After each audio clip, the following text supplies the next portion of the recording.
Janet Jackson. Come on, y'all. I'm praying. Just leave me alone. Mike a good nigga.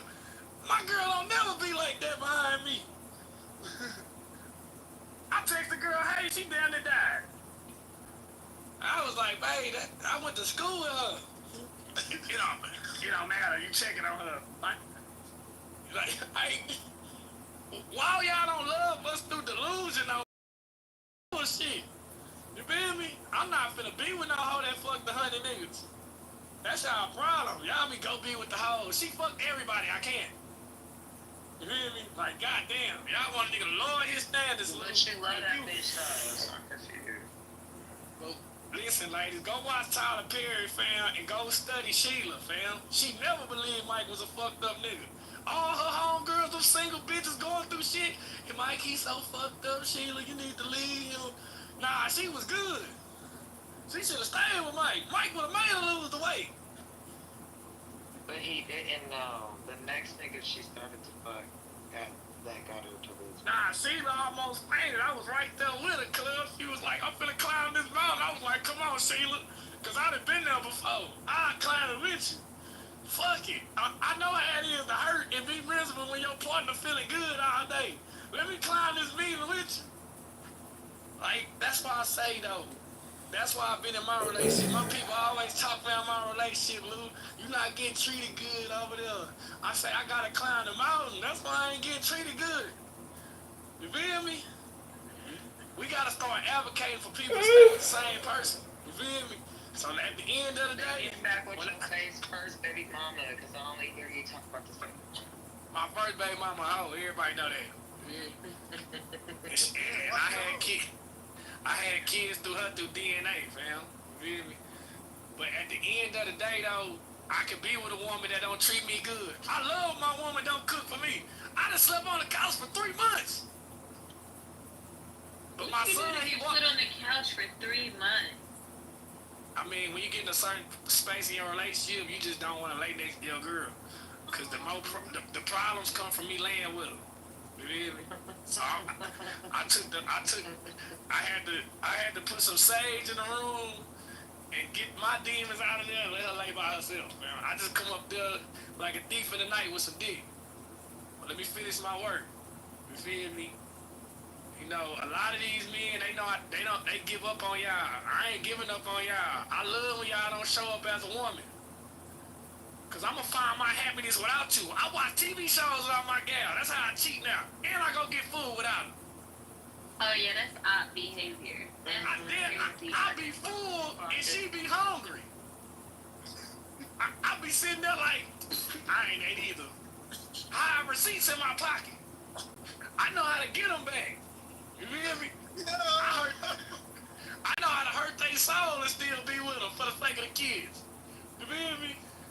I done had crab legs, extra butter and everything. Being this bitch like, I ain't ate all day. You feel me? I ain't ate all day. You eat. That nigga found the correct way to cheat on this girl by eating food and that shit. really is some odd behavior. That shit do hurt, though. I can't explain it. And I watch TV shows that just came on Netflix. And I seen Squid Game 3. This is grounds for termination. I seen it already. You want to go ahead and watch the next episode without me? You don't watch that. Nigga say he watched the whole season without. Right, then finished off the season, bitch. Like, nigga, what's wrong with you? You hate me for real. But I'm such a terrible bitch. I'm about to force your ass to watch it with me again. You got to. Hey, look. If I fit, listen. He gonna fall asleep. He's still about to. Lou, if I can finish back. You gotta suck a little dick, stop, suck a little dick, stop, suck a little dick, stop. That's what you gotta do. Lou, if I can finish baddies, I'll be diabolical. I just can't get into that. If I can finish that shit, I'll be diabolical. You feel me? It's like, if I can sit there and be, like, just say she mad at me and I walk through baddies, like, oh, she finna punch her right now. She gonna be sick. Like, if I can just figure out how to watch that, and then come in there like, yeah, I seen that. They about to get it on. You ain't even gotta watch it. Just log into the Zeus and then fast forward through the episodes. So when she get back in, she'll see like, damn, did somebody watch this?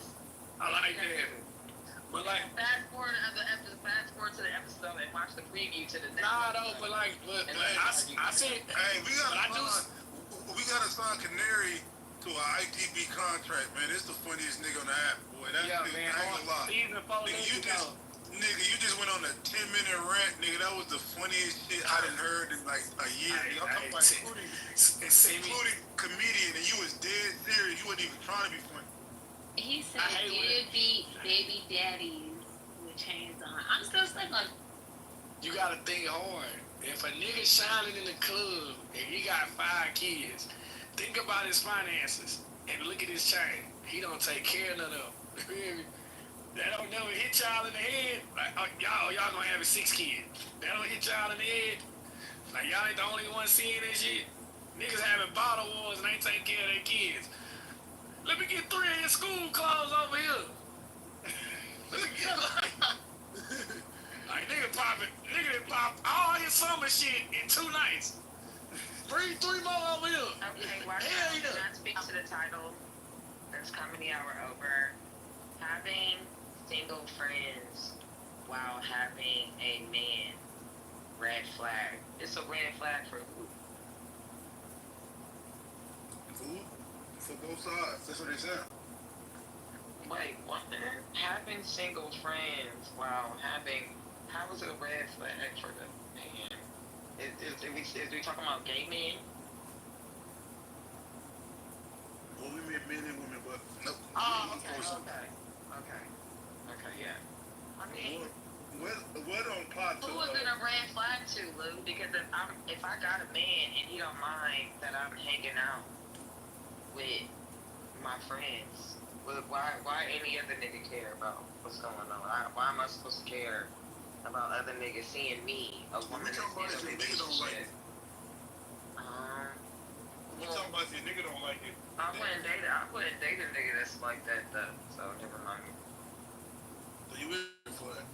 I mean, I can be a red flag. I just don't like insecure niggas. They beat you. Why is it a red flag again? I was listening to y'all when y'all talk about it, but I don't So understand. he insecure for setting boundaries? Excuse me. What is a red flag? Boundaries is me not having friends. Now, let's really talk about the numbers. No, you didn't say friends. We said single friends. Yeah, but a lot of black women are single. Some by choice, some by We default. talking about your friends. We ain't talking about Yeah, black but women. a lot of black women are single. Some by choice, some by default. Even if I was to get married today, I still have friends that are single that I've known since my childhood. So am I just supposed to give up on them because my man doesn't want me hanging out with him? Oh yeah, he can go die on 1,000 digs. So you are a red flag. I guess so. Damn. That ain't no red flag. Should I guess so? Guess so. Shit, I ain't. Listen, if I'm a red flag to you, that's all good with me, buddy. I ain't tripping. That ain't no red fucking flag. That's stupid. Niggas got single friends all the time, and they be hanging out. Men can have single friends. Come on, women. Y'all single friends is worse. Women are easily influenced, not men. Men are not easily No, influenced. what? I'm just tired. That is stupid. Y'all niggas pass out dicks like it's fucking. This is actually a scientific. Wait, hold on. This is actually a scientific study that women. There's this thing called social dilemma. So it's a movie they break down how women are more influenced than men. That's a lie. Y'all care about more. This is literally a scientific fact. Where's the science? Y'all care about more what people think than men, right? It's facts. So, Where is the so fact? when you got, nigga, I just told you, I just referenced the movie and how they broke it down from scientific. It's called Social Dilemma. Look it up. Especially social media. Y'all look for more validation than men, right? So when you got friends and shit that you're seeking validation from, What did you say? Look up. I'm gonna do that now. it's called Social Dilemma. And it talks about how social media, how women tend to seek validation more than men. What is that? What Everything is else social that you media? can What does social media got to do with Just friendship? social media, friendship, just in general, just. I mean, if you're seeking validation from people that you don't imagine. validation. Hold on. If you're seeking validation for people that you don't know on social media, right? Just common sense, right? What do you think you would do amongst your peers and your friends? Just common sense. You're seeking validation more for people that you don't know on social media. So what do you think is gonna happen to your friend group? Hold on, wait. So Lou, you don't seek validation outside of yourself? I just said women do it more than men. Yeah, but I'm not saying that men don't do it. I'm saying women do it more than men. Humans seek validation, though, bro. That's not the argument, though. We're not talking about who does it. We're talking about how women do it more than men. Lou, do you mind? Do you mind, or you just want to? How you ask me a question and then I answer you said, do I mind? If you're trying to front run, just let me know. How you ask me a question and then say, do I mind? How you ask me a question and say, do I mind? I mean, I just, because we can sit here and tie these things to so many different other things, but I'm not about to sit here and go back and forth to somebody who's dedicated to a reality. So you can do that, you know what I'm saying? But in reality, women have been more prone to get external validation or accept external validation in general, just based off how they've been programmed before the social media was even a thing. Women are the ones who are under more social scrutiny than men. So men don't gotta seek external validation from women, but y'all do seek external validation from other men. And then we don't want to tie into the fact that socially, right? You wanna know something crazy? Women have been drawn to vanity and beauty and just being vain. So, looking good, getting revered for your looks, being adored and admired. Come on, do men have beauty pageants? Like, is there a nigga pageant? Does anybody know? Is there a Mr. Nigga of the world? Is there a Mr. That Nigga? Is there a Mr. Universe? Anybody? Anybody? No? Oh.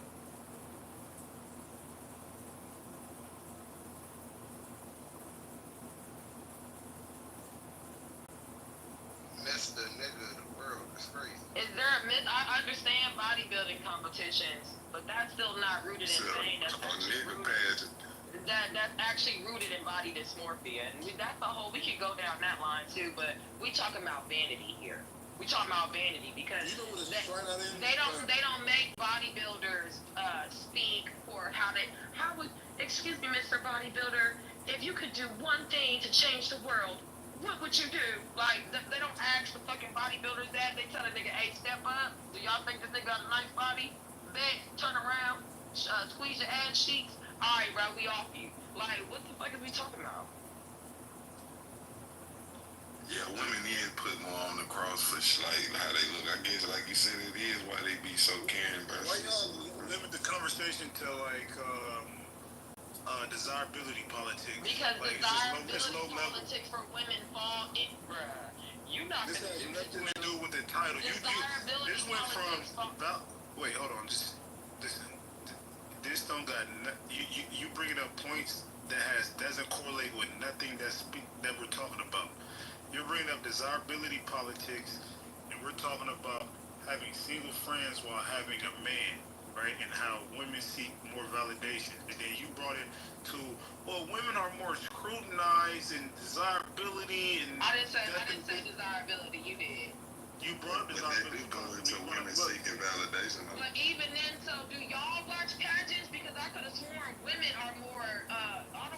Do y'all watch pageants? So you are bringing it back to desirability. So big watch pageants. Okay. I said of course not. No, because you come to the audience. Yes, men do watch pageants. It's mostly women. Men the one that create the pageants. Men the one that finance and create the pageants. I don't know how. The gender was so bad. Yeah, like I'm good. Now I'm putting the onus on women, and you talking about these niggas. I'm confused.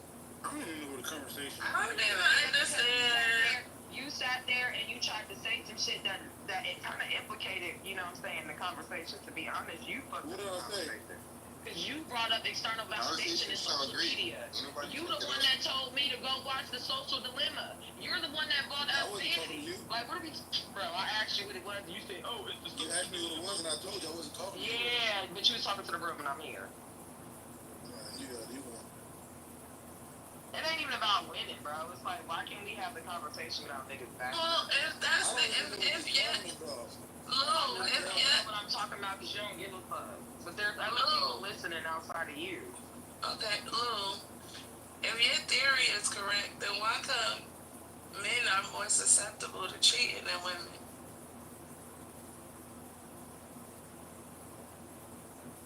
Why you quiet, nigga?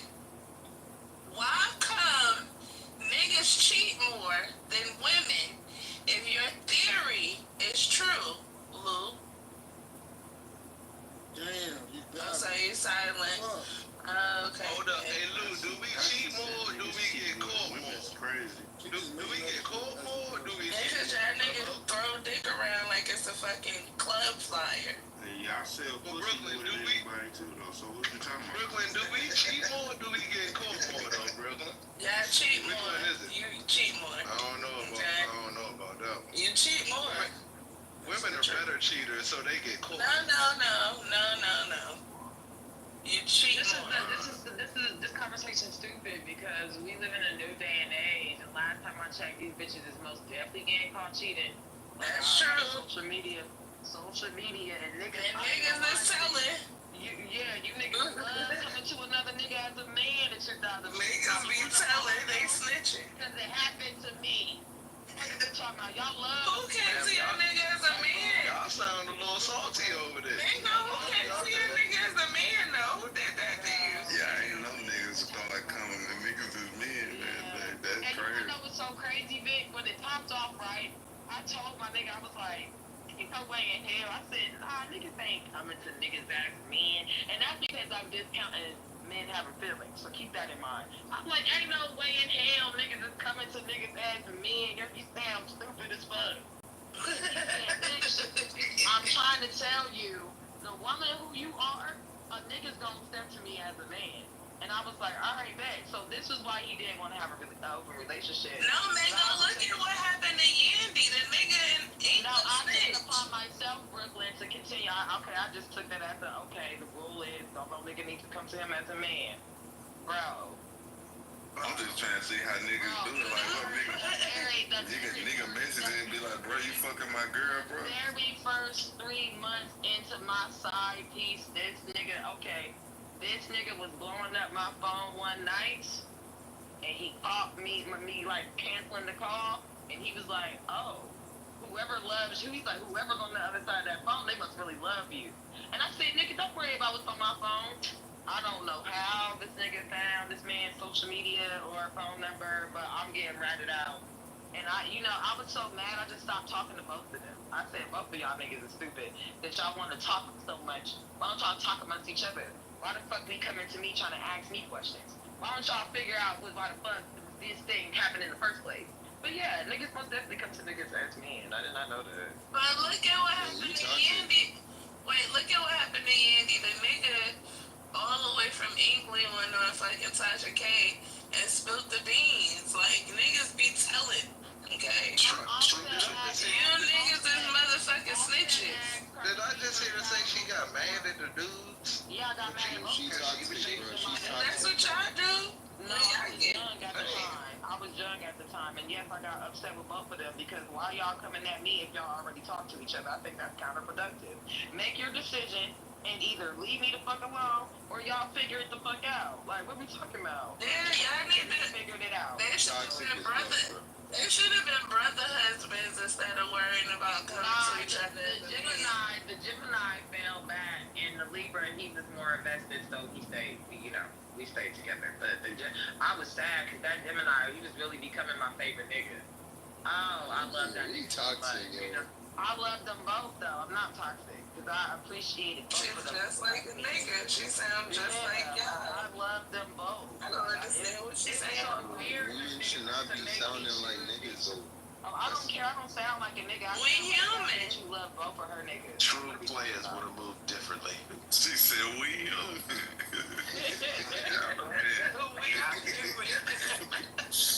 Hell no. I just be wanting y'all to know that whatever y'all could do, we probably could do it better. Nah, but the Just whole keep thing that shit in mind. they got this idea. But you're doing it with your pussy. Whatever. We doing it when it don't matter.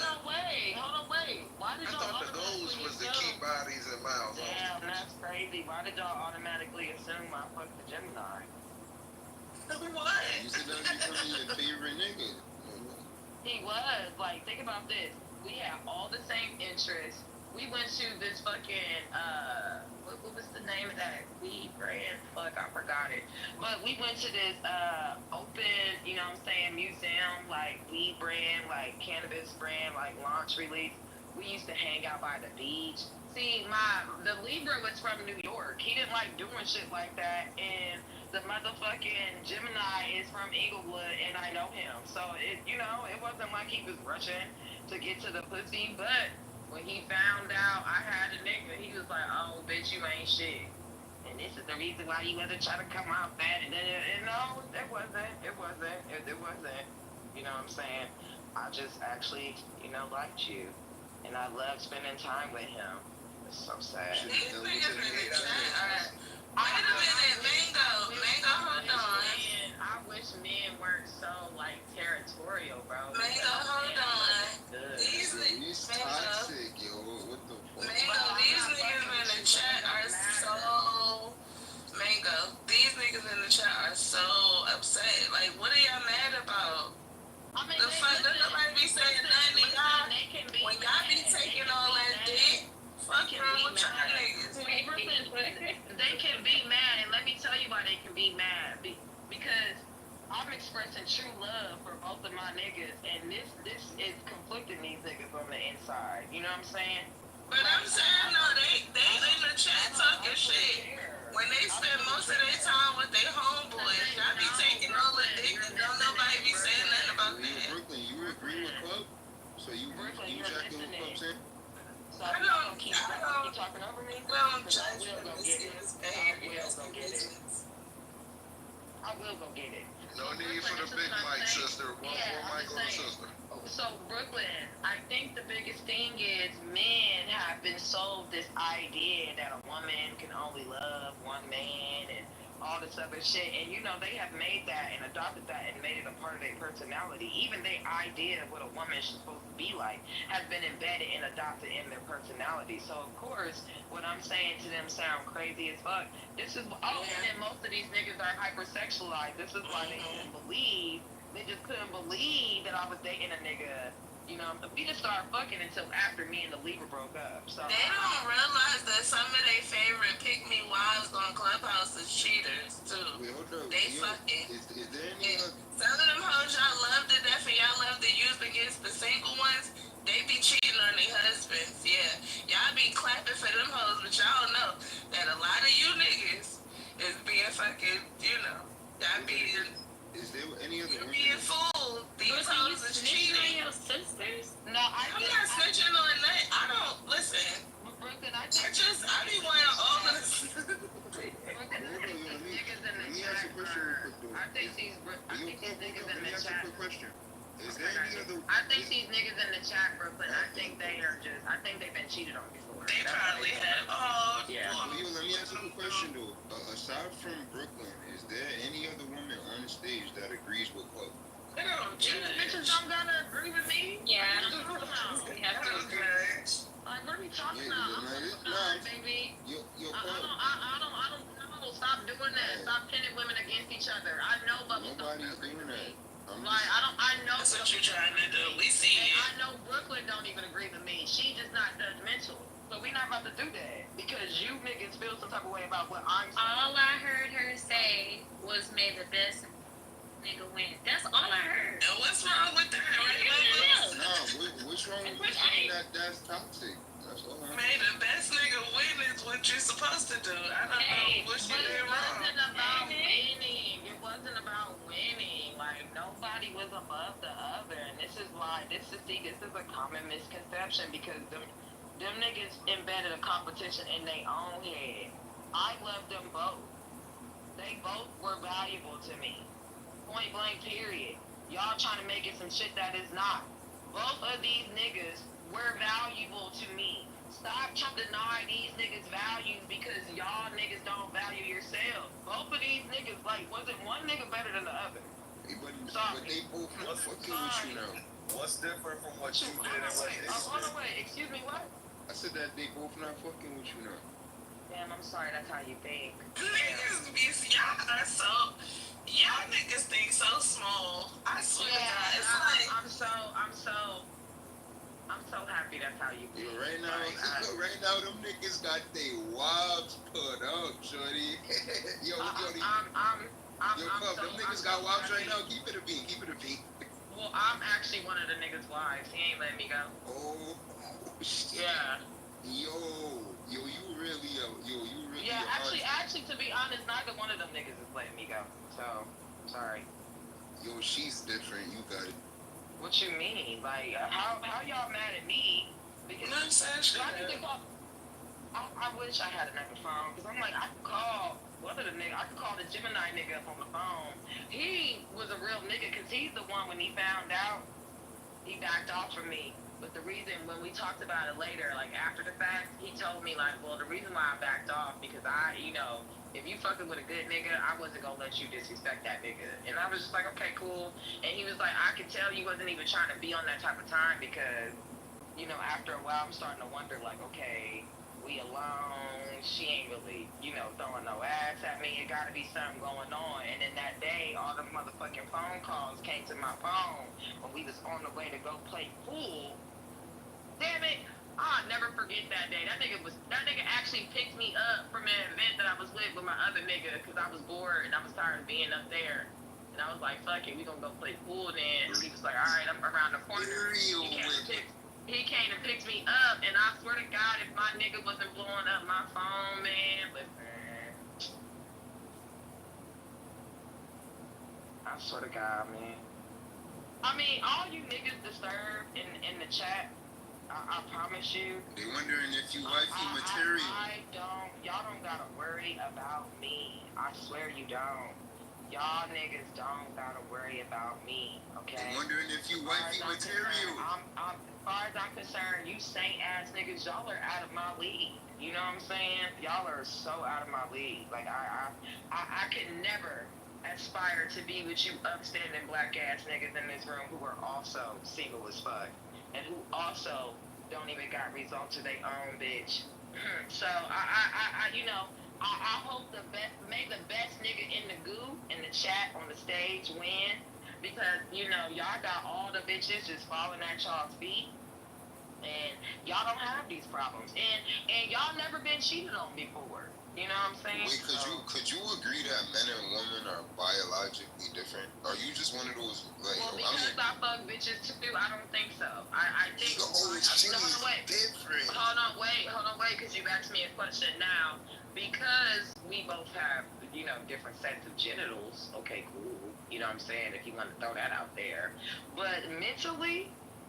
Oh no, niggas and women are just the same. It's just women be lying to y'all because y'all fragile.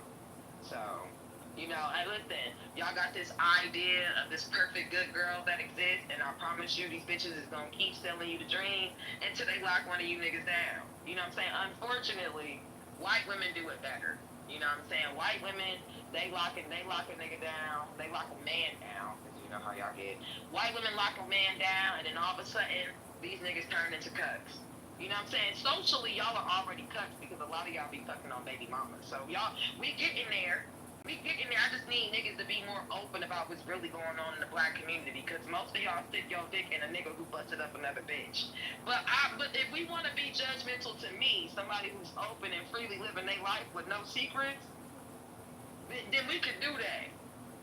We can do that. But if y'all want to continue lying to yourselves and having it in your mind that, oh my God, everybody's perfect, nobody moves like this, keep doing that. That's why a lot of y'all like with baby mamas. So, and no offense to the baby mamas, I just needed to put it in perspective for these niggas. Like, what are we talking about here? So you like living life like this? No, I like living life by my own measures. See, I listen to y'all every single day, go back and forth about what needs to be done in life and how it should be done, and that shit sounds stressful. I'm already a black woman in America. I refuse to adopt any other trauma that does not belong to me. So when you niggas is having these conversations of how life should be lived, I know I'm far removed because I don't listen to that shit. So if you can sit here and tell me, oh, well, this is how a woman is supposed to be. I'm sorry. I already know you're having it hard out here because you have adopted philosophies and theoretically some shit that's meant to hold you back. You've adopted that shit and you wear it on your chest. You know what I'm saying? And I feel bad for y'all, but I'm gonna continue doing whatever the fuck I want because I noticed, and this goes for men and women, the people who live by their own rules, they don't have these problems incongruent with the rest of y'all. So you saying y'all all be sitting here talking about the people be this, the people be that, for hours.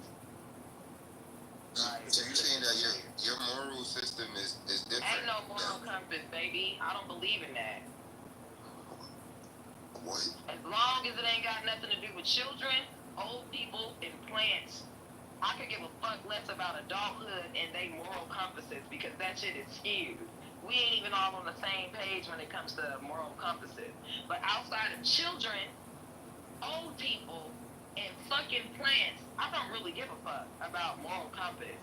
That's the only things I have a moral compass for. So the rest of y'all can die on 1,000 dicks, both men and women. Have some morality. Oh, this guy, he took a bit. Have some morality for you motherfuckers. Y'all are adults, bro. Fuck out of here. What are we talking about? You bet not. You bet not put your old lady or fucking bitch old lady in line in front of me. I'm gonna beat your ass right there on site. Fuck is we talking about? What are we saying? You bet not be mean to a kid in front of me. I'm gonna fuck you up. You bet not fucking, if I come to your house and your plant are not up to par, bitch, I'm taking them out your house. Cause you an evil person to me. But outside of that, yeah, nah, they didn't play ball. What? She's an environmentalist.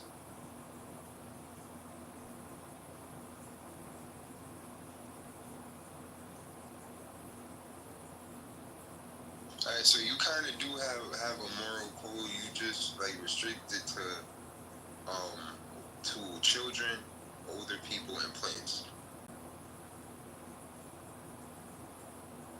Yo, plants is crazy.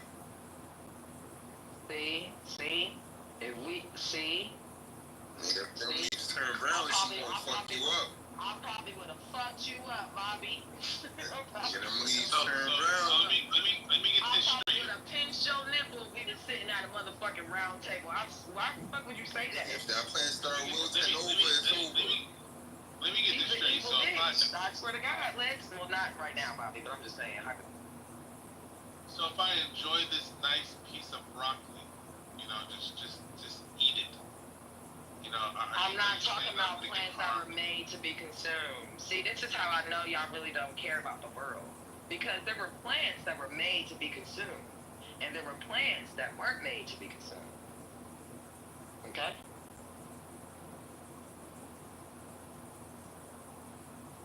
Who gets to decide this? Wait, so you a vegan like polygamist? I'm not vegan.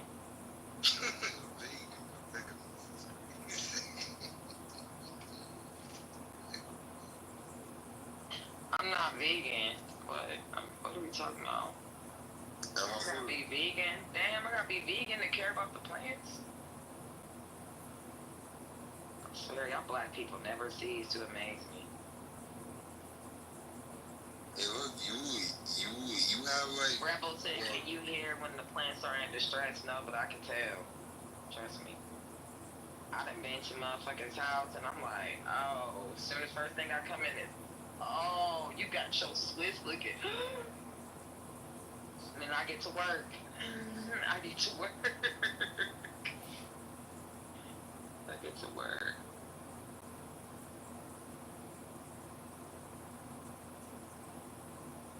And people usually don't like that. I found that, that makes people feel bad. Like, because I guess they supposed to be real plant lovers. And why you coming in here fucking with my plants? Yeah, bitch, because you got one more time with me, bitch. I'm taking that shit out of here. Especially people who like low maintenance plants. Oh my God, if you kill a low maintenance plant, I'm for sure taking that shit home with me. Like, what? Oh my goodness, that's crazy.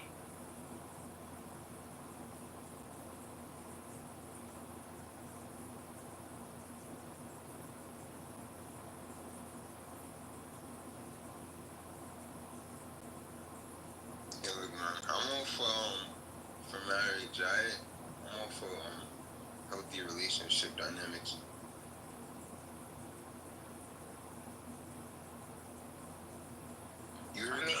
I could ping Canary back in here, but I don't come into rooms to make y'all laugh. Like, if y'all haven't noticed by now, I come into rooms to make people uncomfortable.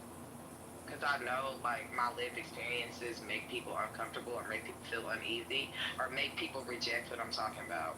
I damn sure don't come into rooms to make you niggas laugh. Like, that's hilarious. Like, what? If Lou didn't change the title, I would have made y'all more uncomfortable, but he changed the title. Okay. Yeah, make us more uncomfortable. I mean, nah, I'm gonna be nice. They don't want to hear me speak no more.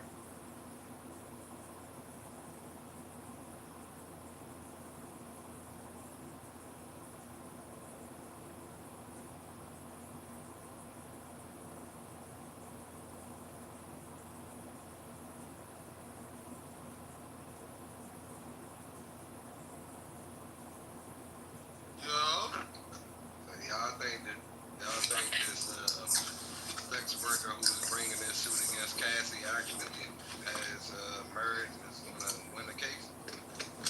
Hold on, wait, the sex worker is Susan, it's Susan Cassie? Yeah. Well, that's what that monkey ass bitch get. Oh my god. Damn. You can't continue to go through life, you know what I'm saying? At some point, you're going to have to give retribution, too. I'm not saying that, she didn't go through anything, but at some point, if you dibbling, dabbling, and you recreating trauma and you know what I'm saying, you're going to have to pay for what you did, too. Like, I just want, you know what, I ain't even about to do it, because then the whole room is going to hate me, so I'm good. Guess you ain't care about more adults. I really don't, but I ain't got time for the women to be going off on me. So. Cassie was a high-end prostitute, man.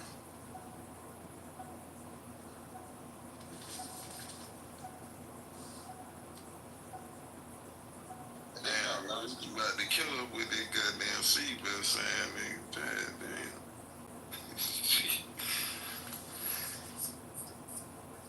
But nah, Cassie got the money now. She got like 30 million or some shit. That welcome to being rich. When you rich, you the one with the money now. Now somebody won't put their hands in your pocket, so that would come with it. Like, possibly. I ain't gonna lie though. Women like Cassie make the best wives though. Like, she been ran through freak offs. The whole world see her get violated, and so now she got kids. What about the herpes? Oh shit. Well, I don't know about them.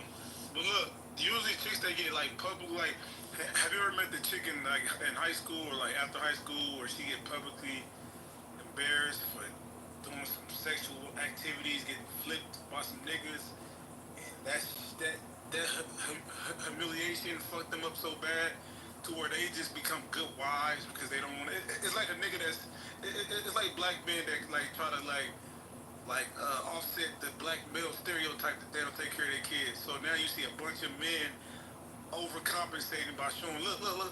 So everybody take care of their kids. It's like that's how the hoes is. You want to know what's so crazy, Lou? I would have to agree with you because in college, I was in a relationship on up until like I graduated, right? And I noticed a lot of the women that was fucking around in college. They got it out their system.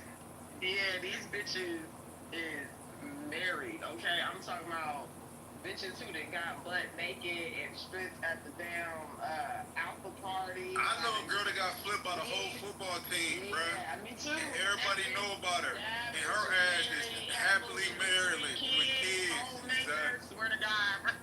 And then what's crazy, some of them, right, they don't stay in their hometown because their reputation is kind of fucked up. So what they do is they'll private their Instagram, move to Houston, move to another city, get married, have kids, and delete their holiness, man. Y'all talking about it? So are you saying Dre Michelle was right when she said her holiness got Nah. She wasn't Nah, It depends on how you do it though, cause it's like there's like 3 types of deleting your wholeness. There's the move out of state, delete your wholeness, and start a new life. Change your Instagram hashtag and private your shit and block everybody in your past. Then there's the religious delete your wholeness, right? Where they convert to Christianity, Black China type. They convert to Islam, bundle with joy type. And, it's levels to delete your wholeness. Sometimes it works, sometimes it don't work. But then somebody they be a lot of chicks that be goody two shoes their whole life. Always talking about marriage, look like the pick me. And then they be the hoest like late. They late bloomers to the hoest life. Thank you. This is Blue. I swear to God, I've been trying to get people to understand this for the longest. I'm like, what y'all fail to realize is I just started. I popped my pussy, popped my cherry 10 years ago. Nigga, I was in a relationship. Like, sir, I'm finna listen. Y'all got me fucked up. I spent most of the Can you hear me? Can y'all hear me? I can hear you. Yeah, I most definitely spent my 20s being a saint. Now that I'm 31, I'm finna turn up. And to be honest, I'm way more hornier now. Like, see, I was opposite, man. See, I was in high school. I was doing a lot of crazy shit in high school. Then I calmed down in my 20s. Like it was this. Then I went to school and I was playing sports. So you was the basketball team niggas doing their little phases. Then I don't really be tripping about no punani now. You know what I'm saying? It'd be cool, like yeah, all right. But a nigga ain't pressed like I was. But then I got homies that wasn't getting no ass in high school, wasn't doing nothing. They started getting their first lick after, and these niggas still going crazy, still to this day at 30, 35. I'm talking about this, I don't know, man. You probably gotta get out your system. Men are different though, real shit though. I mean, what I can say, women the same way. So I'm saying, like, it be women that be getting flipped early. We already discussed that. And then they like that's early, and then they like, all right, no, this shit ain't me. Then they'll switch it up. Then there's the women that parents. Like I know a chick, bro, who parents never let them go outside in middle school, high school. She didn't get her first lick of freedom into college, and then exactly, and then they go on a whole rampage.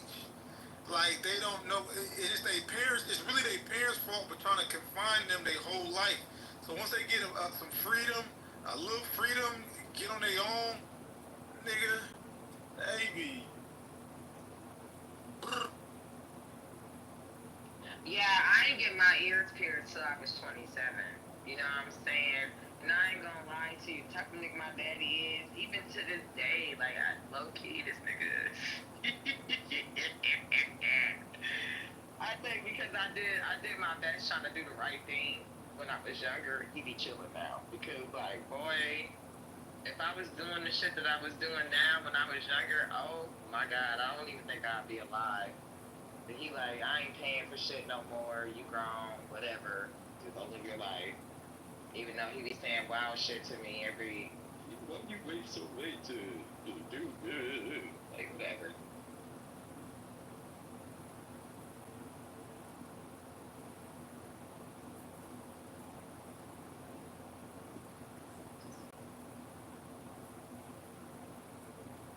You know what they silence because a lot of people in here is who we talking about. Who in here was a thought box early?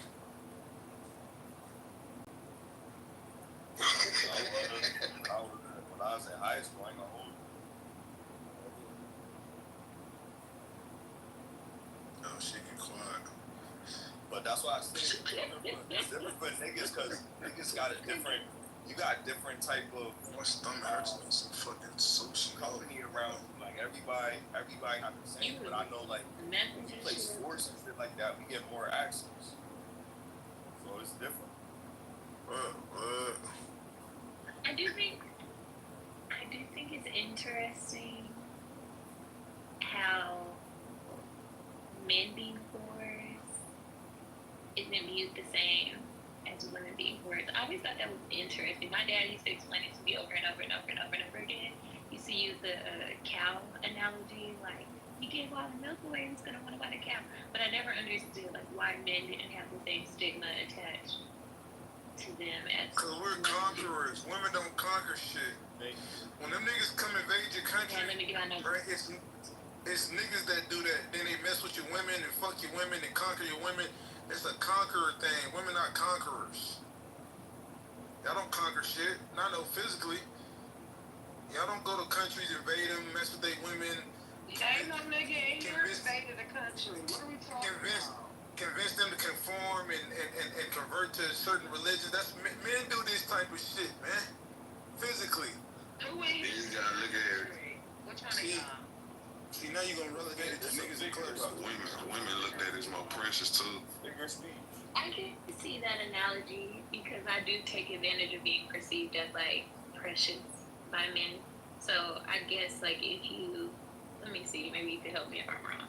So I guess if I were more accessible, that would take away. Does that take away from that for women? Because based on Lou's analogy, he was saying that women can be whores young and then like redeem themselves. This nigga live streaming my room on Twitter, right? I mean on YouTube, right? Oh. Bitch ass nigga, some nigga named John, what's his name? John, Kitover. Yeah, you gotta block that bitch. Send me his YouTube so I can get it taken down. I'm about to block this bitch ass. Yeah, just send it to me so I can take it. I can get it taken down. But then, you know, I look at it. John, you a bitch. I hope they hear that. Somebody just sent to me back, John. John, you raggedy bitch, you's a raggedy ass bitch boy, pussy loving, punk ass, pussy, sloop footed ass bitch. Yeah, send it to me and we can get it taken down. But you were gonna answer the question, Vic? I was just saying, I look at it too, like the college analogy, you know what I'm saying? Like, me and we approach women, right? So, it's almost like how you apply to a college. If you want them college, that, yeah, we ain't letting everybody in.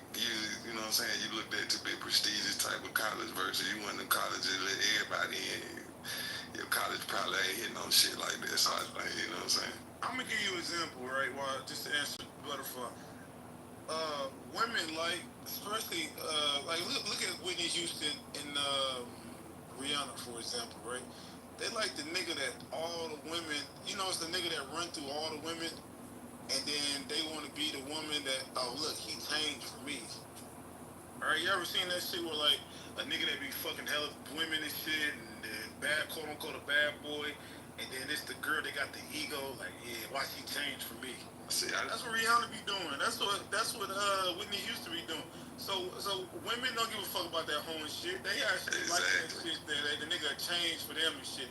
Versus a nigga be wanting some exclusive shit. When you got a chick that nobody can have, and you know niggas be having pride when it comes to that type of shit. And Lou, I think that's their version of conquer. I see your perspective, Vic. ASAP was running through all the bitches. No, he only fucked with Chanel. No, he wasn't cool. Wait, what? Hold up, Cliff. He admitted to doing orgies. That nigga was running through all the bitches. Don't nobody give a fuck about that nigga doing orgies? What are we talking about? Y'all was weird. Childish asses. I wasn't talking about orgies. I was talking about like even He's been around. What's the nigga that? No, what I'm saying is he's been around. Bobby Brown was running through all. Bobby Brown was running through all the hoes, man. He wasn't falling in love with every bitch he dated. That's what I'm saying. That's what I'm saying. He running through hoes. I ain't say fall in love. We said running through bitches. So why? Hey Lou, you can't say men want something exclusive because they recycle the shit out of these hoes. Like, look at all these celebrity motherfuckers. Recycle. Like, I mean, y'all baby moms is recycled. Those is low tier niggas though. These niggas just got some. Like y'all started the like Jay-Z. Baby mamas being recycled. What you say? I mean, they baby mamas is recycled though. Like these I was niggas just started the answering trend and Mama's they baby question. mamas being recycled. I'm just speaking to what doctors do. And everybody look at a lot of these niggas look at shit from a religious standpoint as well, too though. So you it's more favorable to be polygamous and this. Well, not now. I ain't gonna lie, cause these women got hella niggas now. This shit different. It's a different era. But yeah. That's what I'm saying, because if it's a different era, like, are people still looking at it the same? It's a different era in certain places, but overall, it's still that way. Listen, just because the nigga smashed some bitches, that don't mean he loves it. Y'all be so, and if the nigga was the type of nigga to have his dick tethered to his heart, y'all would be calling this nigga all types of stupid ass, simp ass niggas. So pick your poison, bro. Like, what are we talking about? Nobody said most men in the Bible had more than one woman. What are you talking about? Y'all be hearing what y'all want to hear, just arguing shit. No, it's very interesting. I always like to ask, like, my brothers or men, like, these type of questions, like, how they see things. This is why y'all lie. Y'all listen. Men can probably be outside and say, "Hey, I'm fucking everything," and be proud of it, right? Y'all be outside and be fucking everything, and y'all be discreet about it, cause y'all ashamed of that shit, right? We not ashamed of shit. Yeah, I don't think it's categorized the same as the way that you described it. Like, it's seen as, like, you conquered things. Like, you're, like, everybody else has to wait behind you. Oh my God. Oh, how the tables have turned, because not too long ago I was sharing my experience, and you and amongst other people was trying to shame me into Y'all was trying to sit there. No. Y'all was trying to denounce my boyfriend number 2. Y'all was sitting there telling me I was confused. Lex wanted to motherfucking read me my rights. He started asking me a million questions, playing Wait, this do they know about each other? Like, yes, they did. Wait, do or did? They did. I'm saying. At the time. But they did? I only fuck with one of them. Well, I respect that now. Like, if a motherfucker transparent and keeping it real on both sides, and the motherfuckers agreeing I with ain't shit. gonna lie to you. It wasn't. I mean, they wasn't gonna know about each other until the Gemini came to the Libra as a man. So. Oh, so you love. And then after that, I had to look the Libra dead in his face and be like, boy, you just don't have to. I don't know. We already got a life together. I don't know why you want to ruin what we got in front of us over some nigga that I just have a good time with. That's weird to me. Like, I've already made the sacrifice, the investment. Like, I don't. When you a woman and you know you got leverage in a relationship, you can most definitely top your shit. What are we talking about? And that's what ended up happening. So, don't be mad at me. But them niggas damn sure tried to shame me, because I just said I was living love with 2 niggas at once. They tried to shame me. Every time somebody trying to be honest to let y'all know how it is, y'all trying to back them into a corner. That's why these bitches be lying to you. And I said this. I literally said this. So it's funny how we get a live demonstration of whatever the fuck I was talking about 20 minutes ago. That's so crazy to me.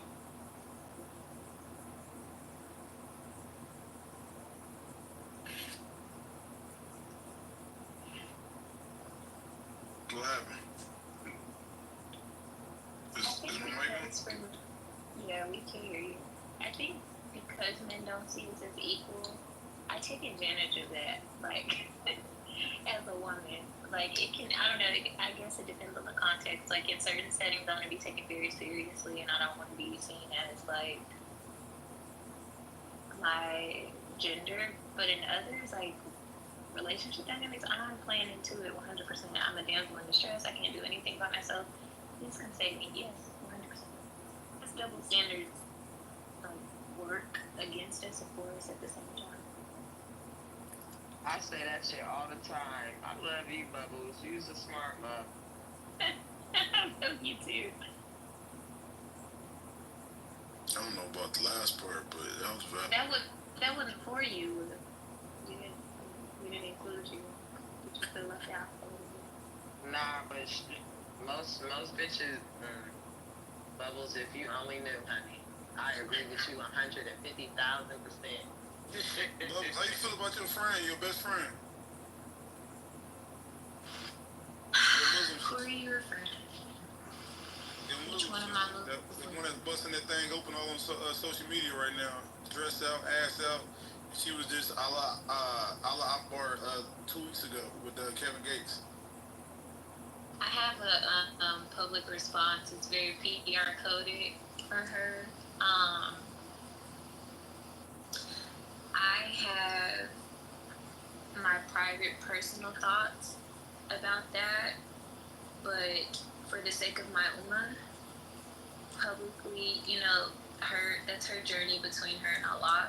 So, like, who am I to judge her, criticize her? It's a journey. So if that, yeah, my public opinion on that is she's a part of my ummah. So I don't speak on her. I don't knock it. She came back body banging. MashaAllah. Yeah, we live in a different era, man. Y'all see my nigga Derek Milano, man? In Black China, I seen that shit on TMZ. They broke up. That made me so sad. Man, I got a call, bro. That shit was so wild. I looked on because I follow them both because I worked with them before. I worked with China before, and Derek was there. But that shit made me laugh, and not. Laugh is crazy. Yeah, because first of all, I follow them both, and back to back, they come up on my shit. So I clicked on China shit, and it said, and then the next post, like, imagine, you know how you scroll through social media and you don't really go out, you just let the stories go. So I thought I was tripping. I'm like, why would she post this twice? Then I look, I'm like, oh shit, this shit was funny to me. Just the announcement. I don't think it's funny that they broke up, but I mean, people cool. They was engaged. How they broke up? I don't know, because one night we was in the studio and some bitches was being mean. He loved that bitch. Some bitches was being mean to Dick Harry. And he said, y'all got me fucked up. Don't make me call my woman here. They was trying to play him. I'm like, bitches don't be knowing who they around. It's so weird. But yeah, they was trying to play him in the studio. He was just on here a few weeks ago and everybody was giving him the congratulations on their engagement. That's fucked up. That's sad. I mean, you never know. You never know what's sitting on their heart. All I know is seeing them together, you know what I'm saying? They don't appear to be. I think there's a lot of respect. Well, I know there's a lot of respect there. So I don't think it's like some drama behind it. I think maybe they just going in two different directions in life. You know what I'm saying? And that's okay. Like, y'all be so glued to these people's relationships. Let these people break up and figure it the fuck out. Yeah, I get it. If they lived through it and they became toxic, y'all be sitting there talking shit about them. So you really can't win. We listen, we don't judge. We listen, we don't judge. Yeah, they both good people. You know what I'm saying? They probably just, measured their lives and, decided that it might not work for their lifestyle. And that's fine. That's my nigga. Shout out to my nigga Derek. It's all good, man. That's probably temporary. Because, when it's broken up. Too, because they cute. Yeah, man. Damn. So all the good girls and shit that's supposed to be married, man, I don't think you can just, once you full-fledged city girl, it's hard to transition back to this marriage and Christianity and Islam. Nah, that's not what China wants. The traditional. Bro. Wait, she converted to Christianity. What you mean? Yeah, but I don't think. That's literally what she was on. You can tell in people's behavior, how they move, that they not on that shit that they used to be on.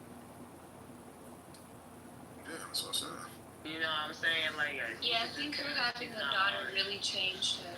She's not on that shit that she used to be on, bro. She's not. People change.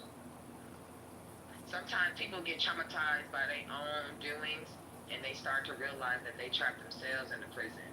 And you know what I'm saying? You can tell the difference between a person who wants to work their way up out of their own prison, and then a person who's like ignoring that they even created a prison. You know what I'm saying? Like, you can tell.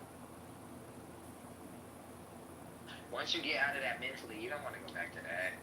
It's really hard to go back to that.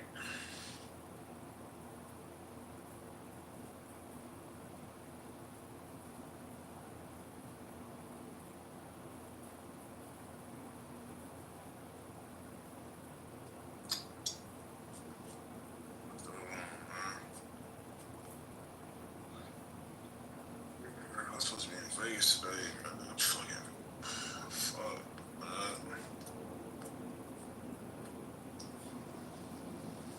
We listen, we don't judge. We listen, we don't judge. That song was fire though, I ain't gonna lie.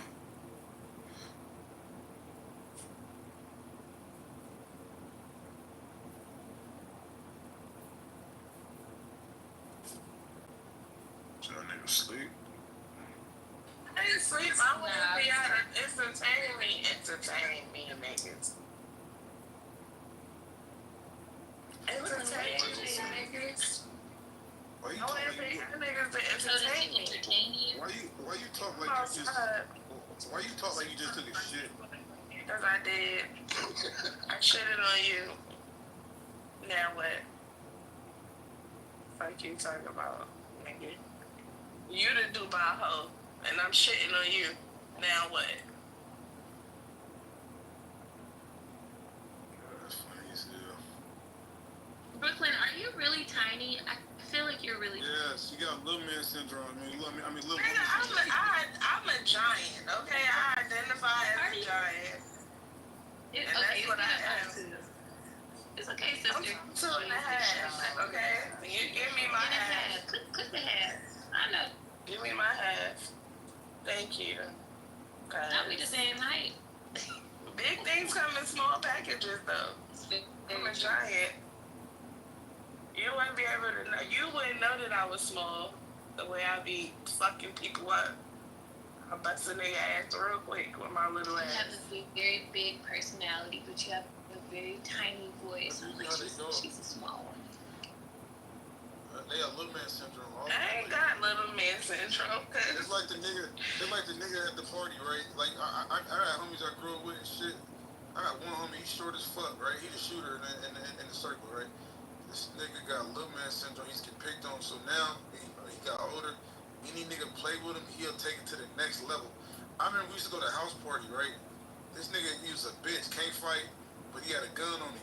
So the nigga used to bump into niggas at the party on purpose just to find an excuse to pop a nigga. That's how them little motherfuckers be acting, man. It's little man syndrome, man. I got homies like that right now. Nigga can't. This niggas on the app. I ain't gonna say too much. Don't invite him nowhere. Man, you can't. Man, them niggas can't wait to pop a nigga, bro. They gonna bump into a nigga. Them short gangbanging niggas. If you look at all the shooters in the hood, them niggas do not be over 6'5", 6'2". Them niggas all 5'8", 5'3", 5'4". They gonna pop the shit out y'all dumb ass. Alright, I had enough today. You had enough of what?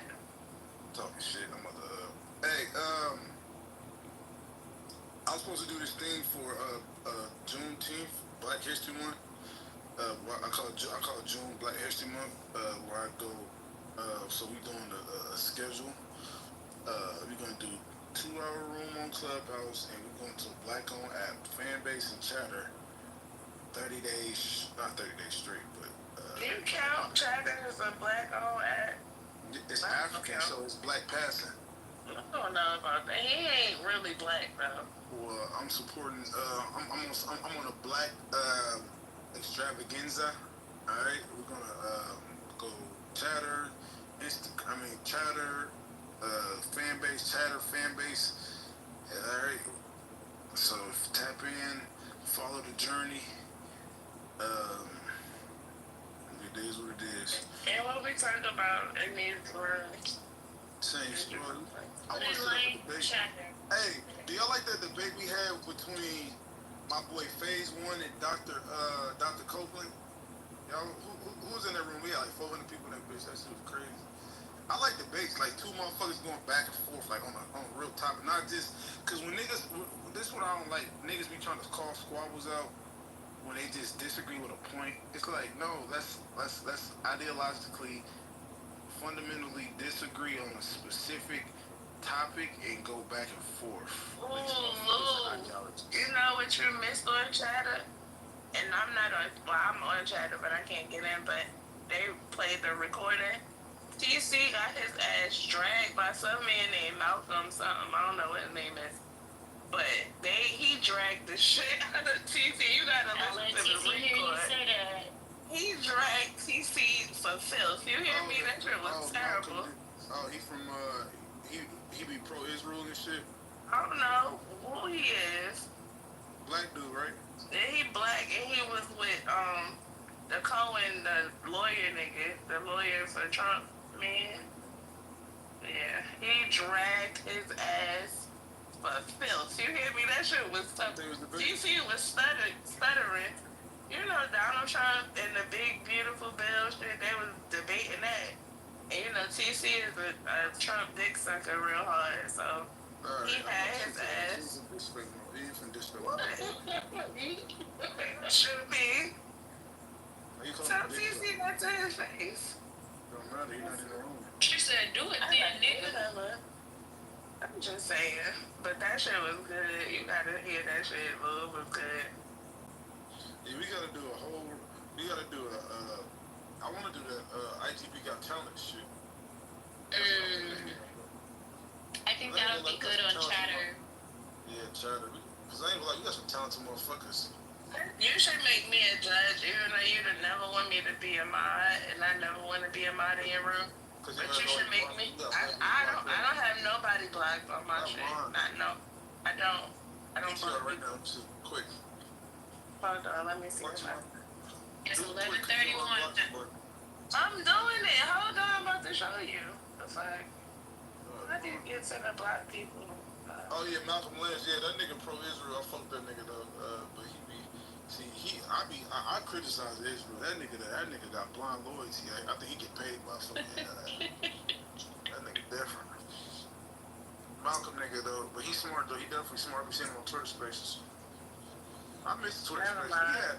We had Twitter. I got mad people blocked. Never mind. I got mad people blocked, but they all the fucking scammers. I only block the people that be in them fucking chat scamming people. That's it. I like to argue, so I don't block my enemies. Y'all see Thug Bully blocked on my fucking list. You know I don't block. I'm fair, okay? If I would block anybody, it would be him. I won't. I can't wait to meet up with him and cut his fucking tongue out. Shit that was going on earlier, I had to leave the room. Y'all really think I be playing about an odd person. Nigga, as soon as this shit get dark, I turn my volume down and shit. Y'all be thinking I be You have what to. happened? He just lies. I don't know. That is a strange person. Yeah, he's just a really odd.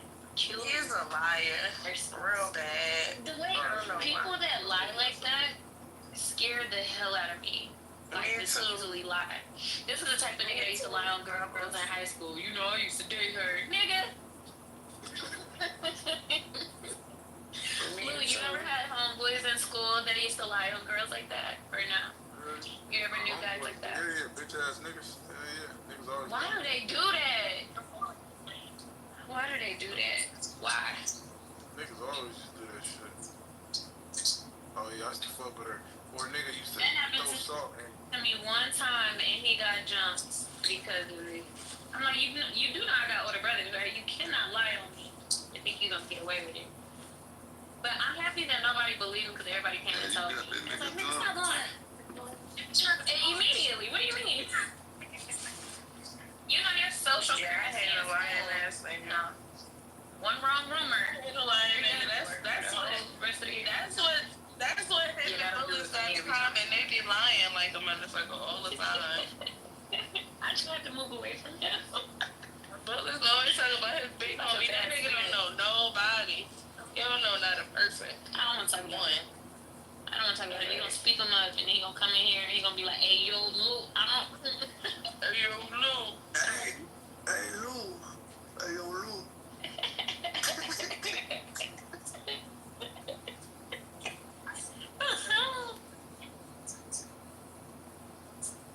That show is funny. You had goddamn drunken Ion in here earlier. Today was a day. It's sobered up so bad. That shit not cute, motherfuckers. I hate motherfuckers that smack. I can't believe I was multitasking. Y'all letting a nigga smack in your ear and shit. Y'all weird. I hate a motherfucker smacking in my fucking ear. Like, I had headphones. I was irritated as fuck. Lou, you smack your heart all the time. Right. I was just gonna say, Lil, you have. Nigga, y'all should be. Y'all should check me as soon as I did that shit. I hate motherfuckers smack my ear. That shit crazy. I say you can do it. You such a Sagittarius.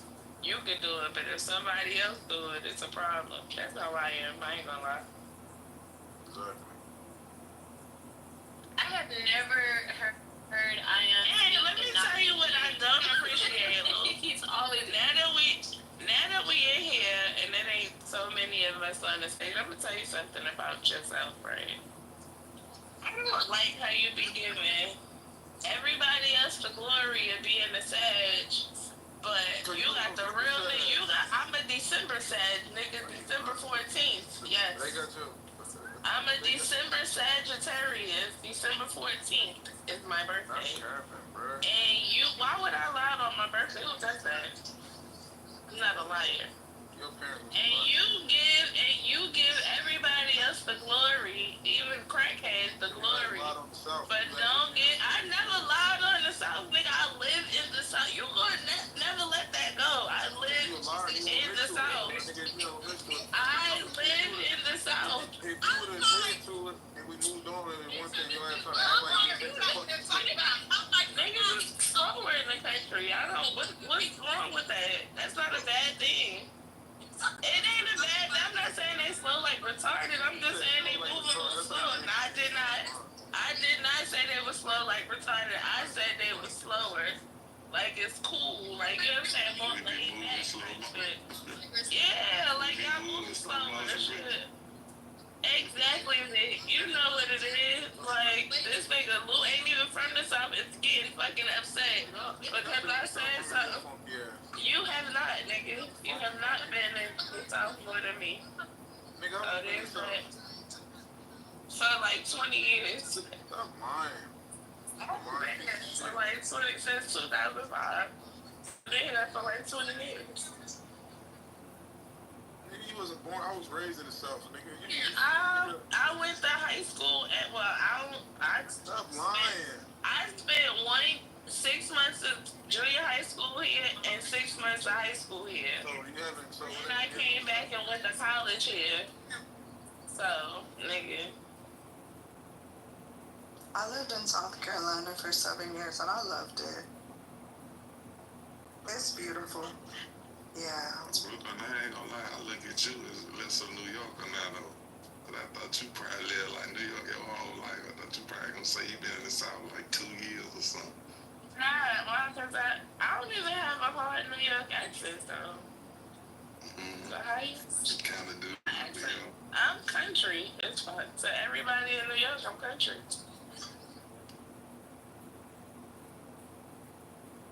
You don't sound like an LA nigga. I do sound like LA. But the funny part about it is Bubbles, I always sounded like this because my grandmother is from Griffin, Georgia. She's a country bumpkin her whole life. So I grew up listening to an old lady that country is how I talk. So I talk more like her than anything. You definitely still sound like you're from New York. You just have like a little twang, a little seasoning. Just a little bit. Brooklyn. Yeah. Y'all don't understand how grimy Brooklyn is. I know for a fact she grimy as fuck. I'm not grimy. I'm a good person. Brownsville, Brooklyn. That's what that mean. I never fit in my neighborhood. That's why them hoes always hated me. So have you ever seen that? So what? Yes, in the head. Yeah. Wait, have you ever seen that? Wait, hold on, wait. I seen a nigga. Yes, I seen a nigga get his head blown up. Yes. I went to Brownsville one time. It was rough as fuck over there. It is. It's still New York was the most traumatizing experience of my life. I was in what grade was I in? I lived in New York when I was younger, so I was in the first grade. I remember walking home. We lived in Harlem. This man was smashing this lady's head against a brick wall, like over and over and over. This is just walking to school. I'm like, this is not the real world. Whoa. There's no way this is the real world. This is in the 90s. Yeah. It's like a video game. It ain't a real place. I love New York though. That might be my favorite city. I know, ain't it? I love it too. too, child. My I ain't seen nobody head get Your smashed in. short intervals. I done seen a nigga get his head blown up. I done seen somebody get cut with a machete. I done seen all kinds of shit growing up. That's why I'm desensitized to a lot of shit, child. It's a lot that just I don't need to be bothered with. Cause it don't need to bother me. Same. Yeah, same. But the first time I ever got robbed was in the South. See, that's the thing. See, that's the difference. Like everybody be making it seem like, oh, down south. I got robbed in down south. So sorry, how did you get? Somebody like really. Okay, and you never told us this. I did tell y'all. I said probably deserved it. Hell no. But now you like literally robbed at gunpoint. Who you robbed? Wait, hold on. Who you robbed first? I've never robbed anyone in my life. Oh, my bad, but you ain't deserve it. That's robbed. You ain't never robbed nobody in Bronzeville? I've never robbed anybody in my life. Y'all know that's the grimiest hood of all time in New York? Like, ever. Like, it's the grimiest shit ever. It really is. Man, I used to watch documentaries on Brownsville when I was a kid, bro. I used to like, God damn, this shit crazy. All the robbing niggas that be from over there. What made you go from Brownsville to Atlanta? Because my family from here, original. My grandmother is from Griffin, Georgia, in Atlanta. So we always had houses in Atlanta. My dad was born in South Carolina, nigga. I'm a Southern girl. Nigga, that was born in New York. Everybody black say they from the South. My folks are. My daddy was born in South Carolina. Okay, I am a Southern girl. I've been coming to the South my whole life. Every summer, like niggas made me think of something hella funny. So my ex-husband was from Savannah, and he used to every time I got married before. Oh yeah, girl, you know I keep one by the side, whatever. Okay.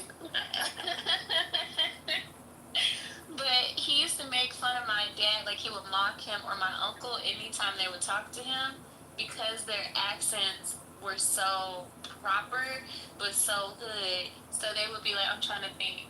They would be like, yeah, so when you get to the light, you gonna make a left. Yeah, I was like, people from LA, I so proper as fuck. You talking about LA folk? Oh, yeah. They really good at pronunciating it. Especially them R's and shit like that. You gonna make a right? You make a right at the light, cuz. Like, them niggas, they talk funny. Gangsta proper, that's what Alpha Barbie said. That's crazy. Alpha Barbie always negative. What's wrong with you? Your thumb's always negative. You from the Brownfield version of South Central. Like, your thumb's always negative. What is the Brownsville version of LA though? I wanna know. Tell me. Wherever you from. Jordan Projects and Watts. Yeah, I would say Watts, somewhere around that area. Definitely Watts. I wouldn't say the Brownsville version of Atlanta before they knocked it down was Bankhead Court. I'm not gonna lie. That shit was ghetto as hell. You hear me? Like, I ain't even fuck with Bankhead Court too tough, even though I was there a couple of times. But it was so ghetto, it was like you would be scared to be outside, cause that shit. But now it's Etheridge. I think Etheridge might have been, I don't know. This shit down here is different.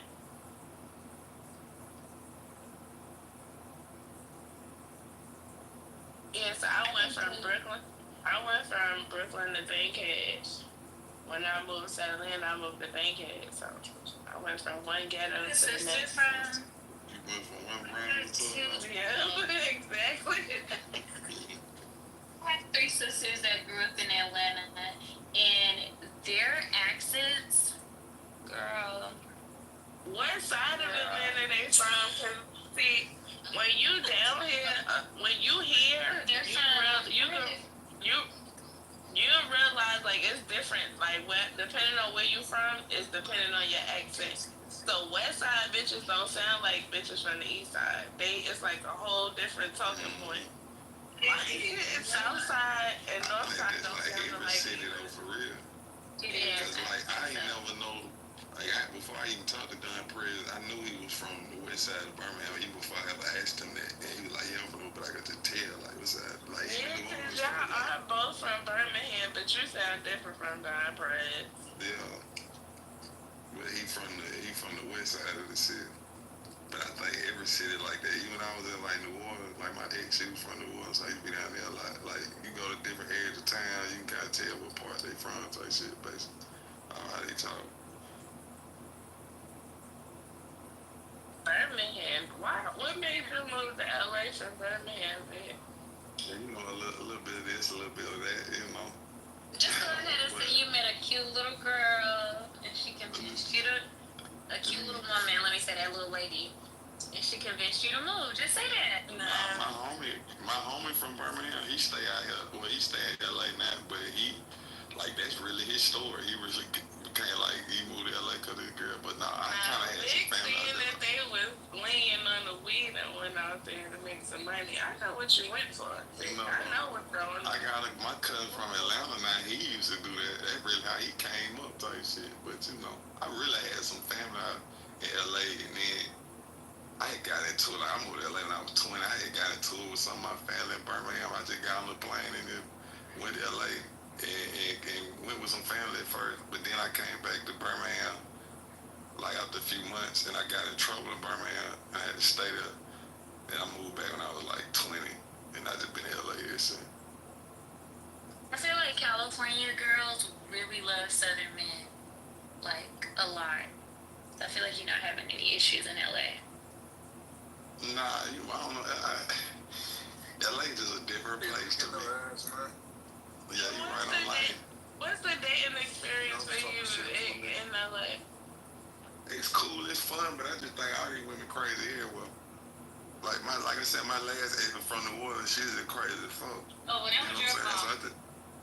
Yeah, I ain't gonna lie. I don't know if I can do that again. Let me find out she was Creole. I hate when the niggas be trying to pick. I don't think so. I hate when the niggas be playing games like and be trying to pit us against each other, bubbles, the East versus the West, and everybody be saying, "Oh, the Southern girls are so good," but all of the Southern bitches I know is straight gangster.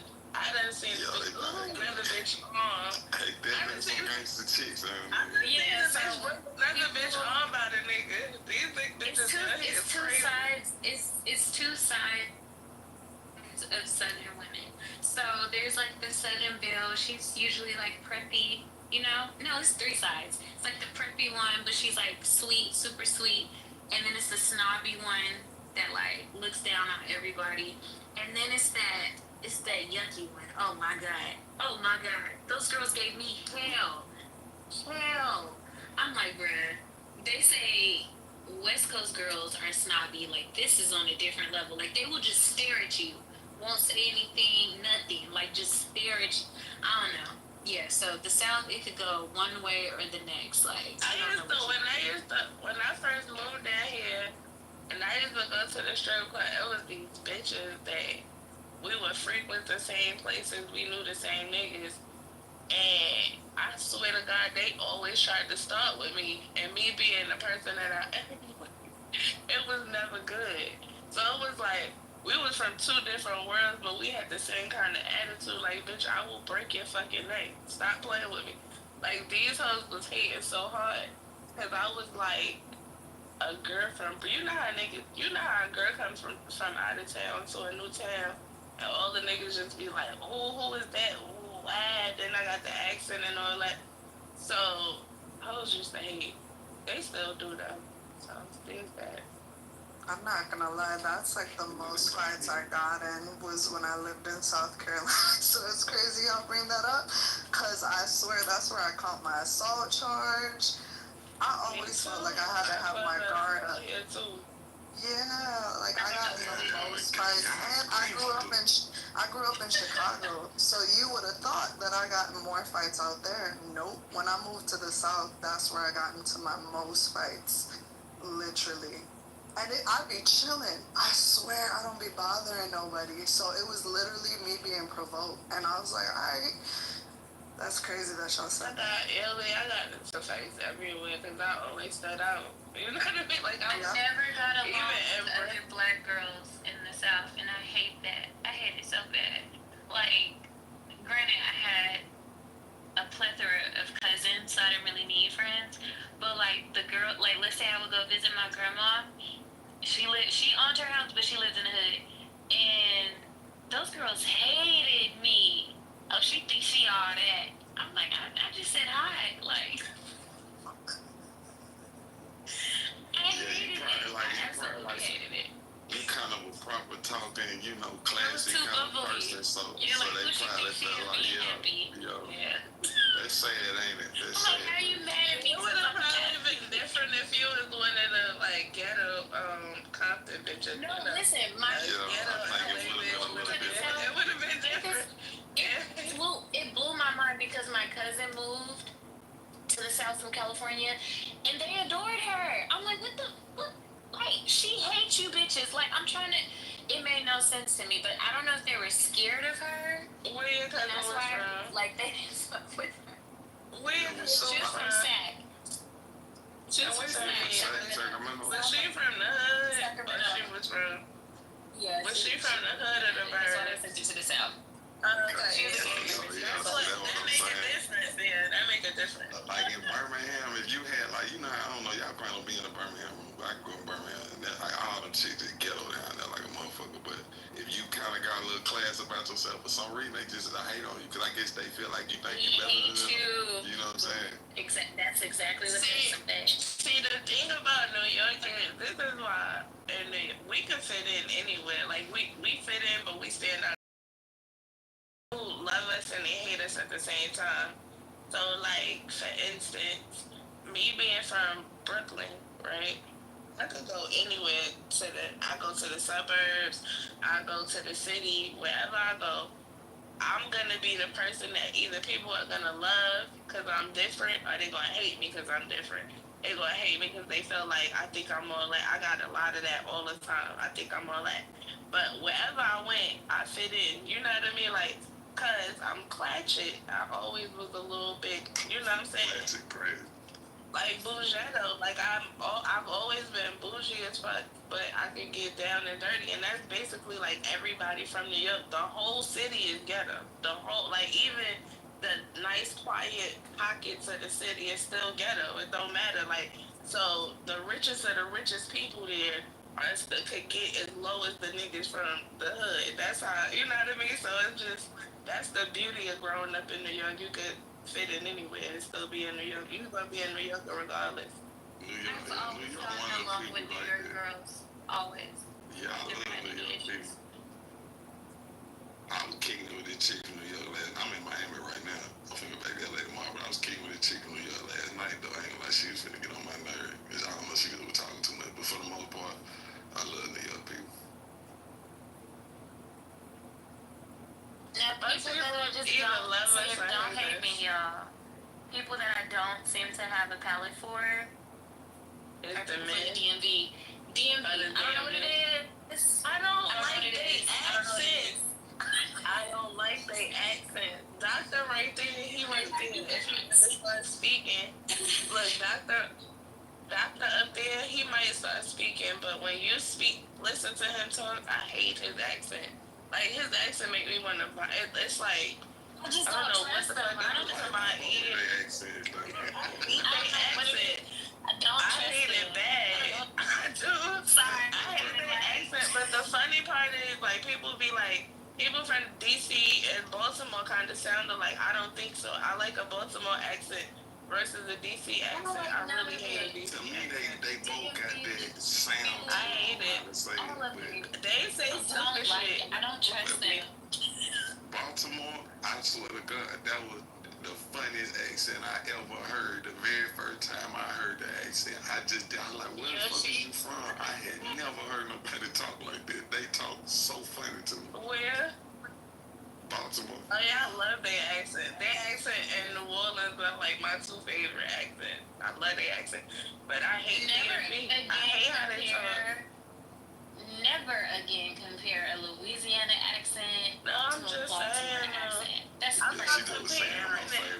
I'm not comparing. I'm just saying that those are my favorite two accents. Like a Southern Louisiana accent and a Baltimore accent is. I like it. I like those. I feel like with people from Louisiana, I love that they have their own language. Like in a sense, they'll be like, "I ain't never do you nothing." Like I just yeah.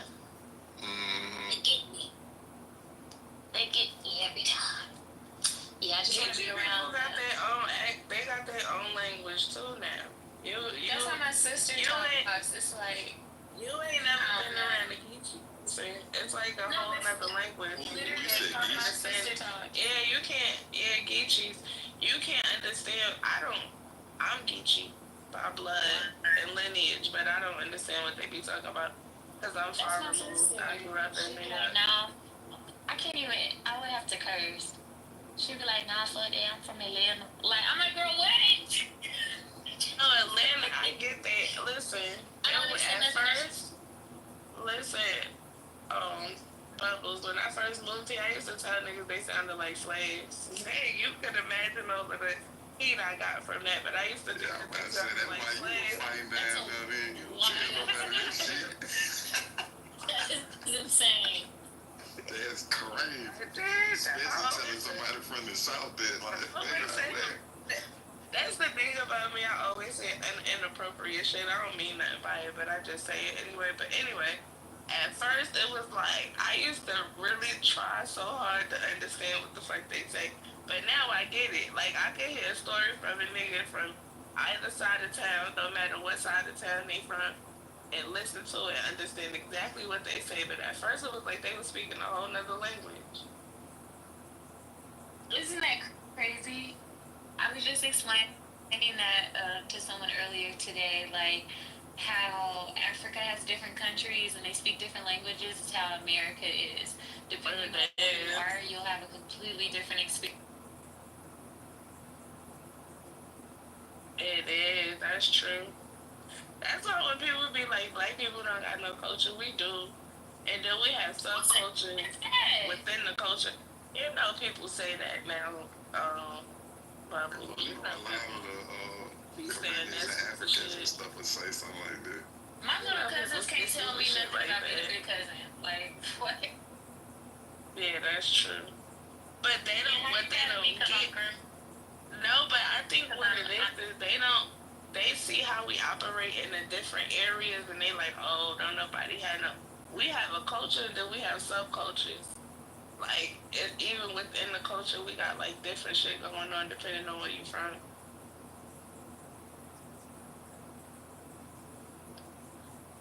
Yeah, it's interesting being black. It's fun though. Would you want to be anything but black, guys? Yeah, I ever done something. If I had a choice, you would be something else. The only thing I would ever, if I had to be. Damn it! That's crazy word right there. Do not let these pro-black niggas in here. You say this shit on no regular daytime. We can say this at nighttime. You can't say it in the daytime. Yes, good thing this room is small town, because they gonna be like, you wanted to be what? Not you know what? This thing Lou ain't here, because he ain't gonna let you live that one down. Took the green bean for that one. It's okay. But Brooklyn asked the question, I'm just answering it. I would probably be Japanese, because I feel like they have a very rich culture. Yeah. I feel like they have a really rich culture. Whoever making the most money. See? So you would be Asian, got it. Probably that or white one now, because you Asian, you gonna be something. But you still could be fucked up and being Asian and fucked up and being white, though. That's what I'm saying. To me, when Asian folks, when Asian folks and white folks be fucked up and broke, I'm sorry, that's to me just worse than anything.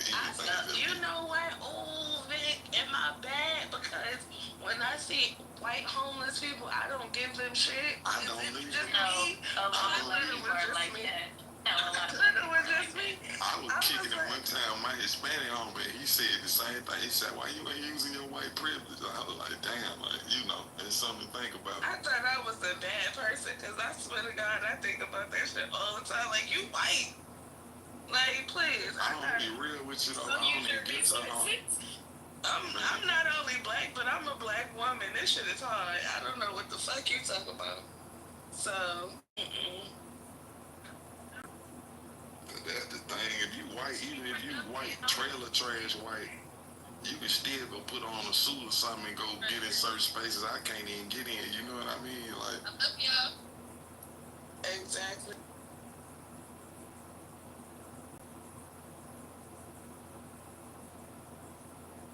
Not y'all discriminating against the homeless people. I quit giving the homeless folks though. When I used to get the homeless people like a motherfucker. When I moved to LA, every street, every block, every store I go in, they ask me for something, and I ask you coming in and coming out. I be like, damn, nigga, I just told you no. No, I think you've been cursed out. No, have I? No, I've never been cursed out by a homeless person, but my sister has for sure. Because the sign was like, just need food or something, so my sister went and bought her food. She cursed her out so bad, like so bad about the food. She's like, this, I'm like, being picky is crazy. That's how you know if they for real or not. You be like, I ain't got no money, but you can get this food. Like, I done did that to a lot of homeless people before. Like, I be like, you can get this food, or I can get you something to eat. Like, cause I don't got, I don't carry cash anyway, so I just be like. Wait. I got a question real quick, right? I think, like, the white people be acting like how black people do. Like, you know how you got your bougie black people and they looking down on certain niggas and shit. You think that? Yeah. 100%. 100. Yes, they get the X. They get the X. So when the trailer trash white people walk up, you think they're gonna get the job? No. Absolutely not. Yeah, so. It's really not too much of my business, but I had a roommate once, and her dad was a pilot, and her mom was a retired news anchor, so she came from money, but she chose a hard knock life, and I don't know, I never understood it. It never made sense to me. It really did not. But I remember she got kicked out of a grocery store once. It was like, oh no, because she was like one of those. She dressed like, those hippie white girls that just look like they ain't taking a shower. Like that's how she would be. So they kicked her out of the store. Yeah. So yes. She was stinking that bad or something. I mean, why they kicked her out? I don't think she smelled. She just looked crazy as hell. So yeah, they kicked her out. Hell no. Yeah, so they did. I say that to say they discriminate on each other all the time. They get the icks. It's not a race thing. It's I'm mad as hell. I forgot what I was mad.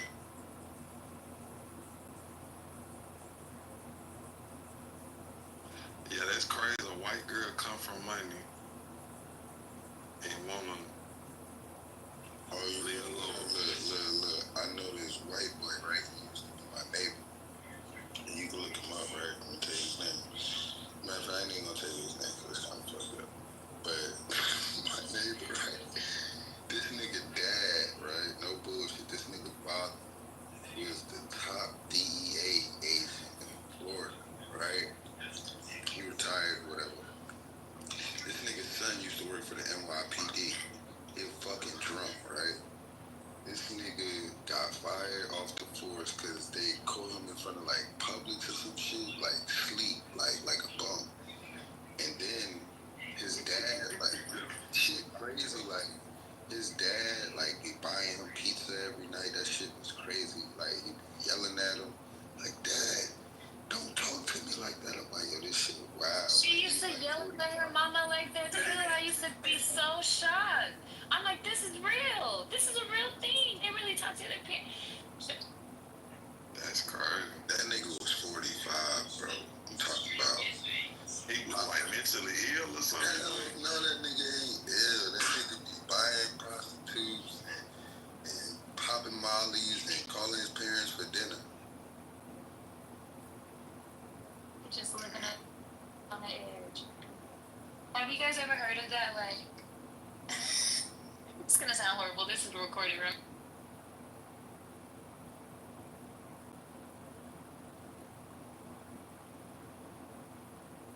What you might say, heard or what? I don't know how to word it right, but like because white people live a certain life of privilege, like they seek out danger. Yeah. I don't know. Maybe that's it. Like when you just like with the roommate you had, I was thinking maybe that's it. Cause on the black side, I feel like if you black, it kind of come from money. You almost looked at like sometimes like a kind of a lame if you ain't hood enough or if you ain't street enough or you know what I'm saying. So I kind of see it as far as fitting in, but as a white person, it's kind of like she just I think really loved black men and wanted to be accepted by black men real bad. And it's the same girl that was the roommate. Yes, and I just couldn't. Her peers are so sweet. I just couldn't. That makes sense now. Wasn't it a girl on here the other day when I was interviewing white folks that had a story like that? Yes. And then Ayana, she had me weak as fuck. And it was Topanga. Yeah, Topanga.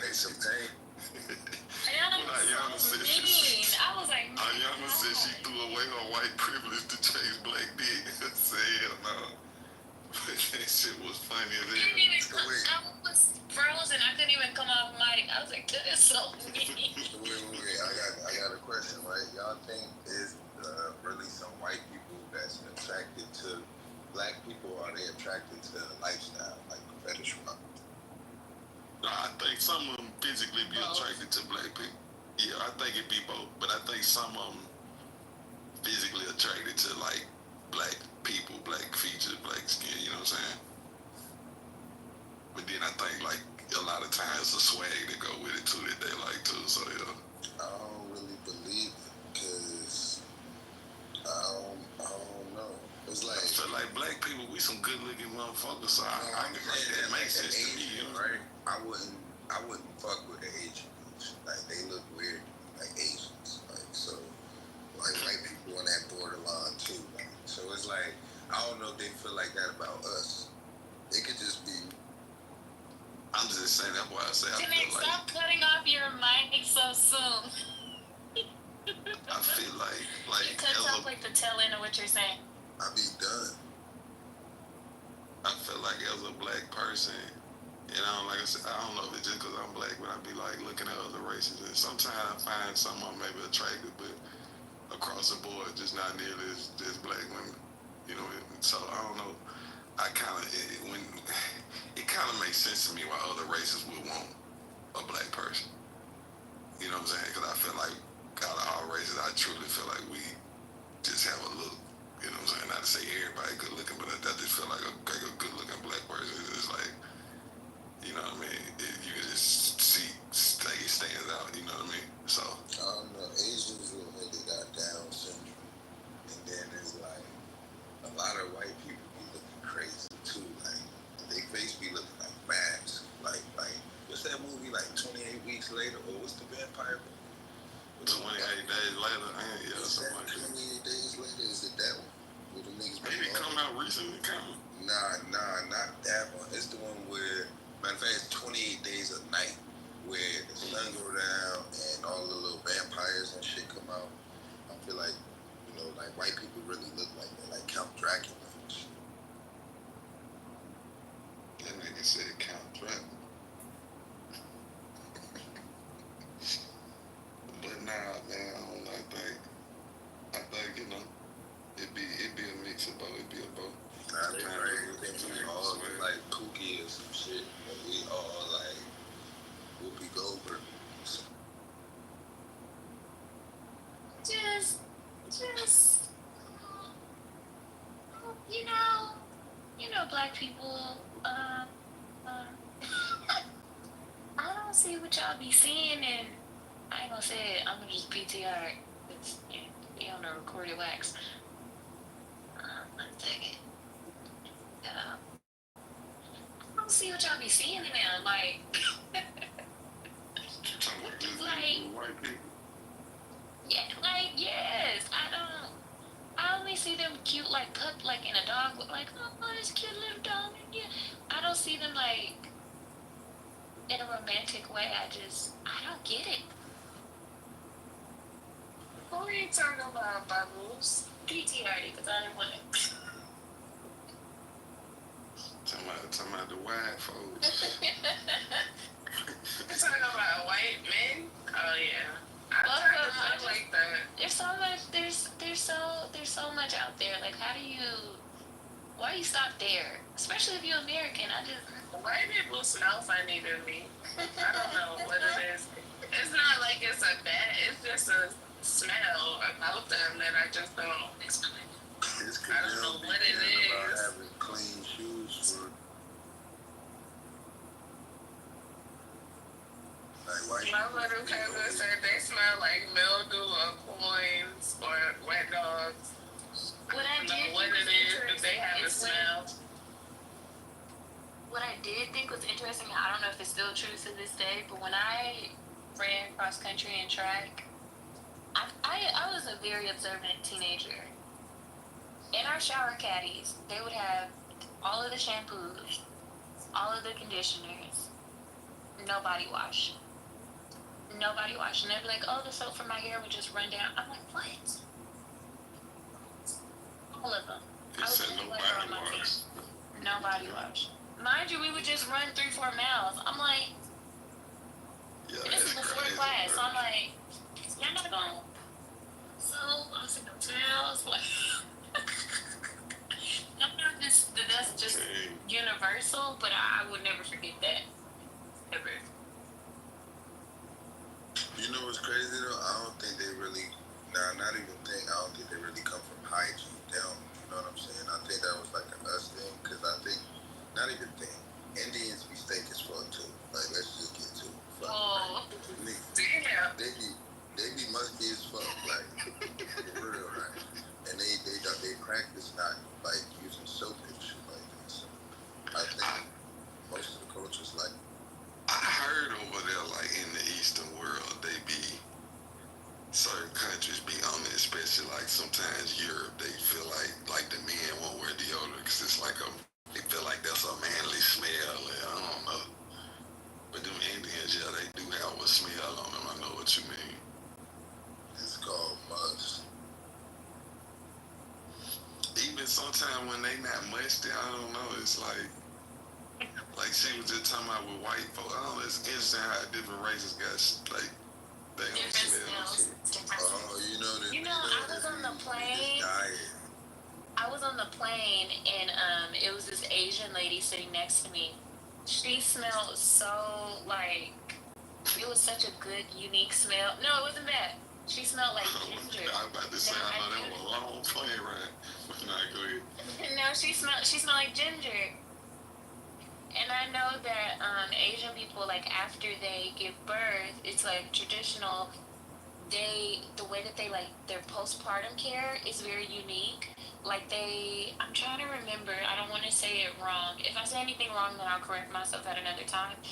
But I know they wash their hair with ginger. They don't eat anything cold, just hot things. So they have, like, a very specific routine. And so she just smelled like ginger the whole flight. And I was like, she smells really... I've never smelled someone that smelled like ginger, but she smelled really good. It was... You know what's crazy? My auntie used to smoke cigarettes, like, constantly. And when she left out the bathroom, that shit used to smell like straight new. Yeah, cigarette smell can be strong too. That's the worst smell in the world. I don't care. Nah, so I get what you're saying. Like, you would smell like what you consume. Like, you don't smell like that shit. That's why, like, different cultures smell different to us. Like, if you, like, see a black person, you can tell when they got on, like, old clothes or some shit like that. Like, not... Smell like grease. Yeah, they smell like chicken grease. That should be crazy. So it's like, this nigga died. Wild. Chicken like, grease is crazy. And I ain't like they chicken grease and incidents. Yeah, like you can tell that they clothes, and you know what I'm saying? It's just not freshly washed.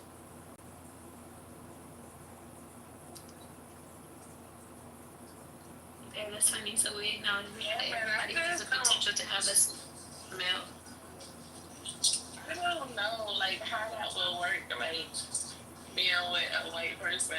I always wonder how that would, like, how does that go?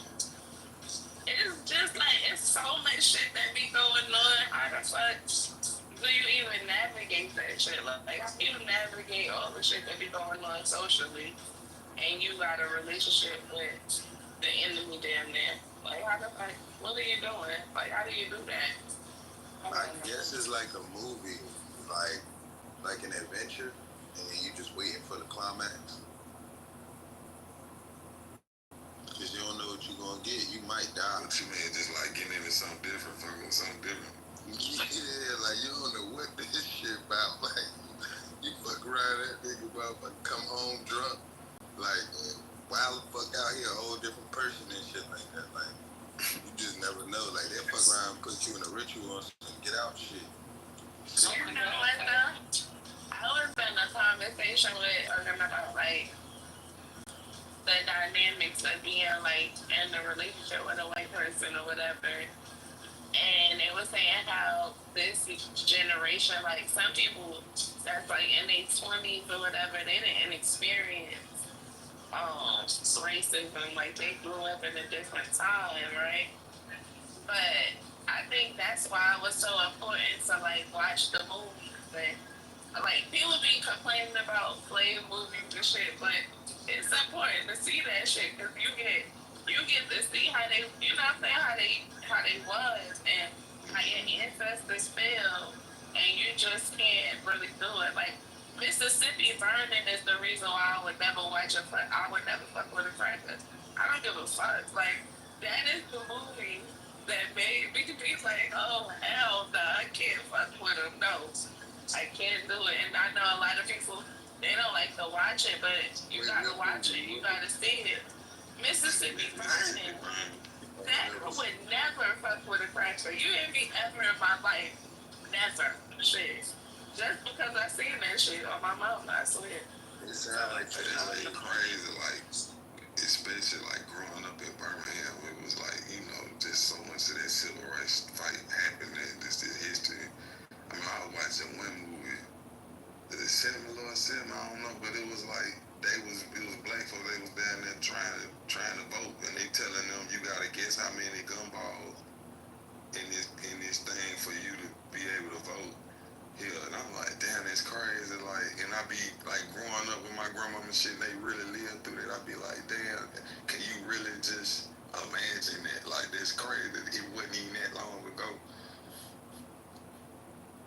So yeah, you definitely gotta see this shit. I'm sorry. I just, you know, and it's crazy because I'm around white people a lot, but I look at people for what they are. They're people. But because I know the history of these niggas, you can never catch me trusting these niggas. That's what I'm saying, man. Like, and I got a best friend that's white. I don't even trust that bitch. And I told her, I said, yeah, you right. Know what? So one day it might backfire on me, bro. And she was like, what? What are you talking about? Like the fact that you don't even know tells me everything I need to know. Me too. That's how I am. Like, you might be cool with shit. Like, even crackers that's cool as fuck. Like, I get along with them. We kick it, you know what I'm saying? I've been to their house, you know, broke rent. I still keep them at an arm's length. I don't trust people. But I don't trust people.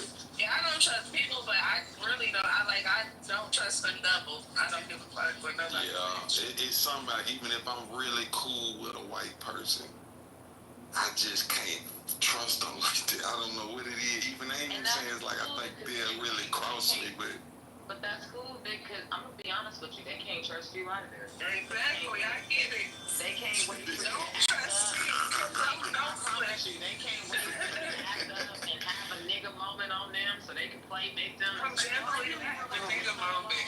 I just imagine getting in some trouble, like, and if I feel like if I was in some trouble with my black homie, he might not tell on me. He might tell, but he might not. It's just as a white person, if I get in some trouble, I just feel like I already know. Like, I don't think I could just trust them. I don't know. I knew for sure not just like the white people. No, big.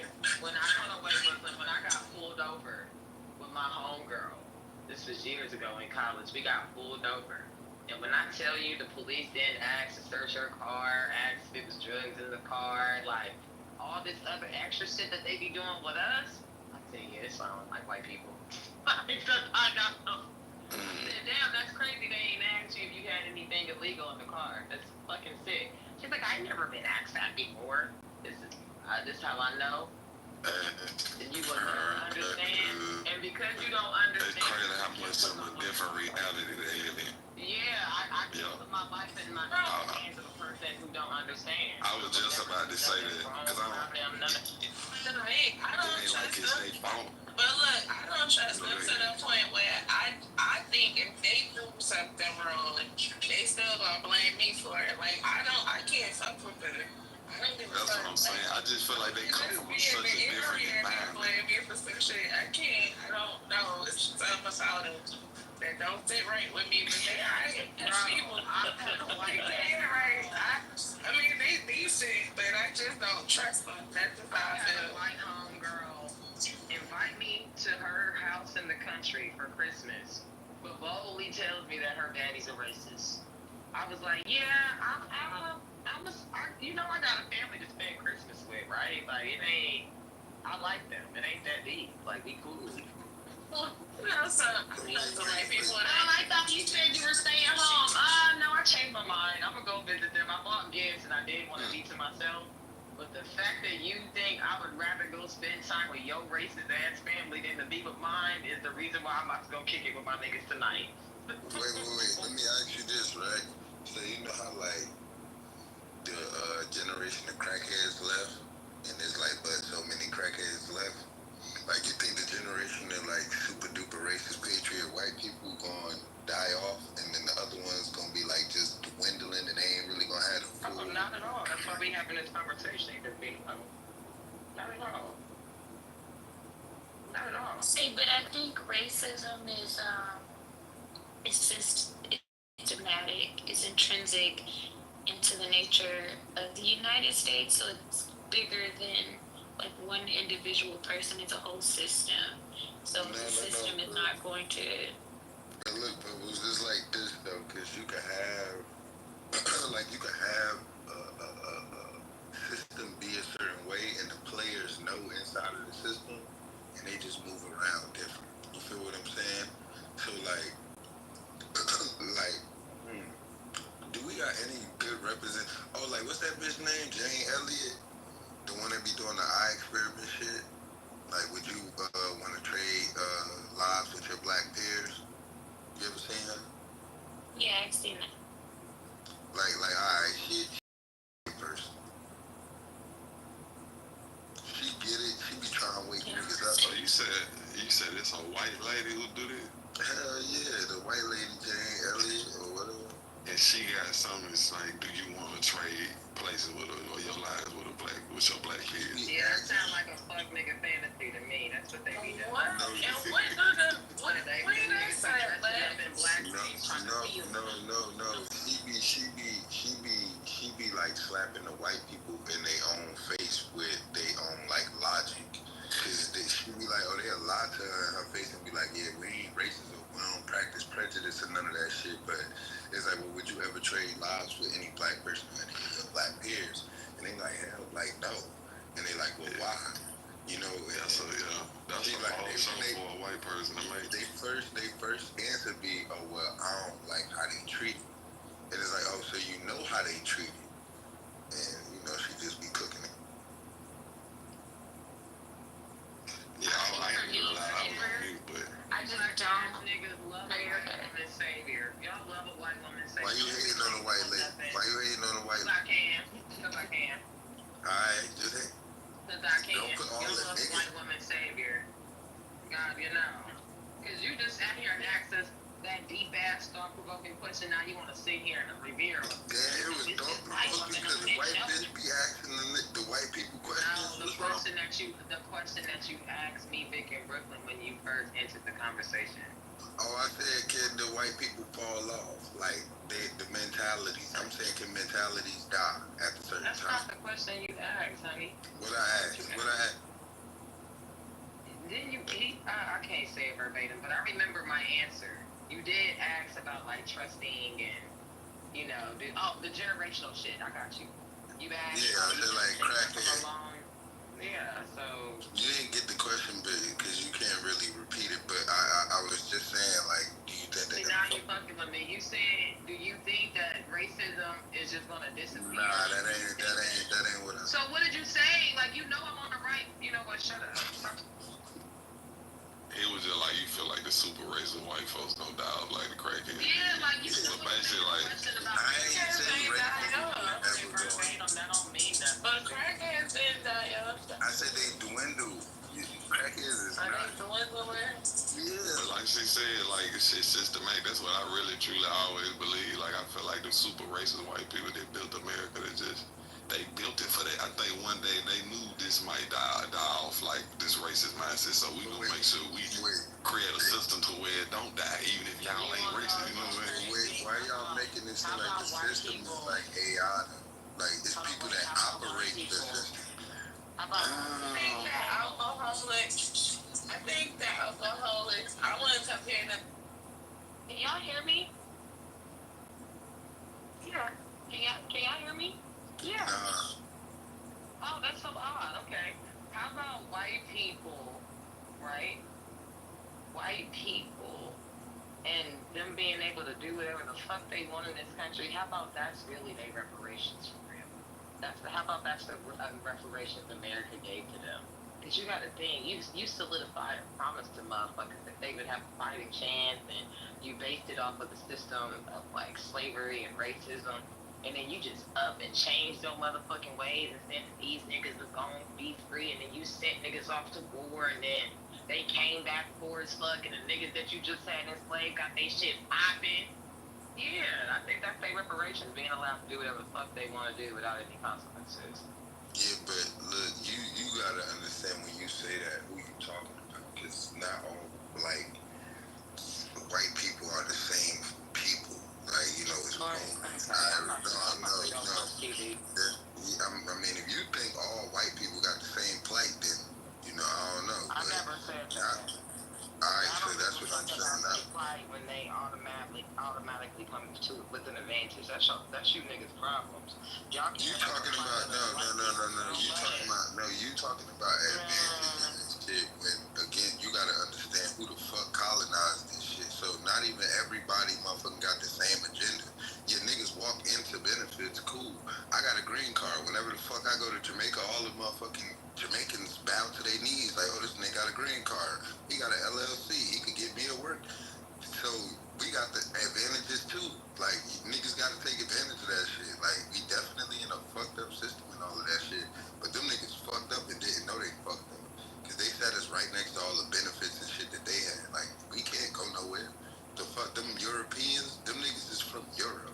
Them niggas is not Americans. That's what I'm trying to say. Like, we're Americans. So you're talking about the European practices.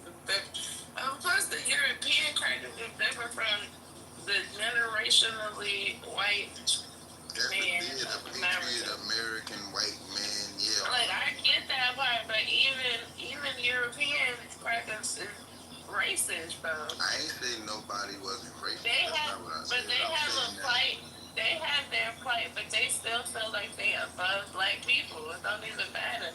Even the poorest of the poor, right? The middle of fucking, I don't know where they be from, but the fuck they from over there in Europe. Yeah, but look, they still be racist, though, and they think that they better than anything that's browner than them, for the most part. It don't matter how fucked up they are. Yeah, that's rhetorical, though. I get all of that. I get that completely. I ain't even really talking about that. Like, white people innately racist to me. I just feel like that. But at the end of the day, like, I'm talking about, we don't be understanding that these crackers don't really fuck with each other like that. You feel what I'm saying? The system just fuck with us. Like, it don't, like, you know what I'm saying? That shit made to break us. So, they just get benefits, but again, we get the benefits. Yeah, they don't fuck with each other, but they don't fuck with us more. Yeah, like you were saying about the system, though. Like you were saying, though, Connect. as far as like the system, not to cut you off, but you were saying, what you say is like AI, we act like it's AI as if it ain't people control this system, but like it kind of is AI in a way. Like, give me a situation where you feel like things can change, but as a whole, like, give me a situation in America, the way America work, it just really work off classism, which is just like racism embedded into that shit. You know what I'm saying? Like, what do you feel like is a situation to where this system in America, maybe we can change some things, but in America, like, where do you feel like it wouldn't be on autopilot? Like, racism wouldn't be on autopilot with this system? Like, I'm not trying to take it off autopilot because that shit is just, that's what it is. Like, that wasn't my, you feel me? I get that it's on. That's what I'm saying, but there's like AI. Like, it's like this, no. Look, it's like the laws is on autopilot to be racist, right? To crack down on us. But it's a judge that gotta sit and motherfucking, judge your fate. You feel what I'm saying? So again, yeah, the words and the way that the system is set up is definitely for us to fail, but it still take humans to operate the system. So if it's humans that ain't working on like with the system, it's always a fucking loophole. It ain't like it's on AI and it's just command, result. That's not how this shit works. I don't know. In some regard, I agree, but even when I'm trying to think of a situation, like, I'm thinking of like almost like redlining with real estate, or like it's almost like even if somebody don't think that they racist and you stay in like an all white neighborhood, right, and then like all these black folks just come running in and shit, like, even though it's almost like it's systematic for them to almost initially think like, what's going on? I pay for this school system and that school system, and a lot of these people, they go into these neighborhoods and live in these spots, so they kind of ain't got, I don't want to say they got to deal with black people, but they want to deal with like upper class people. I don't know, it's such a class behind just how deal with poor black problems. Like it's such a class system. Even we talk about capitalism, it's so like automatic to a point where it triggers. It can damn near just trigger the racism within any race of a person. But listen, bro. Look, you still talking about how people are operating the system again. So even with the capitalism shit, right? It's for the capitalism system to work, it has to be capitalist. You feel me? It's people. So like if niggas was operating different with they shit, it just wouldn't hold up the system that they already got in place. So it's just like fucking what's his name? The Byron the billionaire nigga. I think he just went Byron Allen or something. Yeah, Byron Allen, yeah. He just fucking like Comcast or one of them crazy ass networks, like. So it's like it's niggas like, you know what I'm saying? It's different ways. It's about how you operate the system. The system was set up by racist people to, fuck us over, but at the end of the day, people still have to operate the system. You know what I'm saying? It's like it's black motherfuckers in the system that do shit on the loopholes, and you know what I'm saying? Black bankers, niggas let you know, hey, your name protect system. Is niggas do shit for niggas and shit like that. You know what I'm saying? It depends on who operating in the system. That's all I'm saying.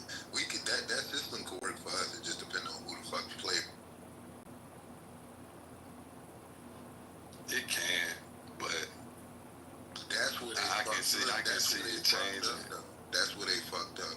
Don't change nothing, because the same way it operate for you, it can operate for me. You feel me? It's in a lot of regards, I think so. But even if like you said, like all the things we can take advantage of as black people, sometimes, a lot of times, we don't, or what I'm saying, we don't necessarily go out our way to make the system work for us.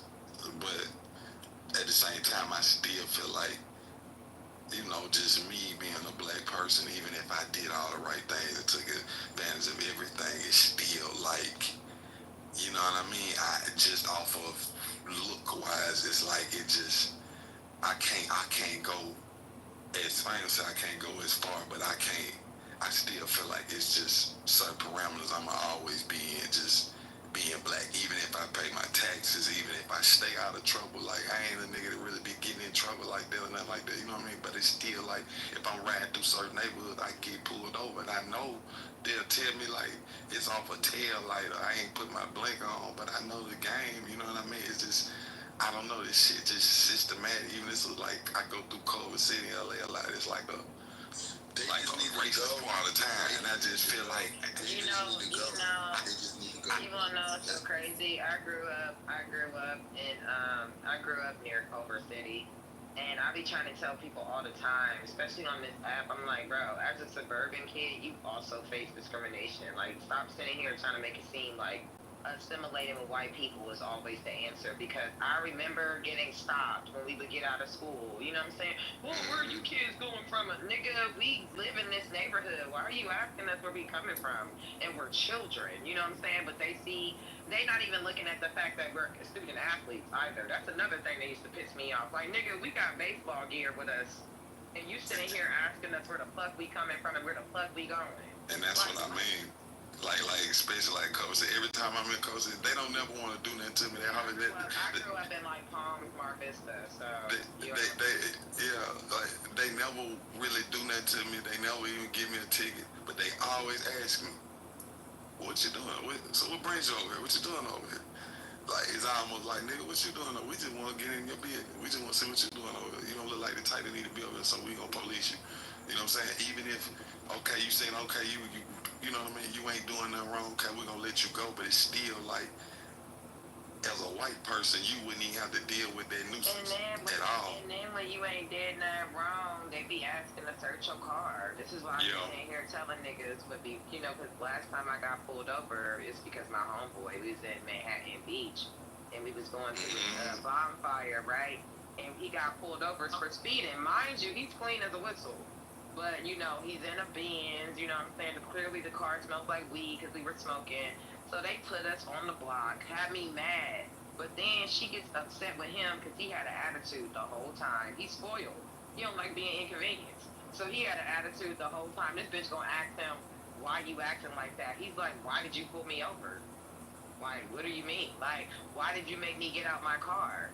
Why are you know what I'm saying? Like, what's going on with you, bitch? Nah, that's a fact. But you want to know what? Toward the end, she had asked, when she didn't find nothing, and when she asked him if she could search the car, mind you, I had already told him to say no if they asked. And when he told her no, oh my God, it's like she kept us out there longer. Then she tried to like run a 50 on me. I'm like, girl, this is a routine traffic stop. I'm not giving you shit. You know what I'm saying? Then eventually she had to let us go because I'm like, I'm a passenger, and you pulled us over when we're parked. Like, we were parked, bro. That's the shit that pisses me off. And that's kind of what I mean. Like you said, like, Connect, we do run these systems. And I ain't gonna lie, like, yeah, we could, the people could change, you know what I mean? But at the same time, it's like I said, like, when I'm going through an area like Culver City, it's almost like, okay, we just want to know what you over here for. We're going to let you go or whatever. But it's still like, I don't know. I guess they have this mindset. I think, like I'm saying, the system and how it bleeds into capitalism and classism and all that, I still feel like it's a mindset of those police officers. They feel like we police this white area and do you have good school systems and all of that. So they feel like, I don't know, like police feel like it's their job. They really feel like it's their job to protect them. Exactly, because that's what I mean. It's like these systems trigger people still at the same time. I don't know if you get what I'm saying, but that's why I mean, I feel like even if one of them like super racist white person, like do the average white person just want to hang a black person, nah, I don't think so. But it's still ideas that go with where you live, capitalism, not to mention culture plays a big part. Like, I don't know. That's why I say I think it's on autopilot. You always gonna be talking about the people that's operating in the system. Because if it was only us, we'd be straight. We wouldn't give a fuck about none of the shit you talking about, going to Culver City, none of the shit. We'd be good. What you mean? If it was only? What you mean? Like it was only us? Like black people. White people just gotta go. That's all it really. I feel like if this world was nothing but black people, we still find a way to discriminate somehow. Bro. That's just that's a fact though. You go to Culver City and there's only black people and they tell you, hey, and come on now, you sound crazy. But even when you just talked about uppity black people, how they looking down on a different type of black person or seem to be a lower class, but that's still divide. We still do it now. That's new. Like I'm just saying, even when you look at going people going that we have classism, colorism, and so many different hood versus not hood. We wouldn't be racist towards each other. What are we talking about? It wouldn't be race, but that's because we all the same race. Exactly. We would still discriminate. Exactly. Like you even look at Africa and certain countries where it's mostly just black people, they still find a way to be tribal and hey, you different from me. Like it would still somehow bleed into it. Like it almost seems like it ain't no way around it. Nah, but you're talking about two different things. You're talking about a hierarchy, like versus like a system that's just like made to oppress you. It's a big difference if we all the same people and we got other people oppressing us and teaching us to oppress each other. If they wasn't there, that shit wouldn't even operate how. Like I ain't gonna lie, you kind of like, you know what I'm saying? Like you feel like you defeated. Like you feel like no matter what. I know. I'm saying that like you gonna be defeated no matter what type of answer. And it's like, even if it's all black people, that was harsh. That's how a nigga defeated. I ain't looking at it from a defeated point. I'm just saying some of this shit.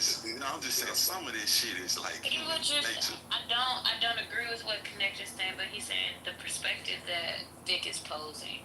Correct me if I'm wrong. We are motherfucking. But continue, Vic. Nah, I'm just saying I feel like some of this shit get to bleeding over into human nature. When you got countries where it is all black people, shit like that, like we gotta at least recognize that. Like I don't feel like I'm defeated or nothing like that. Like I'm not one of the black people looking at life like that. But I'm just saying it ain't no way around it. When you have like it's a hierarchy, but you have racial hierarchy, but the hierarchy can go way beyond just race. So kind of.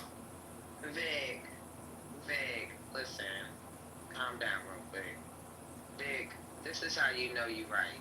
Remember the very first question that this nigga just gave me a hard time about. Remember the very first question he asked, Vic. He knows better. He knows. Or he wouldn't have asked us that question. Because he asked, what he asked, talking about the dying off of white folks. Nah. I guess she talking about the dying off of super racist white folks. Yeah, like, come on, bro. Like, and then you ask that shit in a very facetious way as if it was like, man, you know if you can't trust the white people before them, why would... Like, come on, bro. Like, now you sitting here arguing with Vic. You think white people, you think racism just dwindled down and dwindled off because of generations? And this is when we were talking about being in community and being friends or associates or colleagues with these niggas. So don't do it. Don't you do it. But continue. Nah, that's it. I was about to ask you something, no Connect. That's what I was about to ask. So, I don't know. I guess you feel like if it was just all black people, we'd just have hierarchies. We'd have niggas that do different shit, that handle different jobs, that like play different roles and positions, and other people just probably gonna feel like their position more important. Like niggas probably power trip. I can see that. I can see all the wild, weird, extra shit niggas be doing and people be doing to each other. Yeah, but it's not gonna be. Damn, when I get in my car, I don't think I could go in this neighborhood because it's too many white people, or I'm the only black person, or like that shit. That's a major problem. You don't. Bro, everything. Bro, what? Have you ever been through Fredericksville, Texas?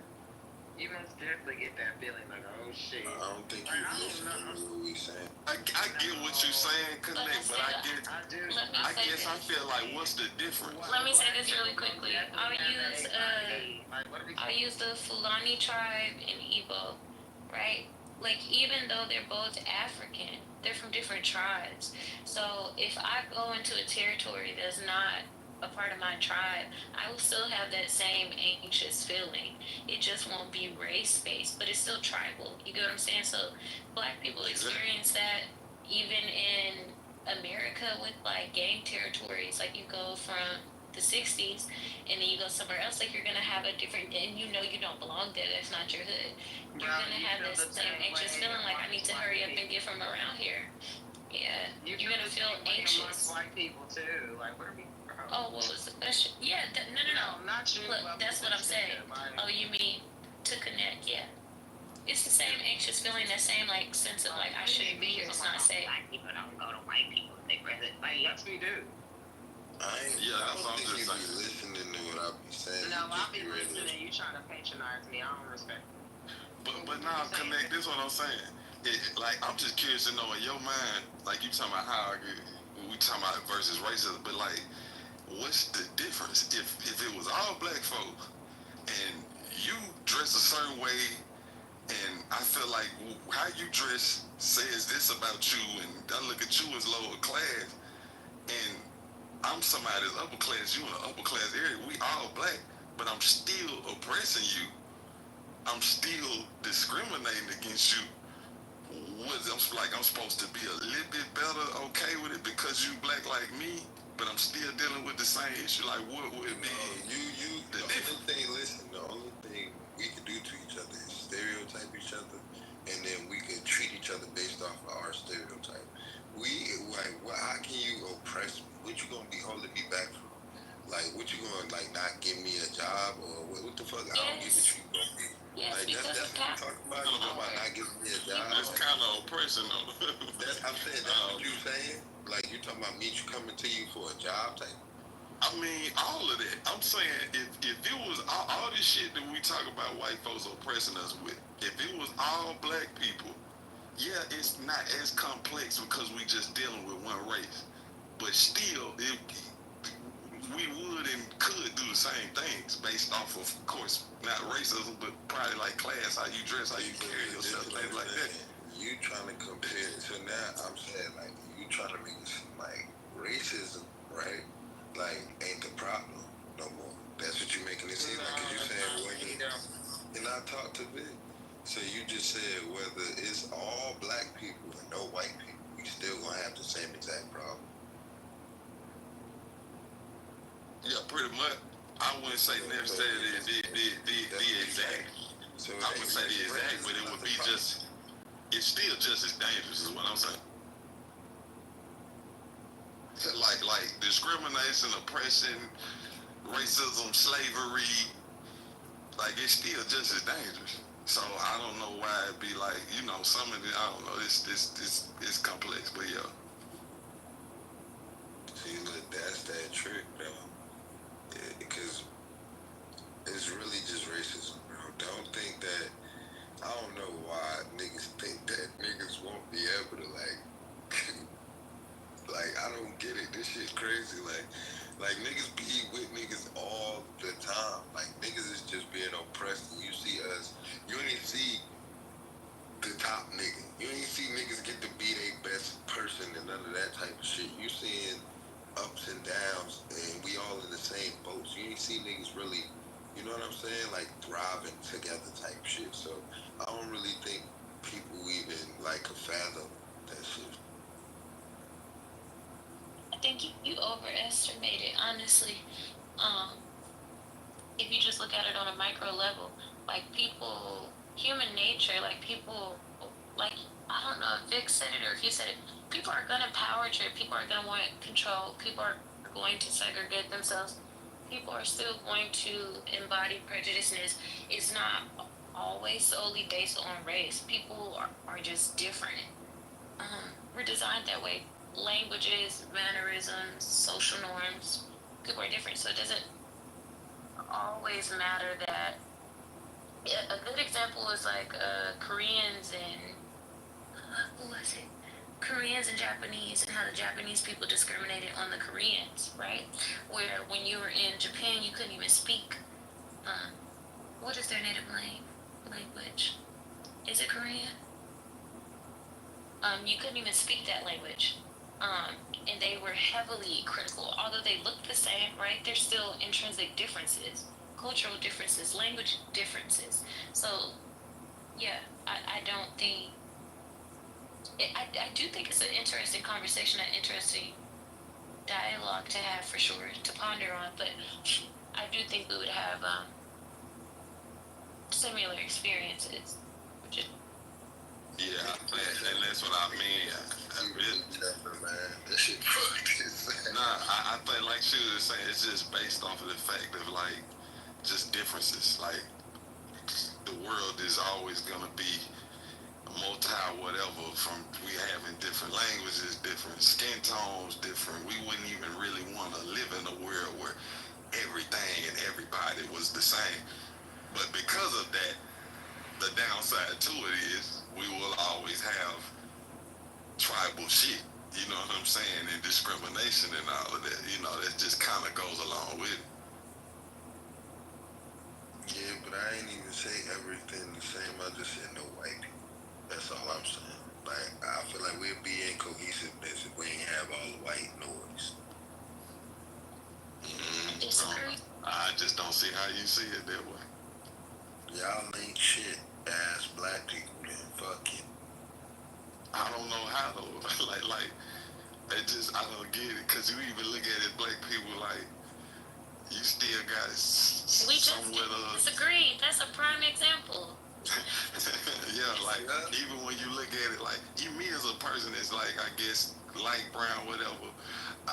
You could like, I can't really necessarily just. I guess I could not give you a job if I was a boss or whatever. But I don't know. We still as black people, we still do colorism though. Like, so listen to how you feel saying that shit, even though it ain't even real. You're like, man, you don't even feel right talking about you wouldn't give a nigga a job. No, cause I ain't that type of person. But I'm just saying, none of us them type of people. Shit. Man, we not. It's some folks won't even fuck with you if they wouldn't want you dating their daughter if you was too dark skinned. That's cool.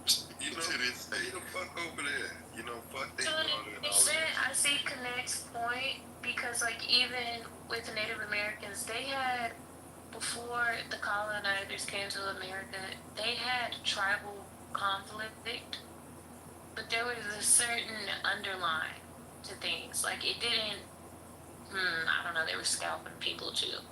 Nah, it's like the mafia though. It's like, alright, listen.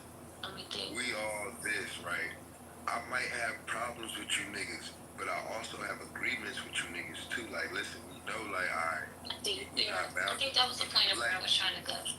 Yeah, it's like we have no boundaries with white people because we're not them. They don't have a boundary with us. You feel what I'm saying? We're gonna have a line drawn with each other. Like this is what I'm saying. Niggas make it seem like we have no type of like. Are you sure? Because even in Congo and Sudan, in the conflicts that are happening there, there's just some very egregious things happening that black people are inflicting on black people. So are you saying that that's that's conflict? I didn't say that we won't have conflict. No, but even in that conflict, that's my point. Even within that conflict, there's no bounds. You get what I mean? Like, there's no yeah, but you listen, you talking sense of morality or human. Like, they're not. There's no moral compass in how they're engaging in the conflict. Like, it's very barbaric, in the natures of which we as Americans would describe like a colonizer or a slavery times. Like, there was no line, or there's no. Listen, but Bubbles is gonna be singular, right? Conflict, but it's gonna be like a mass agreement of boundaries. It's not like everybody across the board is just gonna say, you know, fuck everybody's boundaries, and we don't have a, you know, decorum with each other because we, you know what I'm saying, of the same kind and shit like that. It's definitely always gonna be conflict all over in different places. People gonna disagree every fucking day, all day long. That's not what I'm saying. I'm just saying it's not gonna be to hang this nigga. We're never gonna have hang this nigga. That's why I'm telling you I disagree. And that's why I use the conflict in Congo and Sudan, because it's very barbaric. It's very heinous, the things that they're doing. It's not just as simple as like, I have an issue with you and we're beefing over territory and I'm gonna kill you. Like, the things that they're doing are very barbaric. like it lacks all sense of morale or humanity. So it's not just, so I don't know, like, is that a sub consequence of the colonizer, or are some people just inherently evil? It's something to ponder on for sure. I think all that shit come from white people. I've always thought about it. Like, are some people just inherently evil? It doesn't matter the.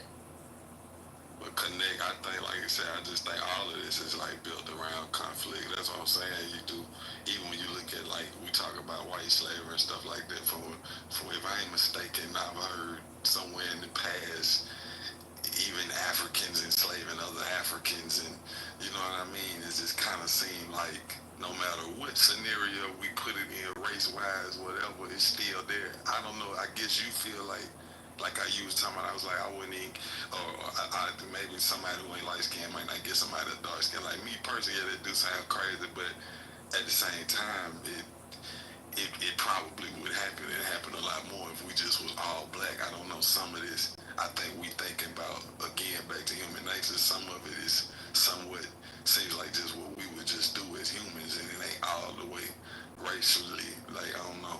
But I don't know, and sometimes I think if it was all black people in America, especially like if you took all the black folks right now in America, we just went and got our own country. I don't know. I think it should still be like a mess. Like because we already still be up against each other and shit. Then we just take and go to a world where there ain't nothing but us and we running everything.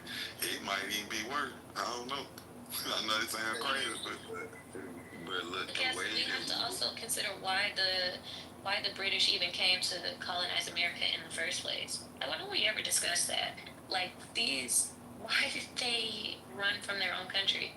Like, why did they need to separate themselves from the British? Like, how were they being treated in Britain to need to delineate in such a way? But they was fighting with different people. Like, remember Spain and all of that other shit? Like, the British are coming. That's where all that shit come from. Like, all of the Seminole Wars and all of that shit in America. Like, that was the British. This why that slave ship shit and all of that shit is a lie and a fucking myth. The niggas that was on ships was the Europeans. They were the ones coming over here. It wasn't no fucking, like, yo, even with the accounts that niggas was reading and shit like that, these niggas talking about they got yacht-sized boats.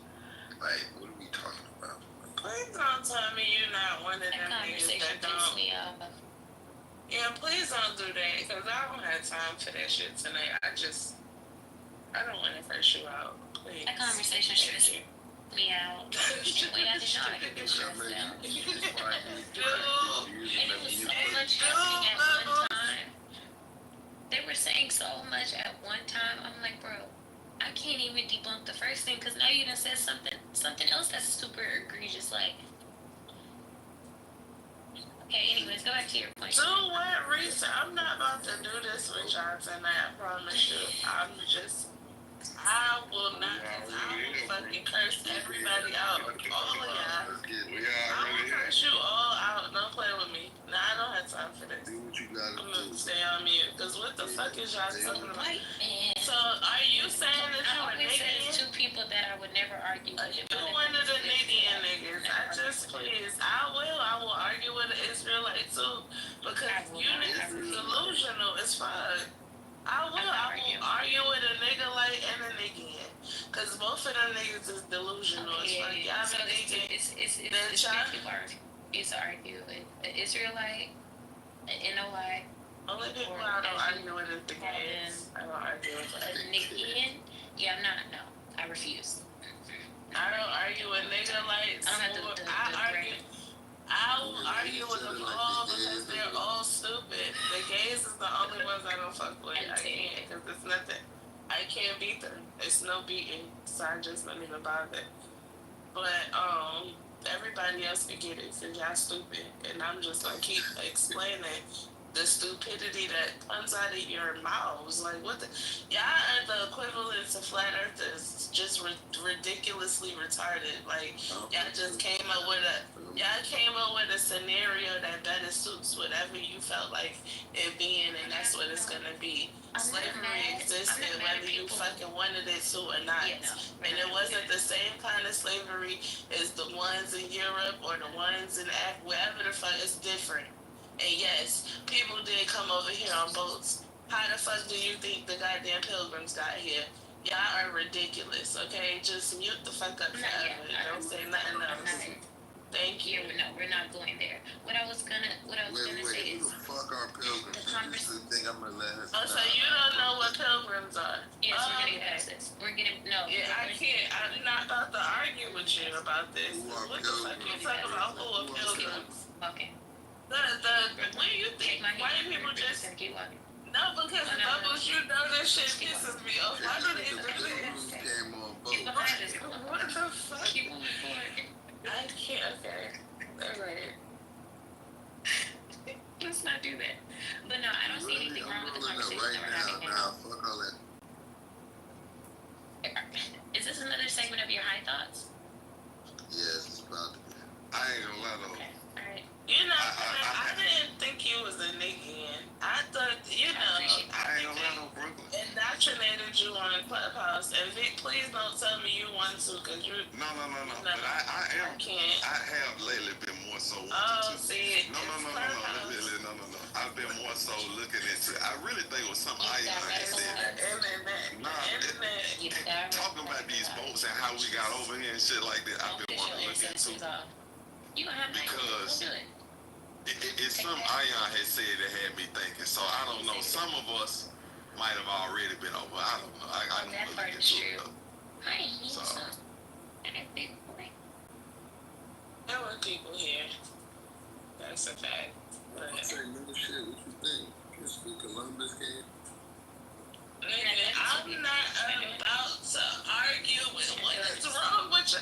Let me ask you a question. I just got one question. It's too late and too early in the morning at the same time. But guess what? I got time. Because I slept. I went to sleep and I slept till I couldn't sleep no more. So I'm up. And I want to know one thing. How is it? Don't have nothing to do with the nigga conversation because I'm over that. But how is it that adults, grown people, get on the internet and not the internet, as my Californian proper speaking people would say, the internet, and all of a sudden you discovered some new shit that you ain't never cause this nigga on YouTube said that, you know, cause the white man ain't tell you the truth. You believe that shit? Like, I done seen so many adults, males especially. Let's start the fuck there, cause it's really a problem amongst you all, the males, right? I done seen so many adult males get indoctrinated by internet babble that I don't believe. What the fuck is wrong with y'all? Like, what happened? trying to say we go. What kind of disconnect is this? Like, y'all don't have no kind of standing on nothing. Y'all motherfuckers just switch up when soon as the next new thing come along. What the hell is going on? I do agree, because it do be sometimes be like, now come on now, you know, folks just be looking for anything and looking into anything. But I don't know, since the internet and these podcasts and all this shit that came out, Clubhouse, all that, I don't know, it has been information that has triggered my mind to make me want to go and look into things. And sometimes it might change your mind. I do think sometimes these niggas just be a little too out there where they just get swayed. Whatever season, whatever they just watched, you know what I'm saying? But I don't know. I guess because it's so much. Sometimes when I hear people talk, I go through an experience called the imposter syndrome. It's like, I know what I know. But you're making me question the fact that I know what I know, and I don't like that. And it starts to piss me off after a while. Because then I go and do the research, and it's like, you already knew this. Like, and it just sounded so convincing to the point where it made me question myself. And I looked it up, and they're still going to argue the fact that I'm wrong. I'm like, just because a nigga wrote a book don't mean he was telling the truth in it. Like, that's what I said. Like, these niggas get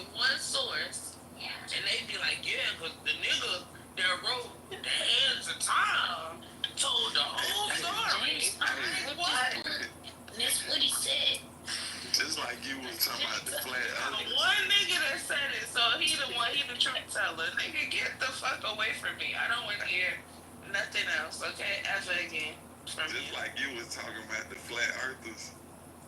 I ain't gonna lie, at one point I had heard so many folks talk about their theory on the earth being flat. Even though I know it's round, I ain't gonna lie, I had to go look into it. I had to go just look into it. You know. I mean, it's fair. Like, it's fair. Because a lot of shit that people bring up, like, especially when it pertains to, like, religion and, like, history of any sort, I'll look up. I know the original story. I know the story that I know. But this person is telling me a whole different story. So I'm going to look it up. And I'm going to, find something to see if I could kind of get their story. But if I don't get it, I don't care. And you can tell me whatever you want to about the white man, and the white man give us the books and all of that. But what y'all fail to realize is, we got stories too. Like, the white man ain't the only man with fucking history. Y'all niggas be fucking doubting y'all own ancestors for real. Like, y'all get on my nerves. I swear to God, I can't stand you niggas. I swear. I can't. That make me sick. Another nigga tell me in the goddamn chat, look it up. I'ma look you the fuck up. I'm telling you that right now.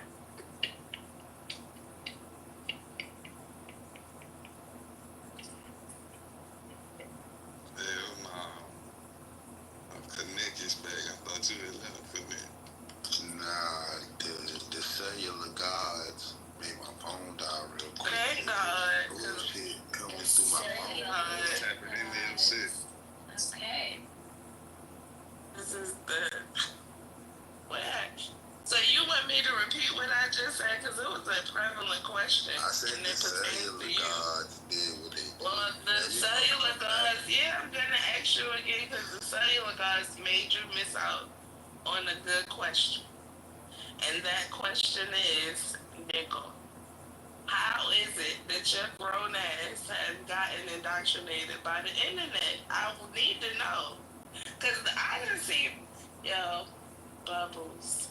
Let me tell you who I done found. Like, Muslims is different.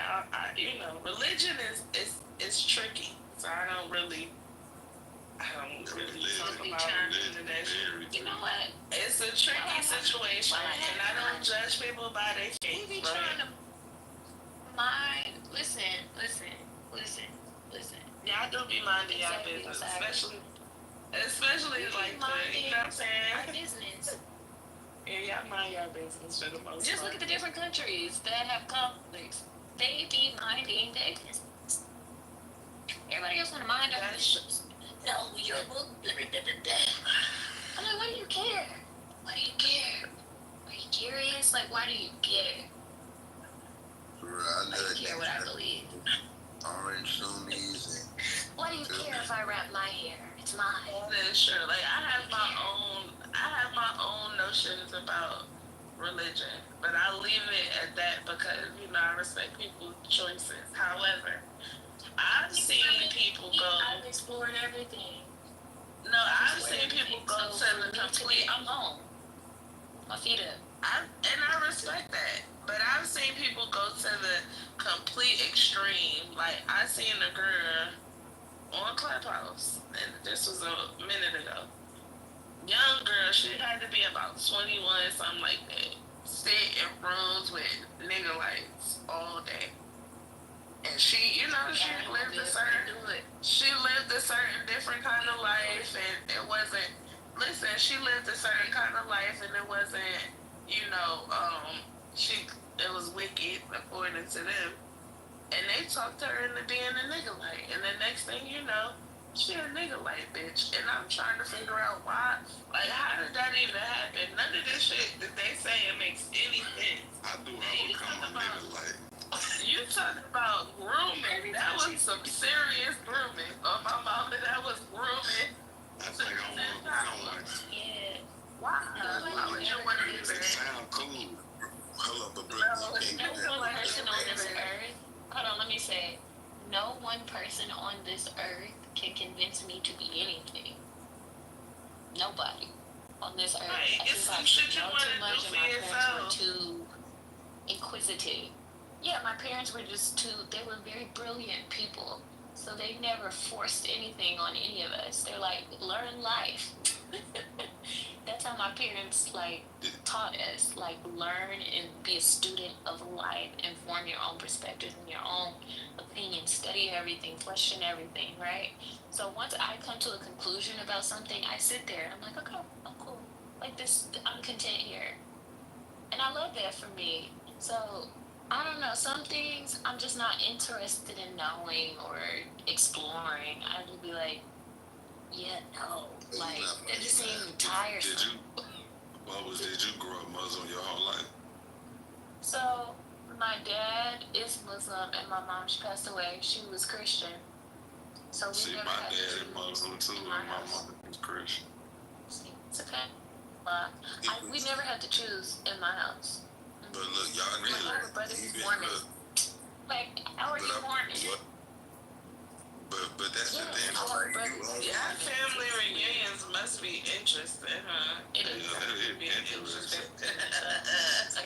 Everybody's very. But I guess Mormons somewhat online with Christianity too a little bit, so you know. Bubbles, do you do Christmas with the family even though you don't celebrate Christmas? Do you still do it because they gather? No, they be trying to finagle me. You don't even gather with the like, people? Oh, just come over for dinner. I'm like, you're not slick. No. That's paganism. They be trying to like. See, that's what I'm give me saying gifts about. like 3 days before. That's my plight with religions, right? It's not fun. It's no fun. It's like if you really like following the letter of the Lord, it's no room for fun. Yeah, I ain't gonna lie. Like that. Growing up Christian, like that's why I said I couldn't really be a good Christian. Cause it's like this. For me with religion, it's too strict. For sure. I think I just rather go to hell. Yeah, I think I just rather go to hell. I just can't live like that. Nah, the gin always wears popping. Just being for real, I gotta live life and you can't do nothing. I just You're a gotta choose one. There's so many restrictions like that. I know, but it depends. Listen. The thing is, like, let me tell y'all something. I'm gonna tell y'all a secret. I really got a connection to God. Y'all don't even understand what is happening here. All of these things are distractions. However, God told me that the people need something to hold on to, so I just let them hold on to it. But I got a real connection, and God is very understanding. That's why all of these things, they need something to hold on. Faith. It's faith. That's what faith is. Listen. I Hold can't speak. Hold on. Listen, I can't speak. Yes, Osiris. He wanted to say what's up. Hey, Kimmy. Hey. Anyway. Okay. He done came closer. You know my So wait, what was the secret? Okay. Anyway, this is what I was about to say. I can't speak. Hold on. I can't speak for nobody else. Listen, my religion. Go in, make your prayers. Ain't no images, ain't no paintings, ain't no pictures, ain't no nothing. You do your prayers. You go about your business. As someone that is sober, right? That's why I say it just depends on what you describe, what you think is fun. Which you know what I mean? Smoke weed and that? Nope. So I think it's just, but again, remember I told you about my parents. They were very like hippie, like that. You gotta remember how I preface this conversation, Brooklyn. I can't speak for nobody else. Right. I can't speak for nobody else. But I also said that my parents were very free spirited in the sense of like you explore, learn life. You know what I mean, and find a path. Just know that there's something beyond yourself that's rooting you. Whatever that is for you, figure it out. That's how my parents were. So with that said, it's how you perceive fun. For me, having daily structure, like a routine, being grounded in a routine, that level of stability is very peaceful, because right before Islam, I was really close to a Japanese family. I worked with them for years, and they were Buddhist. They had my cousin is Buddhist. They had a level of like pureness over their family, calmness, right, that I didn't experience anywhere else with anybody else. I'm like, bro, this is like the happiest group of people I've ever met in my life. Yeah, like, you think you're happier than us? That's what you said? No. I didn't say that. I can't speak for nobody else. I'm only speaking about my lived experience. But those were like the happiest people, and they explained to me that when you see any Buddhist people put like their index finger pointing up, they're saying we're all one, right? They believe in, they have an interesting belief, but I'm not gonna get into it unless you ask me. But they were so calm, and I would ask the elder of the family every day. I'd be like, "How are you?" And he would be like, "I'm not in a state of suffering." Every single day for like 2 years straight, he would say this: "I'm not in a state of suffering." I'm like, what does he mean by that, right? But he's like, "I'm not suffering in life." So for me, when it comes to beliefs, whatever grounds you, brings peace to you, helps you understand other people better, I'm for it. I'm with that. And for me, that just happens to be Islam.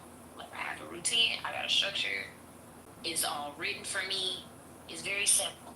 So for me, how you may perceive it as being strict, like, and that's okay, because there's Rastafarians. You see what I'm saying? Like, whatever roots you and keeps you as a peaceful, calm person, it helps you see. But I know in diplomacy. I know Muslims, but here's the thing: like it does, it's strict, but it also depends on how you practice too. That's what I know Muslims that's not right. You really can't say that it's strict, but I'm like. I'm the type of person, if it's rules that I must abide by, I'd rather abide by the rules or don't. And if I don't abide by the rules, it's because I don't want to be a part of it. And I'm not going to be a part of something that I can't follow the rules to. That's just how I am. Now, being a good person, I can do. But I don't need to do, like, my morality isn't based on a theory. That's just how I look. It's not based on a theory. It's based on, actual good and evil. Like, I understand good and evil without religion, so I don't need it. But wait, the time. What do we I understand the difference. I don't need it. That's how I feel. I'm saying, what if you find out all of this sinning that we've been doing on earth, and your ass really go to hell? And so, I know for a fact that God is not that strict. Hey, bro, and I say the same thing, bro. And I say, if I really serve the God that's strict, I wouldn't, me personally, I wouldn't want to serve a God that's strict. Like, in a Christian belief, no matter what you do, if you don't believe Jesus died for your sins, no matter how good you were, you're still going to hell. So I just feel like, what kind of God is that? Like, y'all don't fuck with God. But here, and then that's another thing. I don't fuck with other people's God. I fuck with my own God. You know what I'm saying? I don't fuck with people's concept of God, but I fuck with the creator of all things. Yeah. Would think of as God. Oh, that's who you know what I'm saying? I don't listen. You ain't going too far. But what I'm saying to you is, I understand that there is a super conscious being that is in control of it all. I do know that. So I'm not what you see when you look up at the sky. Hold up. I'm not like an atheist. You saying it's a nigga playing GTA and saving the game, like PlayStation 2. Remember, if you ain't have a memory card, you couldn't cut the game off. Like, nigga had to go to school and leave the game on and tuck it under the dresser so a nigga wouldn't touch it and know it's on still. Until that game used to be hella hot. It worked. Like Resident Evil, ain't no not saving that shit when you playing I'm not saying that it's a nigga that's playing a video game with our lives connect. Man, you're going. I told you was going too far, and I meant it. Listen, you a These problem. high guys. Let him be free, Brooklyn. Like, I'm high. I'm smoking right now too. Like, what are you talking about? I'm just up in here blazing. Little Like, hippies. what are you saying? I don't understand. Why are you saying that? It's not a nigga playing GTA. First of all, it's more complex. It's more complex than that, definitely. However the case may be, it is not. It's You ain't about to tell me the motherfucking fabric of life. I don't want to hear this shit. You about to... religion is a man. Listen, religion is a man-made concept. I don't care. Religion is a man-made concept. Belief is what you know, is different. But So religion. You believe we living in a simulation? No, I don't believe we live in life. What is life? Talking about what we live in. So you don't believe in quantum physics and none of that? Straight there? Y'all need to put the blunt out. Physics? It's time. It's time to put the blunt out. Nah, because I'm trying. He need to put the blunt out. Y'all making me happy. Getting the contact high. I'm saying, like, you know... Looking at high people and you ain't high, it's like, they try, like, you down there on their level, because y'all talking about some real shit. I am talking about some real shit like string theory. You never heard of string theory? Quantum physics? I ain't gonna lie, Connect, I do think we live in a simulation. Okay, so look, slow down. Glad you brought that up. Because Buddhists believe that. I know they do. Buddhists believe in string theory. What is string theory? I don't know nothing about it. It's about how particles... Religion, Mom, give me a second. Look, it's about how particles react without an observer. So it's like the magic trick with the fucking bunny in a hat. Everything you could fathom and imagine is in that hat until an observer pulls out whatever the fuck they make matter. You know what I'm saying? Like, matter ain't real until we create it in our brain.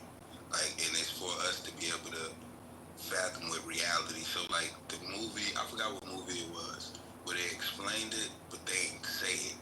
So it was the movie where the nigga got blew up in the army in a helicopter, and he was going on a train back and forth, trying to complete a mission. And then at the end of the movie, he realized he was just a brain in a box, and his body was gone. But his mind made him feel like he had a body, so he could fathom what the fuck was going on. You get what I'm saying? Okay, so I'm gonna read it. Y'all ready? Y'all high anyway, so Super. let's take a little trip. So Buddhist people believe with a string theory. So from the physics side of it, string theory is, which is what Connect is saying. String theory is a framework in theoretical physics that proposes everything in the universe, particles, forces, even gravity, is made of tiny vibrating strings of energy. These things are one-dimensional, and their vibration determine the particle's properties, mass, charge, spin. So if you just look at that from, I guess you can separate science from physics, like atoms and electrons and different molecules. Like, so I understand the concept of that because it's rooted in science of like water, oxygen, fire, different properties, humans, like how we are created, electrons, protons, etc. Right? So the core Buddhist concept and how it's relevant is emptiness. Everything lacks inherent independent existence. To elaborate, that means like nothing can be created nor destroyed, you know? So all phenomenons are interdependent, arising due to causes and conditions. And then interconnectedness dependent. Sorry if these are a lot of words, try to follow me. So it means this mirrors how string theory describes the cosmos. All particles are vibrations of the same string in different states.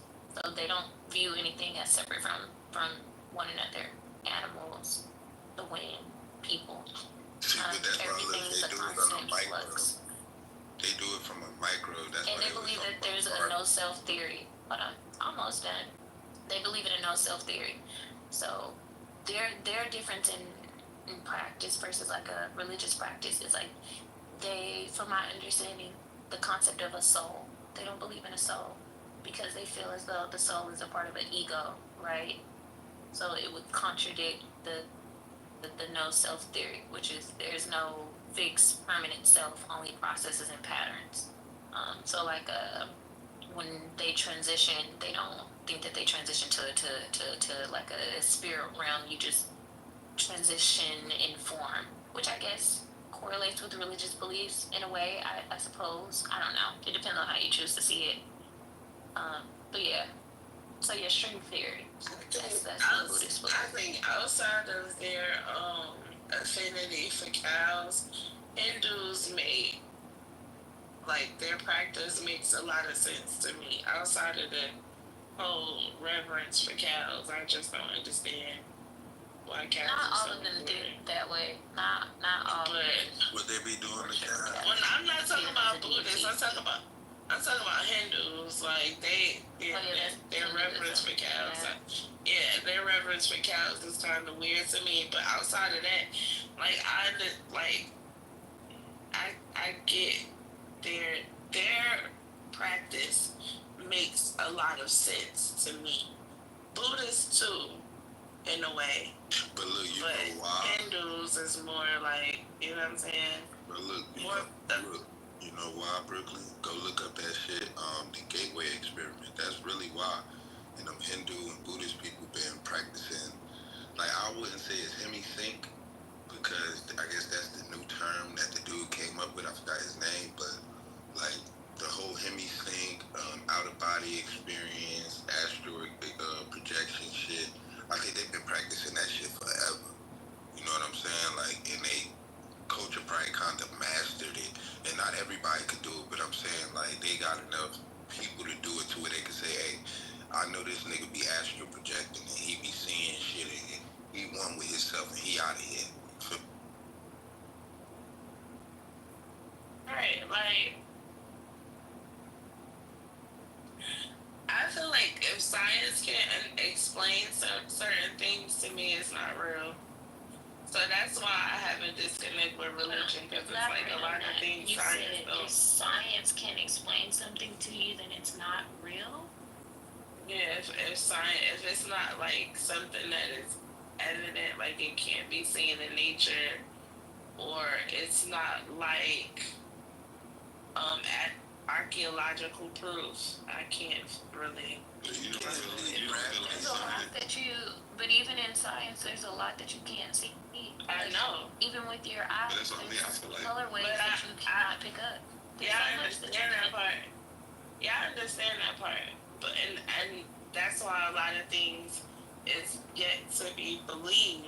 However, when it comes to religion in particular, that's where I have the disconnect from religion, because it doesn't what science doesn't explain religion to me. It doesn't coincide. It kind of Wait, Bubbles. But you don't believe in gravity, but you believe in. I ain't say I didn't believe it. Who said I didn't believe in gravity? See gravity, nigga. Who said I didn't believe in gravity though? Is she?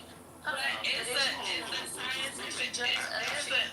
There's a scientific explanation. Right, there's a scientific explanation for gravity.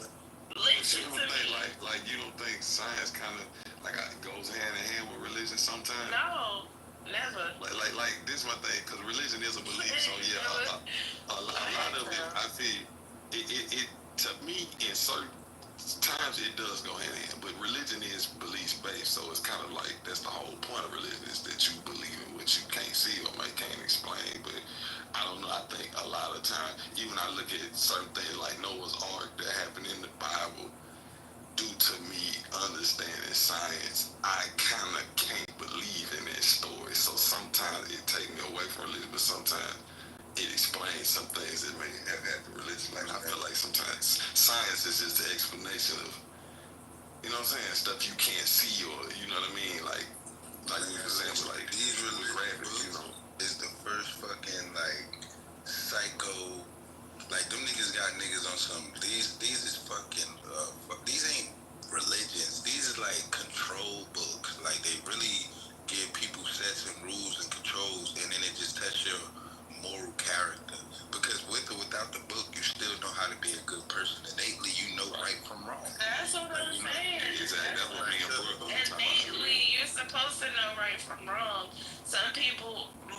reality is based off of the religion that they follow. And that's fine to me because if it'll make you a better person, then good for you.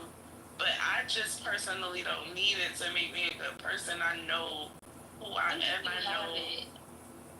Yeah, I think I know you're under any specific. I don't think you're under any specific religious practice, but I do think that you believe. Yeah, so you remind me of like a younger.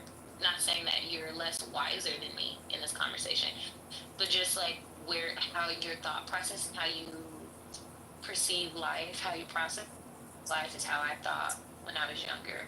I was very inquisitive and super into science and just like studying life in itself. So yeah, I had a lot of questions. Yeah, but look, aliens would be the best experts. Don't you start with that alien stuff. See, niggas scared of this shit. I don't want to talk about aliens. Niggas want there to be a sky daddy. No, no. Crazy shit. Don't do too much. But my thing, a sky daddy is a limitation in itself. Because there's a whole universe and a galaxy, so that's that. Galaxy daddy. But the reason why I don't, beyond the galaxy, the reason why I don't like talking about aliens is because my mom used to think I was scared of Scooby-Doo, but it was really X-Files, so she wouldn't let me watch Scooby-Doo, but she would let me watch X-Files. That X-Files used to be crazy. Fuck me up. I did not like this theme song. The X-Files theme song just put me out. I was like, no, cut this shit off. Okay, let's move past aliens quickly. Fast thing. But I heard what you were saying. Look, this off topic, I heard the aliens out here raping things like they you want to fight? You want to fight? It's funny. So if you want to talk about science, move back to Venus. So are you saying that women are from Venus, girls are from Venus, men are from Mars, or some shit, boys are from Mars? No. I want to go back. I want to go back to something that you said. I wanted to go back to something that you said, Brooklyn, about science, right? So Einstein believed that time was in the fourth dimension, right? But time is only relative depending on where you are, because the time on Earth is not the same time on Venus, because we're moving at a different speed because of our axis, if I'm not mistaken. It's because our axis has nothing to do with time? No, gravity. So our time is only based off of the sun, all right, and the axis of where the sun spins. But our gravity pull. So the axis. Don't play with me. You know that's on Earth. That's only because we can see the sun, and that's how we do our time base. So everywhere you go, the sun changes. But again, gravity changes time, quote unquote, because gravity's pull would make you go slower, basically. So like that's why they say when people go out of and no, it's not really both, because so astronomy says, correct me so I can understand. So it says astronomy, our human timekeeping is historically based on the day is one rotation of Earth on its axis, the year one orbit of Earth around the sun, the month roughly based on the moon cycle, weeks are ultra-religious systems, hours, division of the day. So in a sense, time is based on cosmic movement. So I don't think you're wrong, just help me correlate. I'm saying that the clock is based off of the sun. You know, every 24 hours the sun goes up and down. Like that's basically it. You get what I'm saying? That's just us observing the sun and us keeping track of what we do every day, right? But if we leave Earth, right, our time would change from the people that's on Earth, because gravity's pull makes you move slower. You get what I'm saying?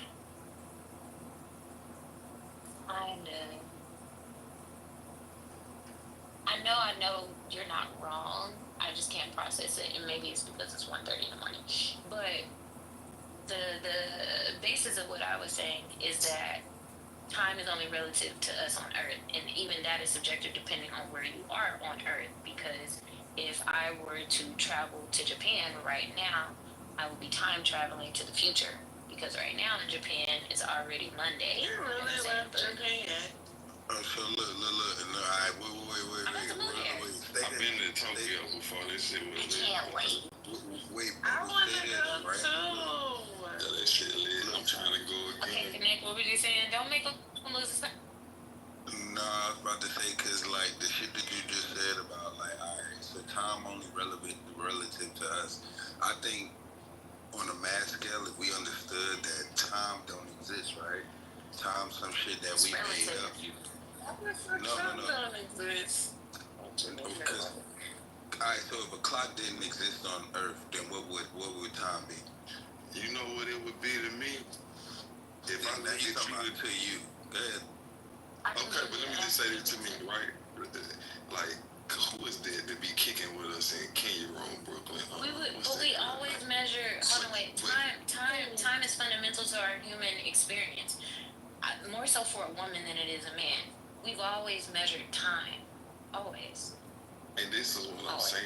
It's like because a woman's body is in synchronicity with the moon cycle, like it literally is. So we've always measured time before we understood.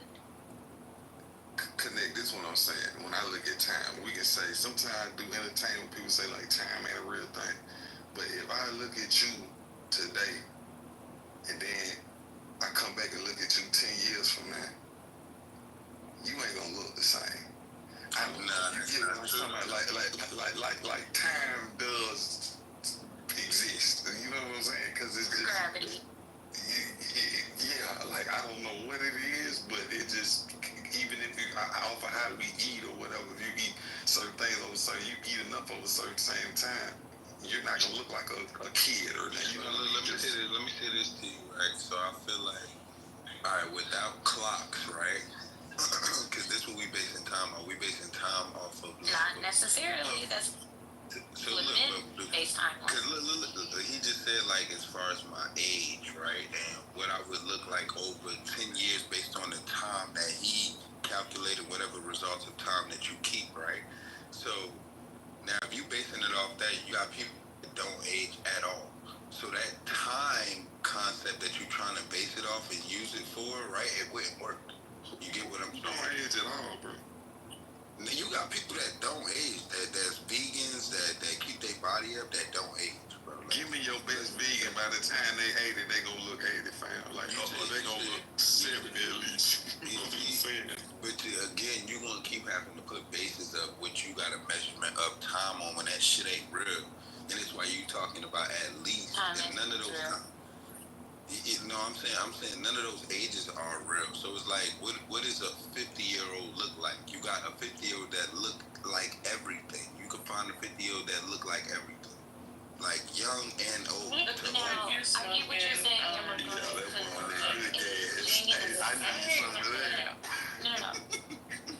what you're saying in regards to the appearance. Hold on.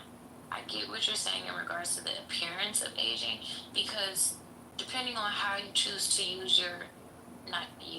depending on how you choose to live your life can slow down the aging of your cells, which is true. We see Asian people do that very well. Korean people do that very well. Japanese people do that very well.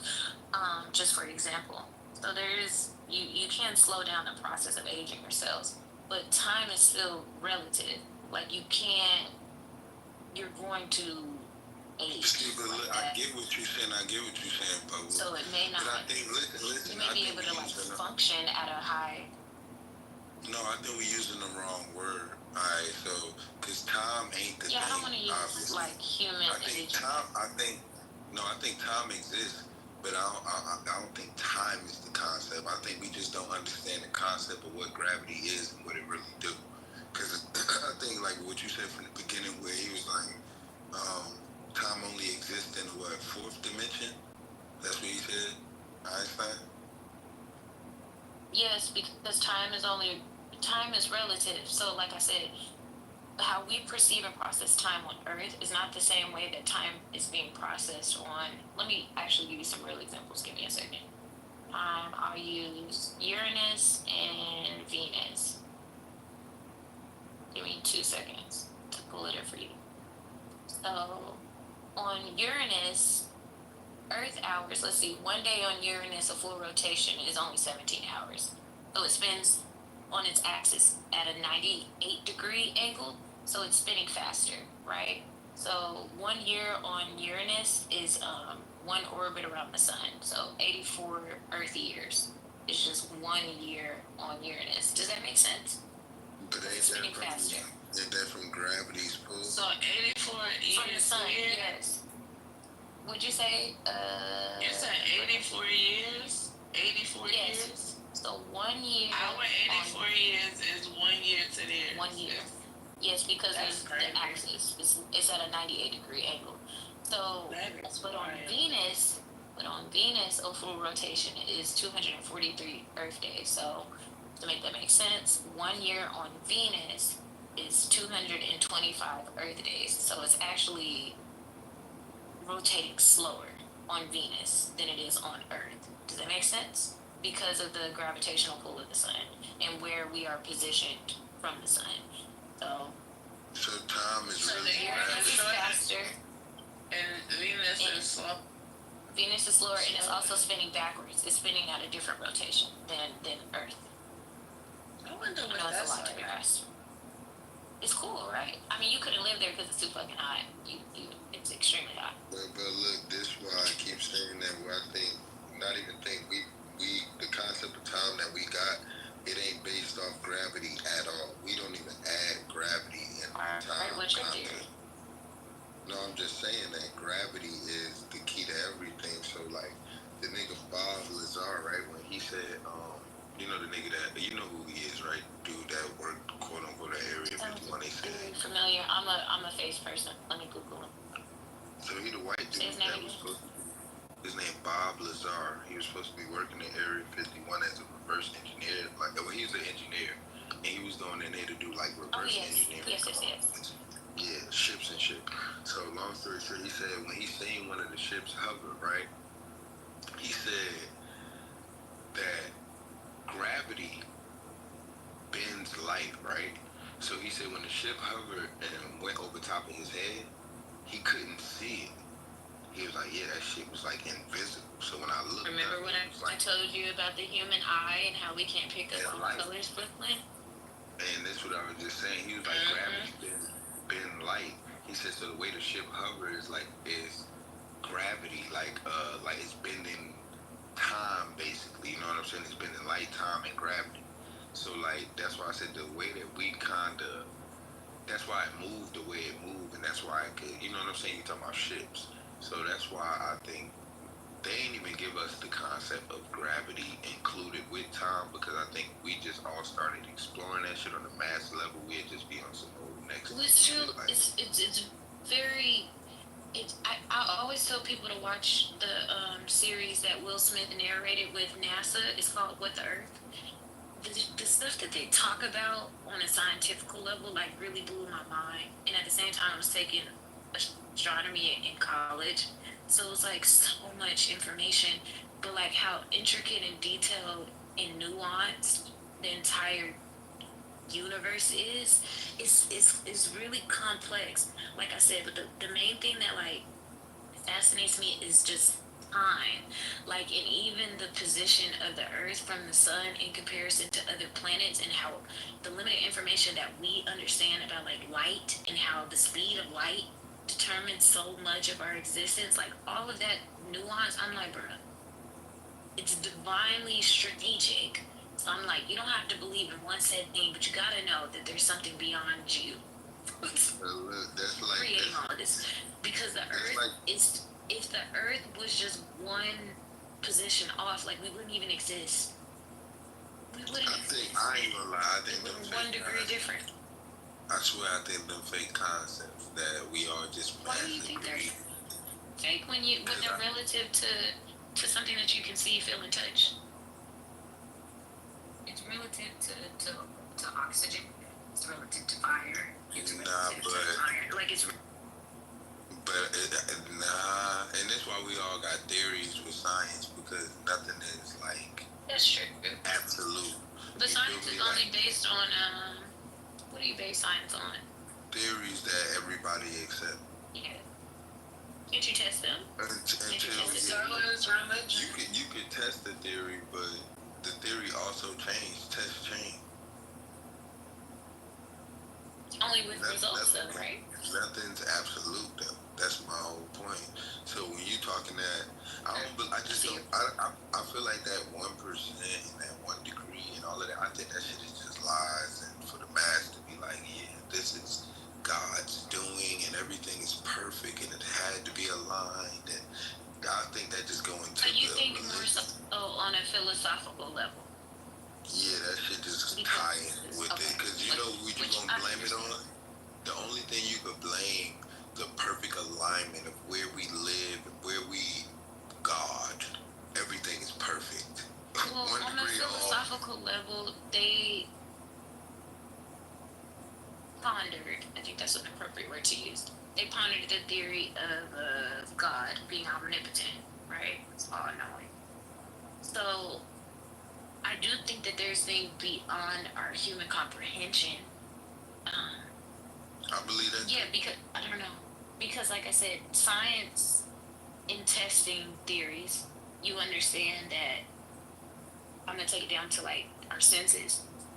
We cannot pick up everything in the same ways that a spider can, or a fish can, or a bird. Like we are even restricted in our own human capacity in ways that we understand, right? Like our abilities are limited. So why would that limitation only be limited to our physical capacity? Wouldn't that same limitation be on our mental capacity? Because even to an extent, Einstein is not comparable to the average human mind. You get what I'm saying? Even Aristotle in different what would they be, philanthropists? Is that how you would describe a person that studies philosophy? Their brains. Okay, what's the appropriate? Yeah, philanthropist, somebody philosopher, I guess is what you're talking about. Philosopher, thank you. It is 1:47 in the morning, so thank you for that. I'm not without flaw, even in that. So their brains operated in a certain way that the average person's brain does not function. So it's the same with, like I said, we have restrictions and limitations on our physical bodies in the ways that other creatures on Earth don't, and vice versa. So I don't think that that limitation is just over our physical bodies. I think it's over the capacity of which we can perceive and process information as well. So there's a lot that we cannot grasp as human beings, and I think that is beautifully constructed and designed to the point where, like, I've tested so much in my own brain that I'm like, there has to be a God. Granted, everyone doesn't see it that way, but for me, like I said, I understand each of every point of what all of you guys have presented, which has left me with the final conclusion, like, that there is an omnipotent creator. You get what I'm saying? It roots me in that. Look, you know what I believe? I think we are demigods. I think motherfucking, I mean, maybe it was some humanoid type shit, but that's the only concept that would fucking make sense to where, because it's like the concept of there's nothing new under the sun, right? So it's like, alright, I don't give a fuck how long it took, but all the fucking tools were here to have a flat screen TV and cell phones and everything else. You feel what I'm saying? So I'm talking about under the sun. So whether it was from this planet or not from this planet, it's nothing new. You know what I'm saying? So I feel like it be on some reset concept type shit where, like how the government hold information back from us for 50 years and they already got the technology, and niggas be feeling like, oh, look at this, we got some brand new shit. I can't believe we're at this point. And we've been at this point. And niggas just get spoon fed. So like, that would be the only, like, to me, like, fathomable, like, concept where it's a presence not from this place, and that's where the fuck we came from. We don't respond to that. Yes. I'm saying, if you believe birth, I just don't believe. I just see how. If you believe every baby gotta come out of pussy, or you believe Virgin Mary, that's what you believe. I don't believe virgin I marriage. don't believe Even in your Yeah, every baby has to come out of a vagina.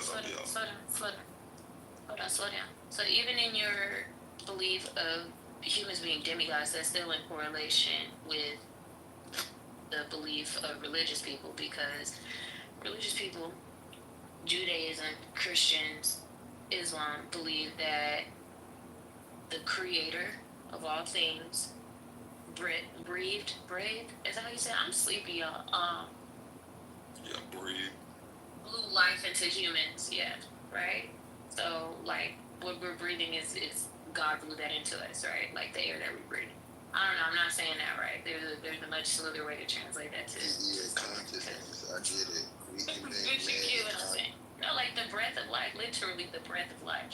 So even the conception of a human being is an immaculate process. Like, you don't get to, as much as we can imitate it, it really is beyond our control. Like, choosing to accept. This you being sleepy because nigga, It it's is my sleepy ligers part out working. there. Yeah, it's ligers out there. Lions Yeah, inside. ligers. Yeah, Ligers is crazy. Like, they can't even have babies. Ligers is wild. We doing anything. That shit you talking about, it's a complex. Niggas make shit. Like, niggas could spit on the ground 100 years, that shit turn to something. Like, this shit, we don't, it's So you think Jurassic Park is possible? Is that what you're saying? Yeah, I'm saying if niggas I wasn't think fucking, Jurassic Park is possible too. I'm saying if niggas wasn't fucking with alligators, who killing them? You know what I'm saying? If you ain't killing snakes and shit like that, you know what they do? They overpopulate. Who the fuck? They don't stop. You know what I'm saying? It's not like shit is just killing shit. Shit be living for hundreds of thousands of years and shit like that. This is 98% of the earth we ain't explore yet. You talking about the So water. what do you? So that's my point. What We haven't even explored. No, slow down. Talking about water. The ocean. On the ocean. So listen, that's my point. We don't even know what all is on Earth yet. It's not humanly possible for us to grasp things beyond our limitations. Like, it's impossible. We can't even explore the depths of this planet. Like, it's so much beyond our control and our under. That's why I know it ain't no sky daddy. That's why I It's know not it's in the something. sky. Like, what do you? I don't mean the nigga. So when you say that, like, you believe it's not a God at all, right? So, like, what is your theory on creation? And like, where did it originate from as far as creation? The concept of our creation. I don't know where they got. Who created Who that? created them? I answered that before you asked. I said I don't know who created. Well, then we still believe in an original creator then. Somewhere. How y'all gonna skip over y'all God and y'all's God daddy and trying to figure out their God but daddy? this is Like this shit. no, connect.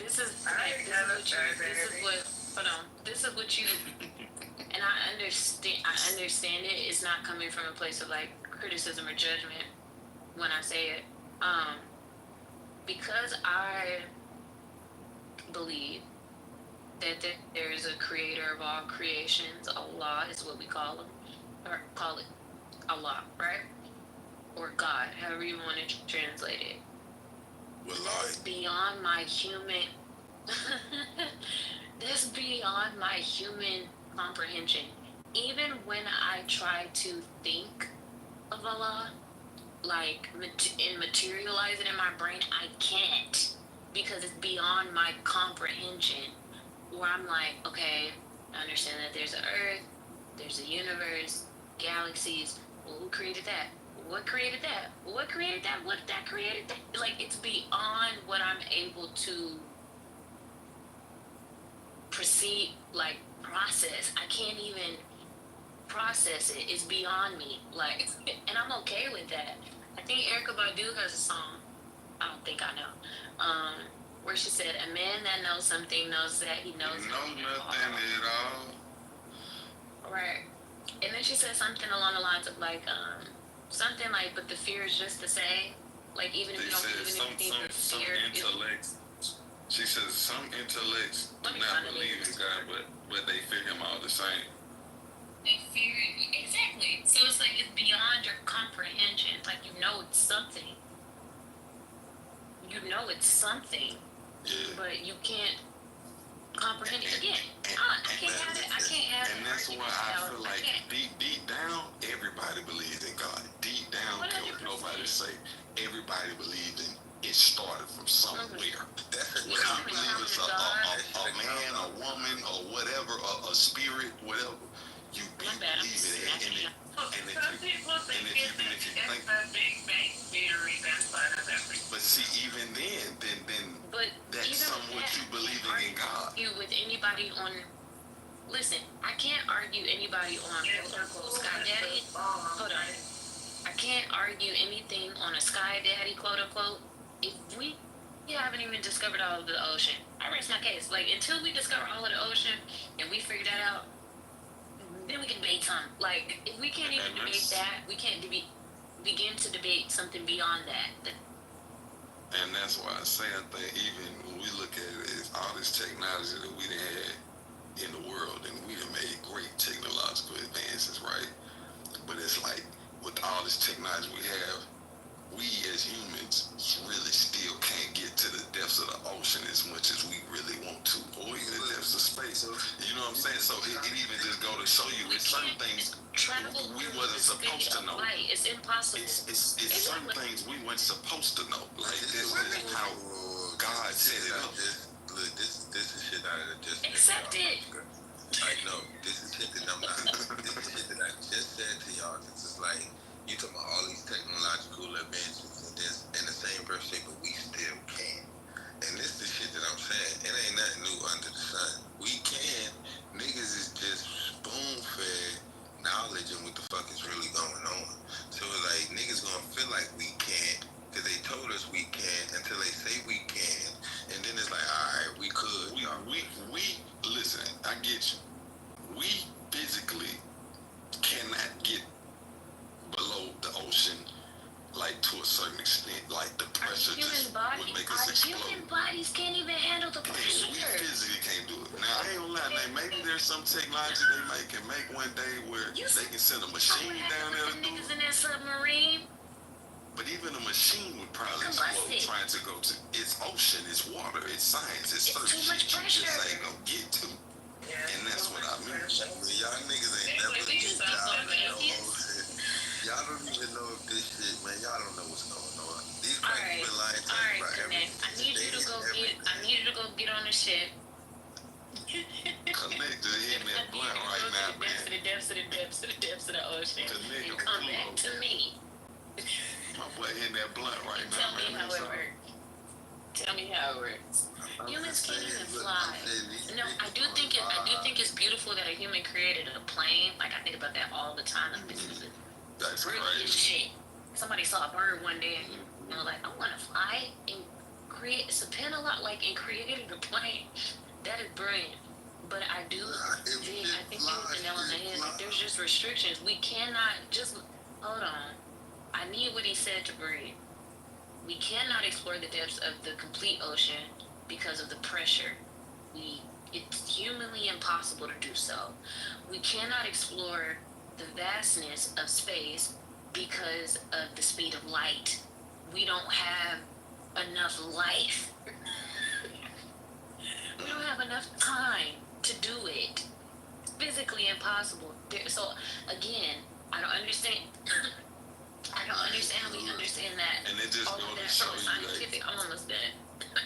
Hold on, I'm almost done. I'm already choking on my little cashews. Hold on. Man, she catching your second hand. How we can understand. I got it cut. You know they say that lack of sleep is the equivalent of being drunk. Astaghfirullah, I'm gonna have to go to sleep.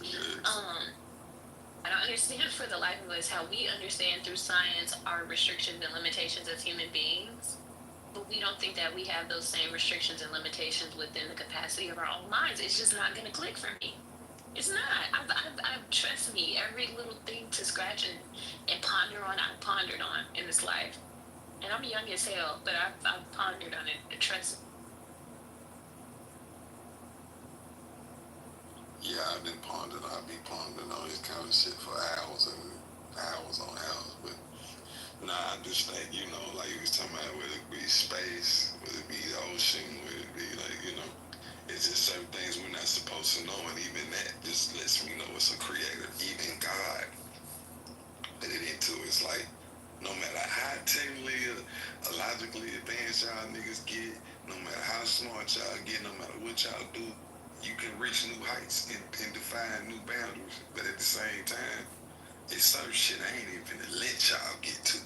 And even science doesn't let you get to. That's why I say God created science, and science somewhat is, to me, an explanation that there is a God. Like when I was talking to Brooklyn, that's why I feel like it does correlate to religion, as much as we don't want to admit. Science is God. I told you the same thing. God kept giving human stuff to confirm his existence. That he was just like, you know what, fuck it. Like, either you gonna believe or you don't. Like, I'm tired of y'all. Like, here's just read them if you want to. Like, and that's what I'm saying. Even when you look at the boundaries, it's like, hey, you gonna believe it or not?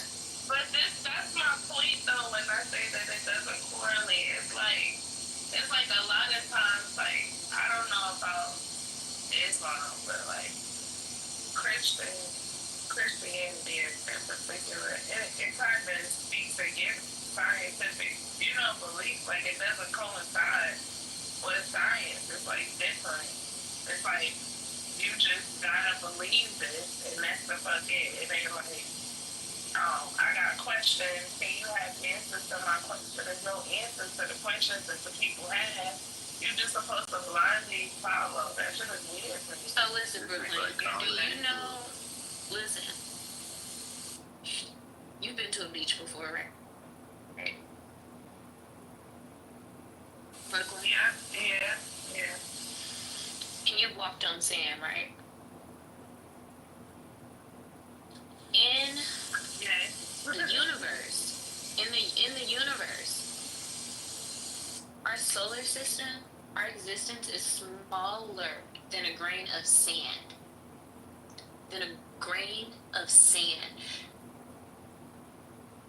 Our galaxy is a blip. So science supports that, right? Outside of religion, which is still in religion, but whatever, for the argument's sake. So in understanding that we're smaller than a grain of sand in the grand scheme of things, I don't know. I guess it's back to the Buddhists and humans and their egos, and like, it's impossible for, like, we can't even cheat death. Like, people don't live forever. Right. You know what I mean? We ain't even figured that shit out yet. That's another boundary that God just said, I'm never gonna let y'all get to that level. Exactly. That's what I mean. That's why I was like, it gotta be a God. Come on, bro. Now we blaming God.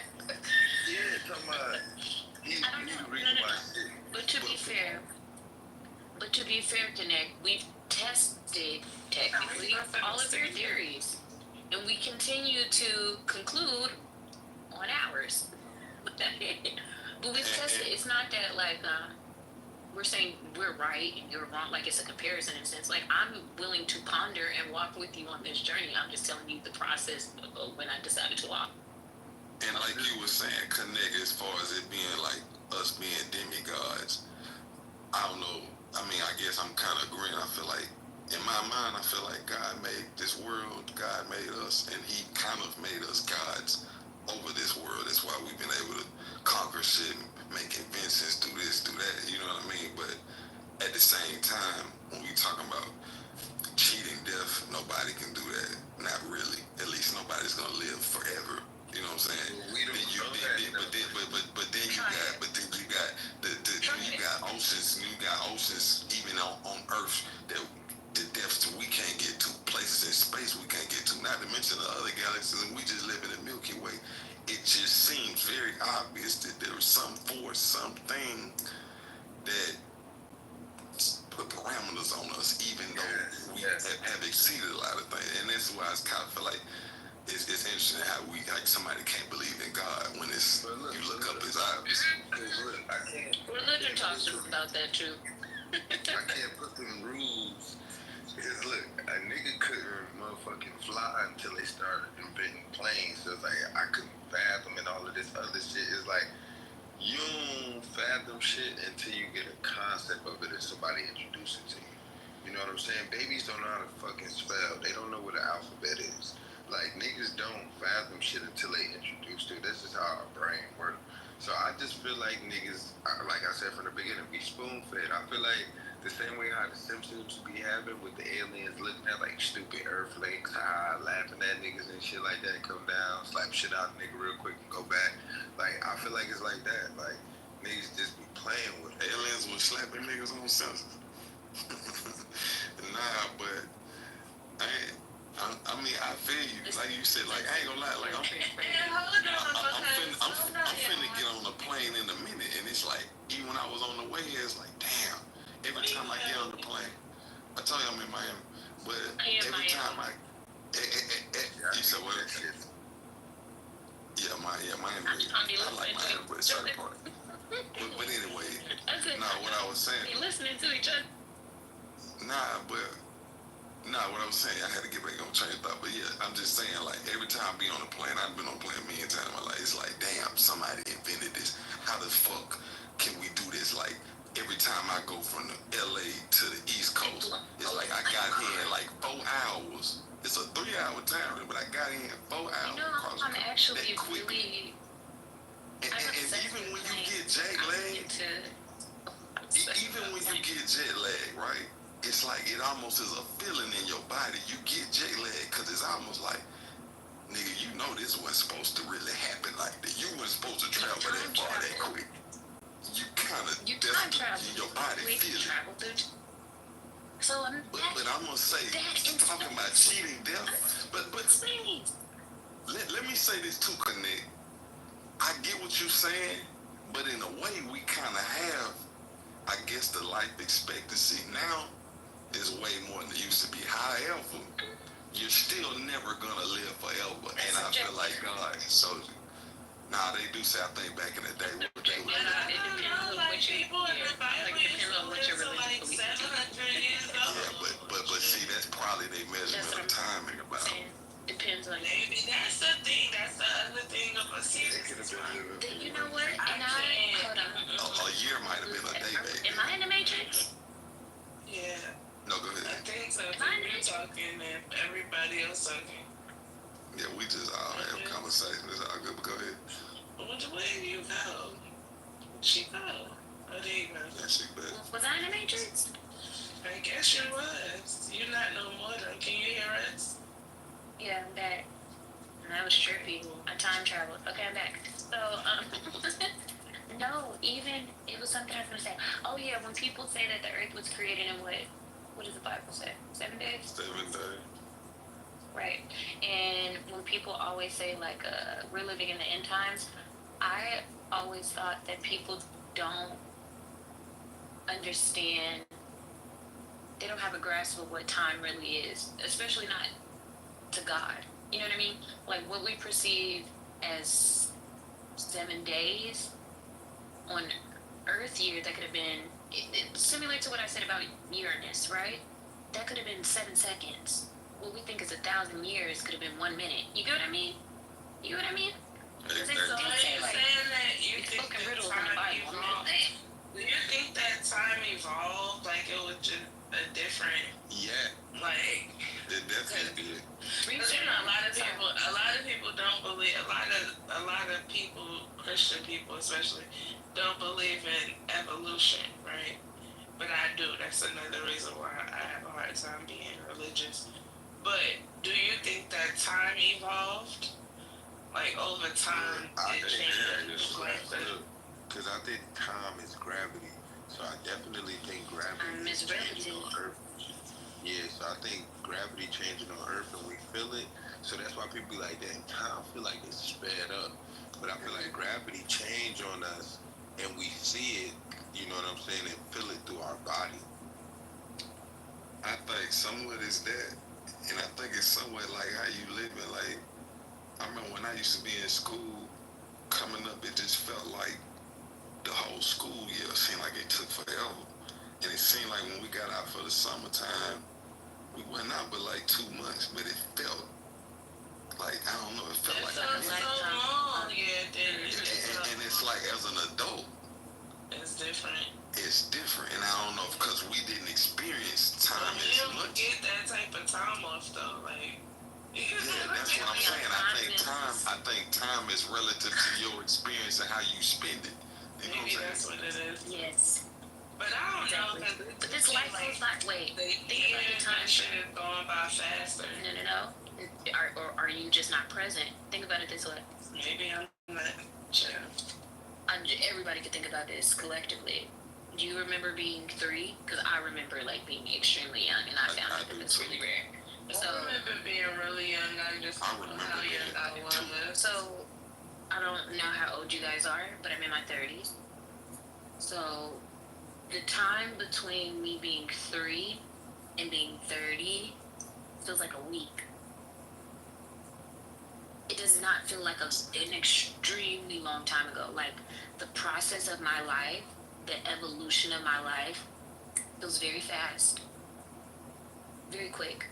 Like what we perceive as like it's been 2 decades, it's been, I don't know why I use an old person voice to say that. But anyways, like how we process and perceive life is like, we think like we have so much time. Like it's been so long, but it's really relative, and how you're experiencing life. Life comes by and goes really, really quickly. And that's why I say like I remember being 3.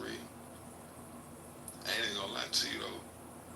I was thinking about this other day. I still feel like it's been a lifetime. Like what they say, like how when you go to jail or whatever, they say like they'll give you 20 years, it's like life. Because I don't know, like 20 years really is a lifetime. 20 years ago, I'm 31, so 20 years ago I was like. By the time you. 20 years ago I was 11. So sometimes I think back on stuff. I don't know. In my experience, I feel like it has been a long time, even though at the same time I still feel like it's been short. I don't know, I guess I say all that to say that it is somewhat relative to like how you spend it, what you do, because I feel like we say life is short, and I feel like it is. However, I think that are y'all looking at see if anybody trying to come up? I'm sorry. Dodd wanted to come up. Yeah, I was Vincent gonna say is spitting hot fire in the chat. Yeah, Clayvon came here for a minute, but I ain't know if I ain't know he would come up. But let me just finish it. Let me just finish real quick. We say. Okay, you can't finish. Hold on. We say life is short, and it is, but at the same time, we say like life. It seems like it ain't enough hours in a day, or life ain't got enough time. I feel like we do have enough time. However, we waste a lot of it. We waste a lot of time. I think damn that all of us can relate to that. So I think that's why I say time is relative to how you spend it. Remember what I told you about those? That Buddhist family that I worked with? Living in a different time. Like, yeah. I cannot explain to y'all that experience. Oh, smoke. Got to be hitting that gas. Got to be hitting that gas. I'm eating. It's called Tex. It's called. Don't give me that. It's called Tex-Mex, and it's. So yeah.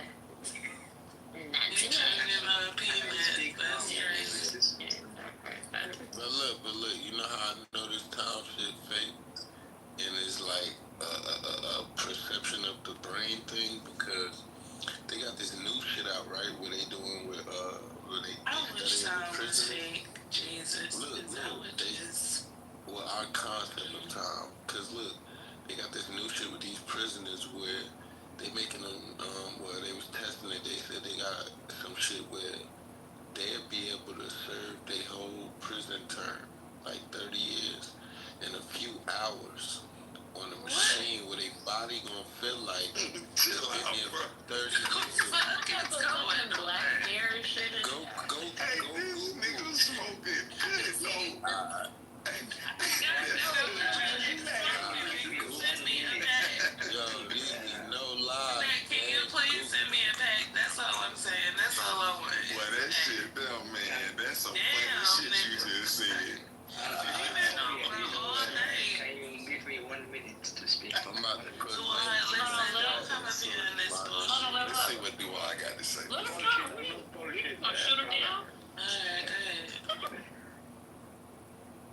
I said, I feel very sorry for you because I feel you alone. Why you feel sorry for We gotta me? get it out first. Me? Calm down, killers. Didn't have. No, can you listen to me? Can I speak one? You gonna stress him out, bro? Calm down. Please. I'm trying to figure out who he's sorry for. He ain't got it out yet. I'm trying to figure out who he's sorry for. Now you gotta be specific, man. Can I speak, please? And you can reply. Can I speak, please? Nigga, speak. What the fuck? Brother, you have the floor, brother, please. Hold on. I write it. Wait, first of all, how do you pronounce your name? Daoud. Daoud, David. It's like. Is that how you say it? Daoud? Basically, they say him David. No, how do you really say your name is Daoud? Daoud, yeah. He just Daoud. basically said this from Israel, Prophet Daoud. It's just. I Where are you said from? Like, right. what's your native language? You did. What's your native Originally, language? I'm from. What do you think about American accent is very hard, please. I cannot. Where are you from? I'm from originally Somalia. Like, what country? Okay. In Germany. Somalia. I live Okay, a long so time I'm in Germany. Go ahead. I already know what's about that. Mashallah. So it's beautiful. So I'm saying, I asked you that because, okay. Okay, can I repeat? I said, Yeah, I go was ahead. listening a little bit what you were talking about, and sometimes I feel a little bit bad because you didn't see the real language, because in America you didn't have this chance, to see what is the real religion. If you see now in the world, the second biggest is Islam, and how was Christianity was spread? It was through diseases, to kill other people was spread. But Islam was peacefully spread around the world, and you can see it every year. Islam is growing more and more. Let me tell you something, right?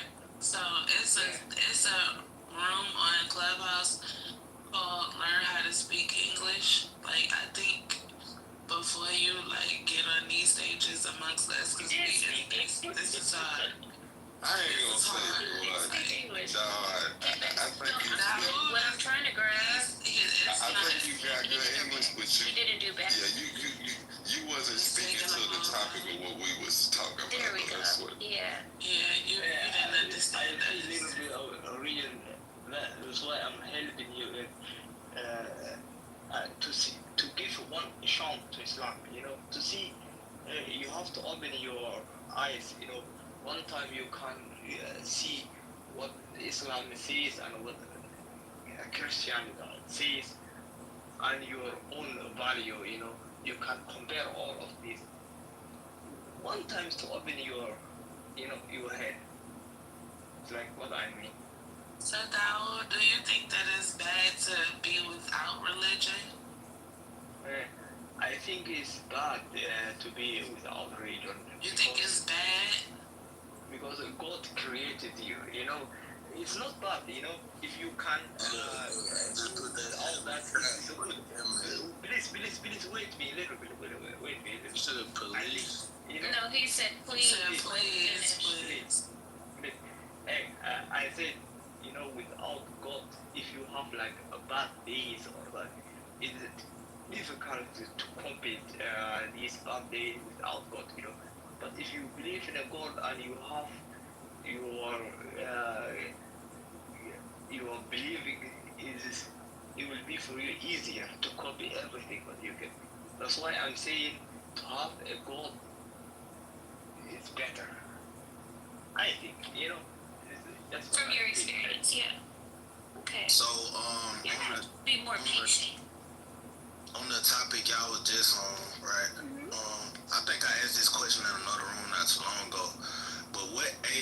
feel like time starts speeding up for y'all. For me, it was when I turned 26. I'm 34 now.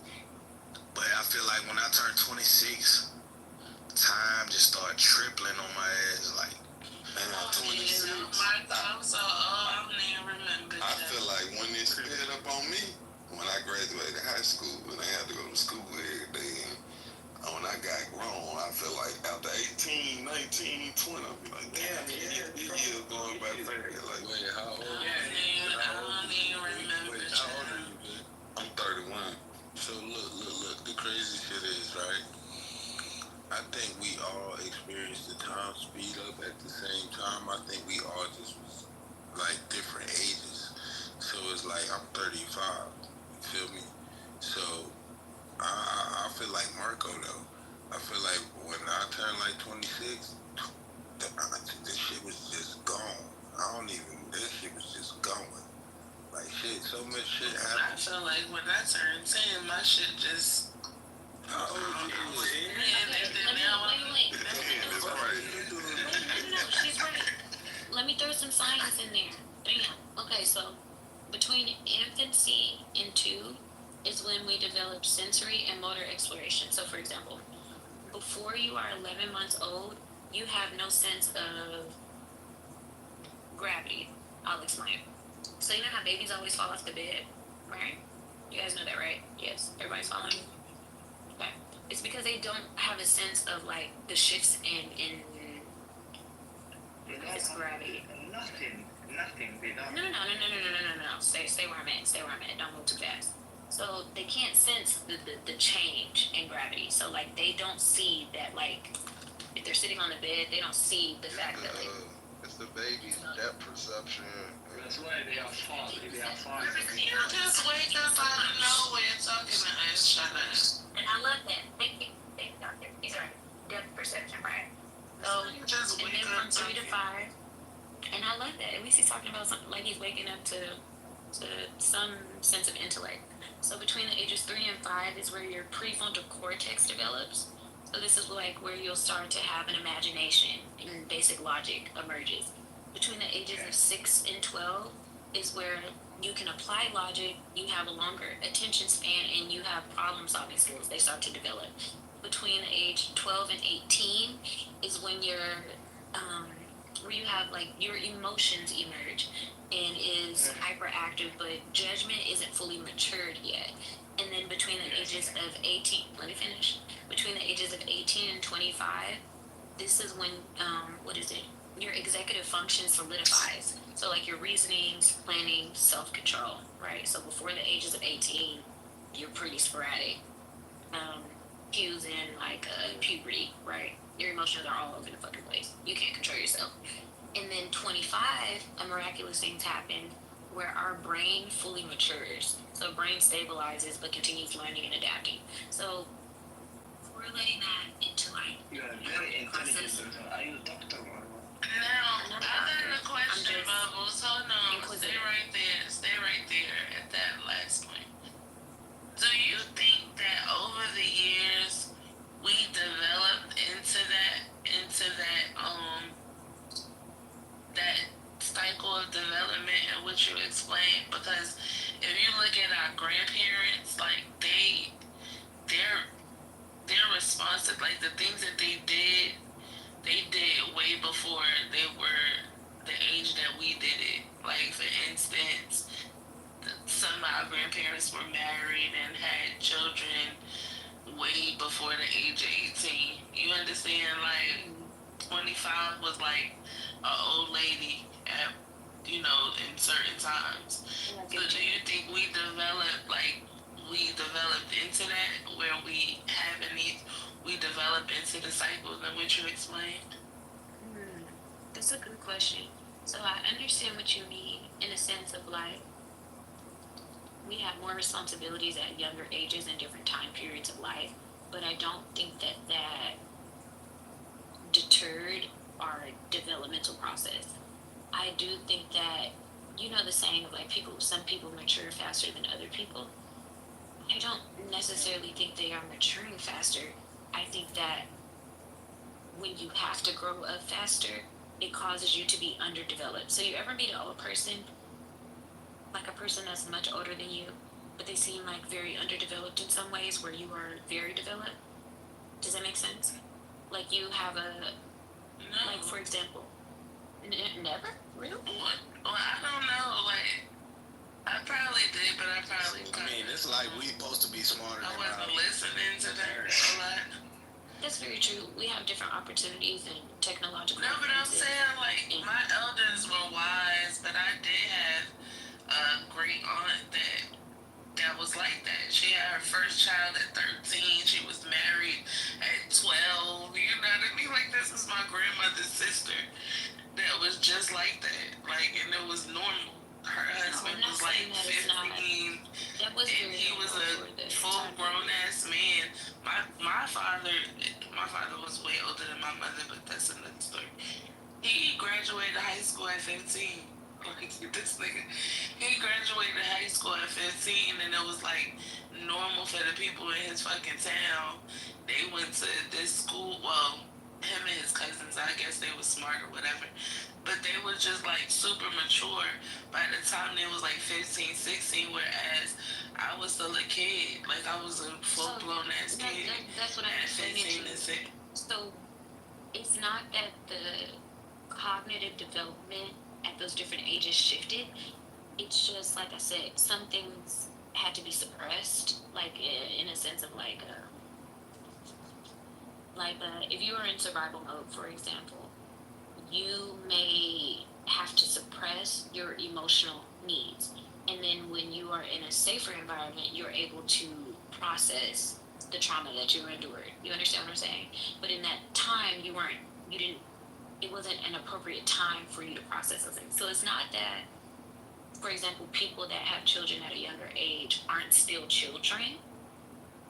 They just have greater responsibilities as children, so they suppress some of their development in order to like survive in those moments. I'm trying to explain it the best that I can. So when I say, like, have you ever met an elder that is mature and wise in some sense, but very immature in others, or they have a hard time? Like, for example, if I have certain emotional conversations with my father, it could perplex him. Not to say my father is intelligent. You mean like for certain things like mental health and shit like that, we don't have the same views. Yeah, I get that part. Yeah, that's what I meant. But they just had to suppress it. Yeah, but I don't look at that as immature. That's why I didn't understand what you were saying. No, I look at that as like immature. Yeah, I think that's more archaic. It's old and outdated. Outdated way of thinking. Not that it was immature. It's just something that they didn't. It wasn't in there. They didn't know anything about that. Well, as we evolved as humans, so did our understanding. So did our understanding of ourselves. So,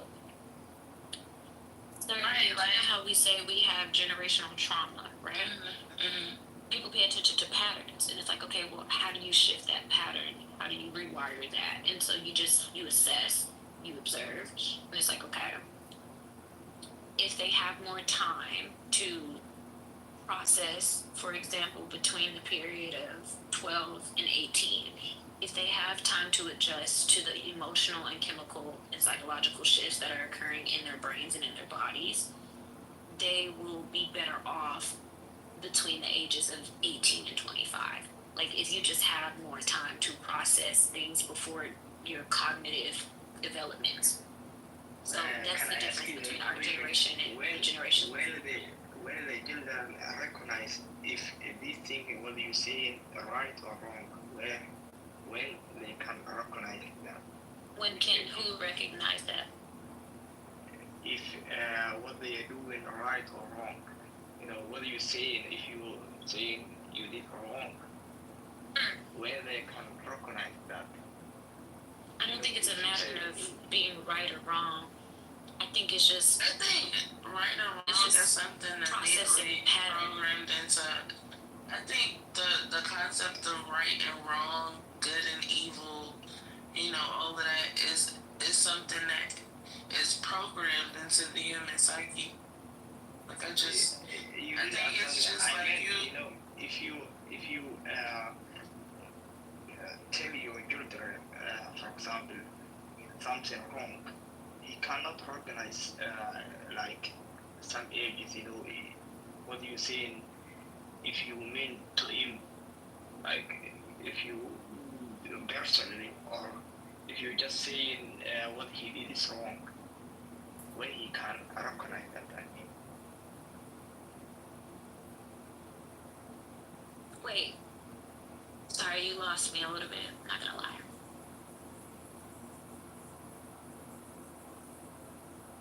But I would never, Brooklyn, to your point, I would never look at my grandmother and think I'm smarter than her. She has experience over me, life experience. Yeah, they just have like a different, like an archaic way of thinking.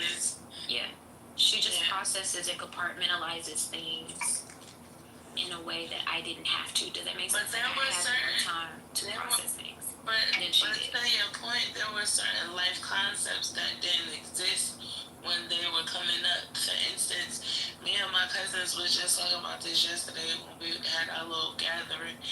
I had a cousin, Maurice, who in today's terms he would be autistic, but we didn't know what autism was. You know what I mean? Like, he older than me. We didn't know what autism was. It was more like retardation at the time, or special and shit like that. Right, but he would probably be on the higher end of the spectrum. I don't know how the spectrum goes, but whatever. No, you're right. It's very noticeable, is what I'm saying. But it wasn't a term for it. It was just Morris was, you know what I'm saying? Like, he was special, and that was it. So, yeah, so it was a different time. I get that part. But I asked that question because we have all of these new concepts of like mental health and all of these, I wouldn't even call them new. I would call them refined. Because from the beginning of human existence, they've looked into all of these details. Like, even in Judaism, if you look at that and how, like, the Old Testament, if you look at the New Testament, like, we had these concepts and people were pondering all of these things. We just refined it. Like, even in the early 1900s, how they went about performing lobotomies and electrical shocks on the brain. Like, we refined the way that we know things, but we've always known these things. Does that make sense? Yeah, it does. But what I noticed, especially here in America, is that the more knowledge that we have about certain things pertaining to the development of the human person, it seems that the more cushion it gives people. For instance, everybody has something wrong with them at this point. And I'm not saying that to say impeccable human beings. I don't think so. I look forward to the day. No, the reason I say a bunch of crybaby bitches, I'm not gonna lie, because they already put, like, the generation under me. I'm a millennial. The generation under me, the Gen X, the Gen Zers, they occur. But listen, I'm sorry, y'all, but do they just have a heightened sensitivity? Yeah, motherfuckers is weak. I don't. It's just a weakness. And I see, and no, it's a bunch of crybaby. I can see that being good and bad. I can see that being good and bad. It can be good and bad. It's like a slippery slope, because you want people to be expressive of themselves, but fuck, if everything is a fucking problem and it gets on my nerves. Every time I think about it, I swear to God, I just be like, damn, you can't just grin and bear it just a little bit. Like, do you have to express every fucking little teeny bit of everything that happened that's wrong? Like, God damn, like, can you figure out how to fix it without complaining? Shit, the fuck? You do understand that the generation before us felt the exact same way about us. I'm sure, but I don't think so. Because we was tough. We had to rough life. They were tougher though. They I'm have sure a they rougher. were. Yeah, They did, and the generation before them did too. it's treacherous. But still, we wasn't crybaby bitches though. I was a crybaby bitch. Yeah, I was not a crybaby. I've always been. I'm bubbly. I'm bubbles. I'm a crybaby bitch. I mean, I was kind of a crybaby, but I fought through the cry. I fought through my tears. I'm a cry in the car. Oh, I'm definitely crying in the car. I'm very emotional. Believe it or not, I know this deep voice and this motherfucking this rough. You know what I'm saying? These rough words that come out my mouth make y'all think that I'm invincible, but I'm not. I see your soft side.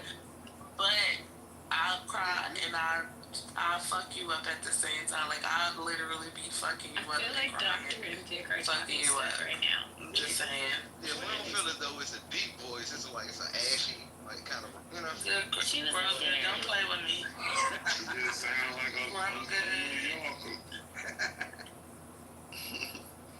You still sound very, even if you don't perceive it as so, you still sound very girly and very soft, even if you don't see it. Like your voice is really soft. This rough shit that you get from me, because you know what I'm saying? You're just a New Yorker. I be talking to the niggas and shit. Yep. I know they think that I'm super masculine, and I probably am more of a man than a lot of them.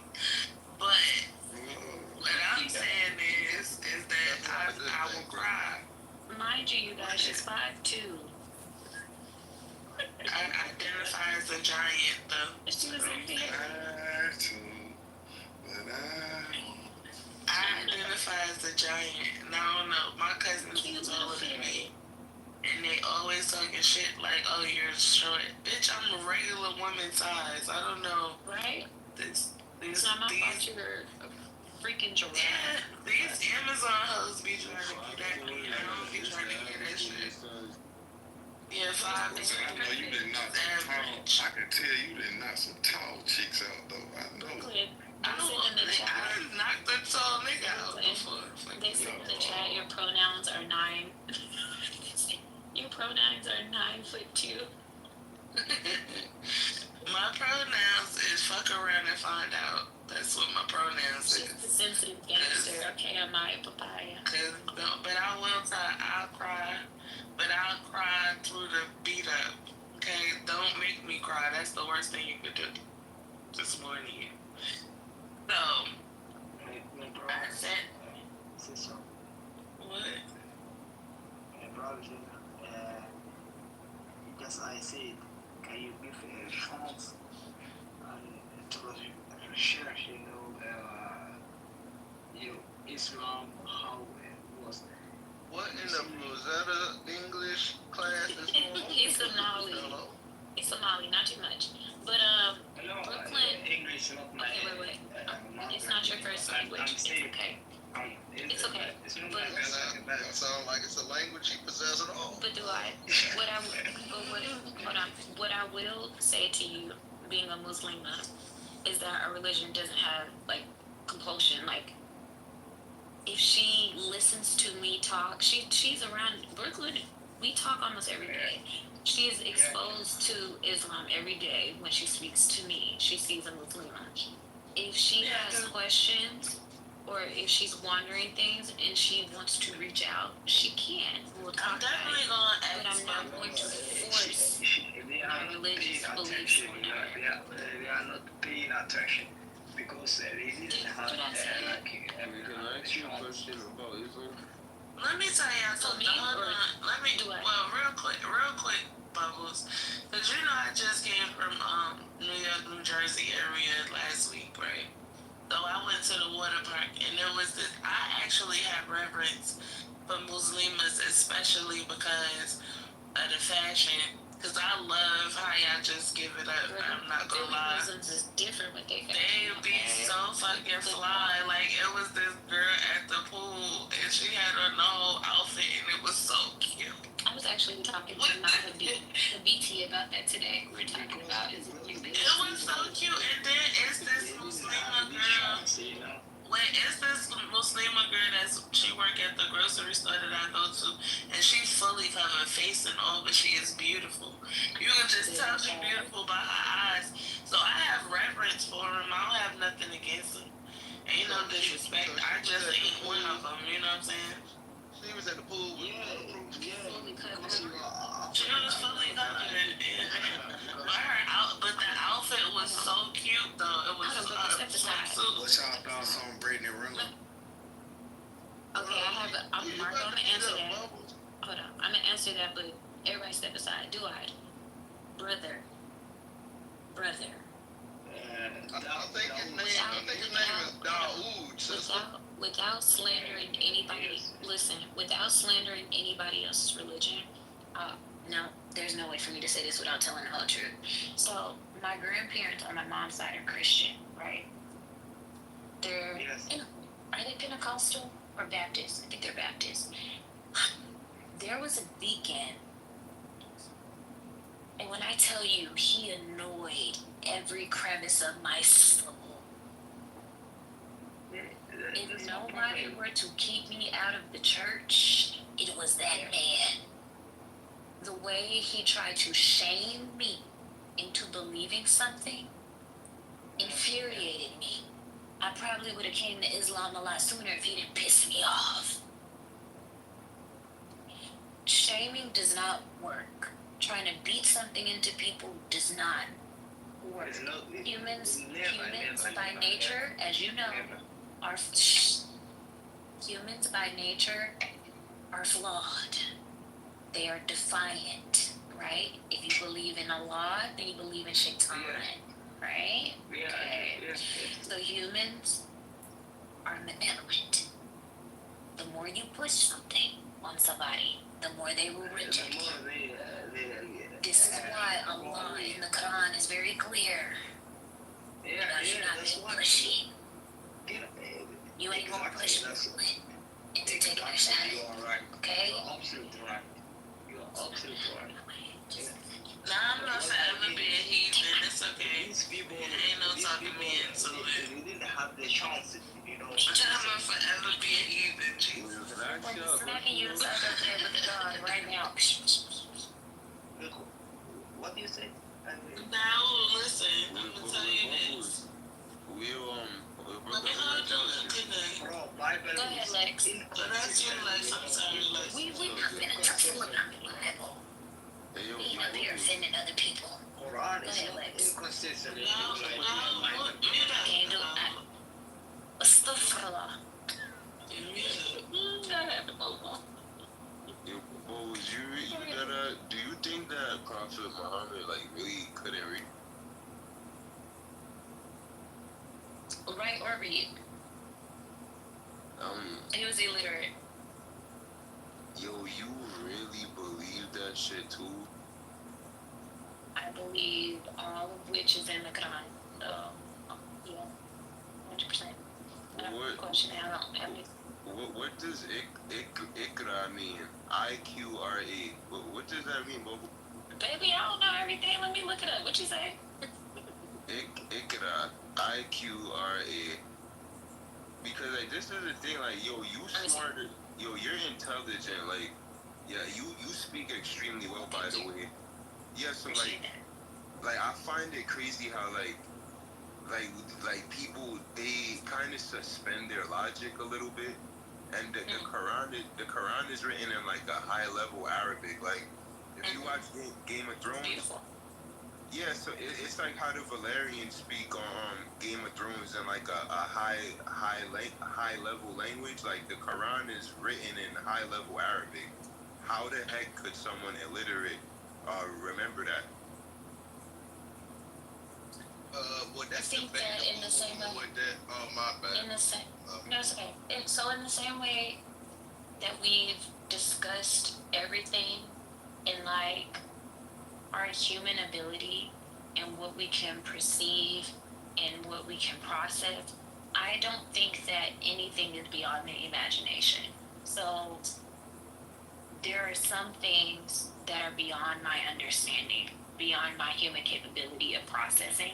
So it's not too far-fetched to, in the same way that Einstein exists, it's not too far-fetched to believe, for me at least, to believe that Prophet Muhammad, may peace be upon him, was visited by the angel Jibril and the Quran was revealed to him. It's not too far-fetched for me to believe that.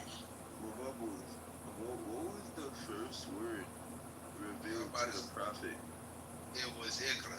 Now, and that's what I was about to elaborate So on. so Iqra Meaning is the same meaning as what Quran means. It's to recite. So I had to. That's not the only thing it means, but it also means to educate. proclaim, read, recite. In Arabic, that's what it means. So you're saying it means it has another meaning? Yeah, it can mean to study, absorb knowledge, information.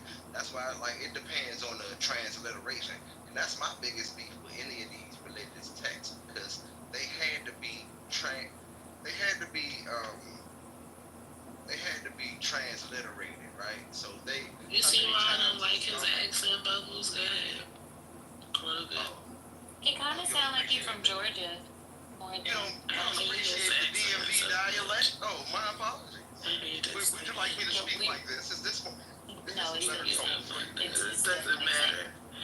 We were criticizing you earlier, but you were asleep, so it's okay. You didn't hear us. Oh, well, actually, I was working, because I work out. I know that's right. I'm back to clubhousing now. But okay, so these are all the definitions that I could find on Iqra. Yeah, go ahead. No, I put it in the chat. Continue. Oh, okay. It's just the fact that, it had to go through translation. So, it going through Aramaic to Arabic to... Keep going. I'm sorry. I'm a little tender about this topic. Videos. Yeah, Aramaic to Arabic to Hebrew to what's the what's the one they love so goddamn much? Latin, Greek. Latin, yeah, appreciate it. That they love so much is crazy. English. Yeah, they love that much. So my thing is, it's gone through that many translations. It's no way human. The Quran has not went through that many translations though. Okay, I say it hasn't gone through as many, but it still has gone through at least, say, 3. What I will say is that if you ask any Muslim anywhere in the world to recite to you Surah Al-Fatiha, they will all be able to. Every single last one will be able to recite Surah Al-Fatiha. I can say that with 98% certainty, not 100%, 98% certainty.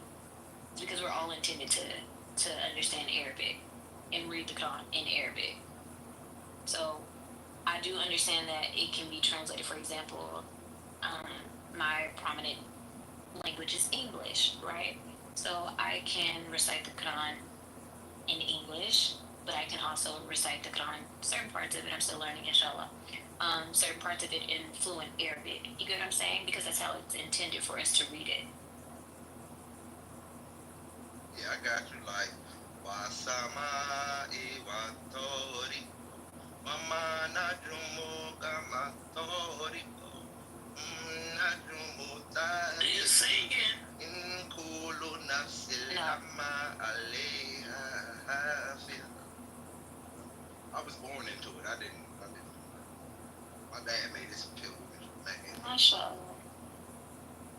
But no, he's reciting, so it's different. But it does have like it's a way to. I didn't know was angry. He was. Daily. I think I will say, not to push like my beliefs on anybody else, because I respect everybody's right to freely believe what they believe. But I will say, hearing the Quran recited is the most beautiful thing I've ever heard. And I absolutely love music. And I mean in all languages. Like, I love instruments. I love that shaitan, but whatever. That's nor here nor there. Anyways, it's the most beautiful thing I've ever heard. And for me, it goes in alignment with, like, this is literally God. Is it because it's melodic? Melodic is that saying melodic? I think it's melodic. Is it because of that? It's melodic. Is it because it's melodic? Yes, even animals resonate with it. I mean, I can say that when I hear people recite Quran, I do like the sound. It has a nice sound to it. It's kind of peaceful. Um, yeah, so that's why I said I have reverence for all the religions. I respect it all. That's why I can't really choose. So, I choose to be a heathen for the rest of my life. To what Just be a heathen. It's hold on to the you're not a heathen. To the point that Exotic made in the chat where she said a majority of Muslims can't actually read the Quran. It was never intended to be read. It was intended to be recited. That's what Quran means. It's the or surah. Let me make sure. Hold on. Is it Quran? Wait, but what do you think it means when Angel Jabril squeezed Prophet? Yeah, Quran means the recitation, so you're meant to say it. But go ahead, Lex. They still want to know how you feel about Brittany right now. Oh, I have a PR answer for that on hand because I'm getting asked that left and right. I have my private opinions on that, but my public opinion on that is that Islam is a journey and her relationship is personal between her and Allah. I know my relationship is personal between me and Allah because I have sisters that are much, I don't want to say better Muslims than me. They have more taqwa, if that's how you say it, than me. Much better. Like, born and raised in Islam. Like, I look at them in awe, mashallah. And if I compare myself to even them, I will always fall short. So, or I would consider myself a bad Muslim. If I compare myself, the moment that I decided, like, this is a personal journey, I'm not doing it to, like, please people. I didn't even post pictures in a hijab for, like, a whole year. Because I'm like, I don't know if I'm going to keep it on. So I don't want to be sitting under that pressure, that social, societal pressure of being a hijabi if I haven't made that, like, decision in my heart yet. So, yeah, that's a personal journey for her. She's a part of my ummah, so I try not to speak ill of her. A man converts a woman, right? Is it common if they don't work out that the woman just strays away from Islam? Is it like common? I can't say. I honestly can't say if that's common or not. Because I don't know a lot of sisters that are like that with that dynamic. I know a few converts that more so. I was gonna say I know a few women that converted to Islam for a man, and when they broke up with them, they went back to whatever they was before that. So I don't know if it's common, but I've seen it before. I was going to say I think it's more common. That's exactly what I think it's more common than not. I do always say it's easier to be. I tell my BT this, like, it's easier to be a Muslima when you're married and when you have a family than to try, especially in a Western or a secular society. It's just easier. So trying to do it without the, like, covenant of a family can be really stressful or hard to do.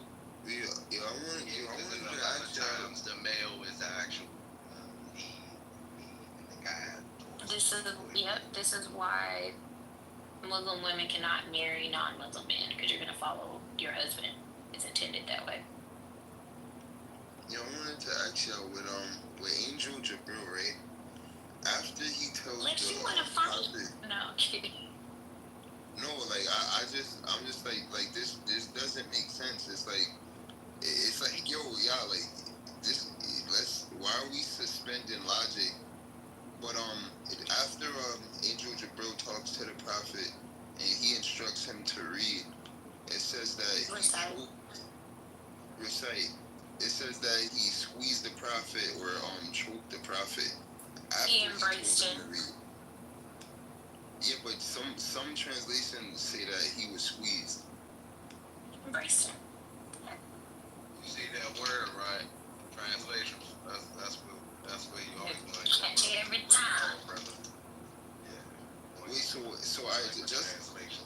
That's another reason why I don't do religion. It's beyond our comprehension. It was beyond Prophet Muhammad, may peace be upon him. It was beyond his comprehension. He went back to, correct me if I'm wrong, his first wife, Khadijah. What was it? Khadijah. Khadijah is first. I'm almost certain. It is 3 in the morning. I'm almost certain. And he was very shaken. Yes, he ran to Khadijah, may peace be upon her, crying and shaking. Because he couldn't process, he couldn't humanly process what just happened. So it was very perplexing even for the prophet. Peace to.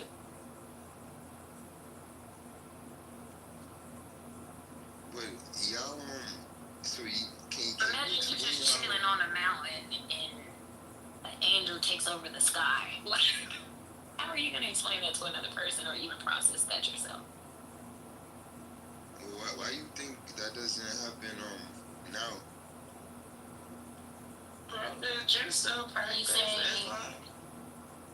Are you saying why do I think that there's no more prophets? Like, what can you refine what you're saying or what you're asking so I can answer it? That visual depiction that you just gave, that you just articulated, why we not hearing that now? That's a good question. Let me find the answer in the Quran. One second. Sister Brooklyn, in a lot of ways, yes, but I've evolved as the vast majority of the human traditions that's been involved with the issues. It's like always saying, may peace be upon him.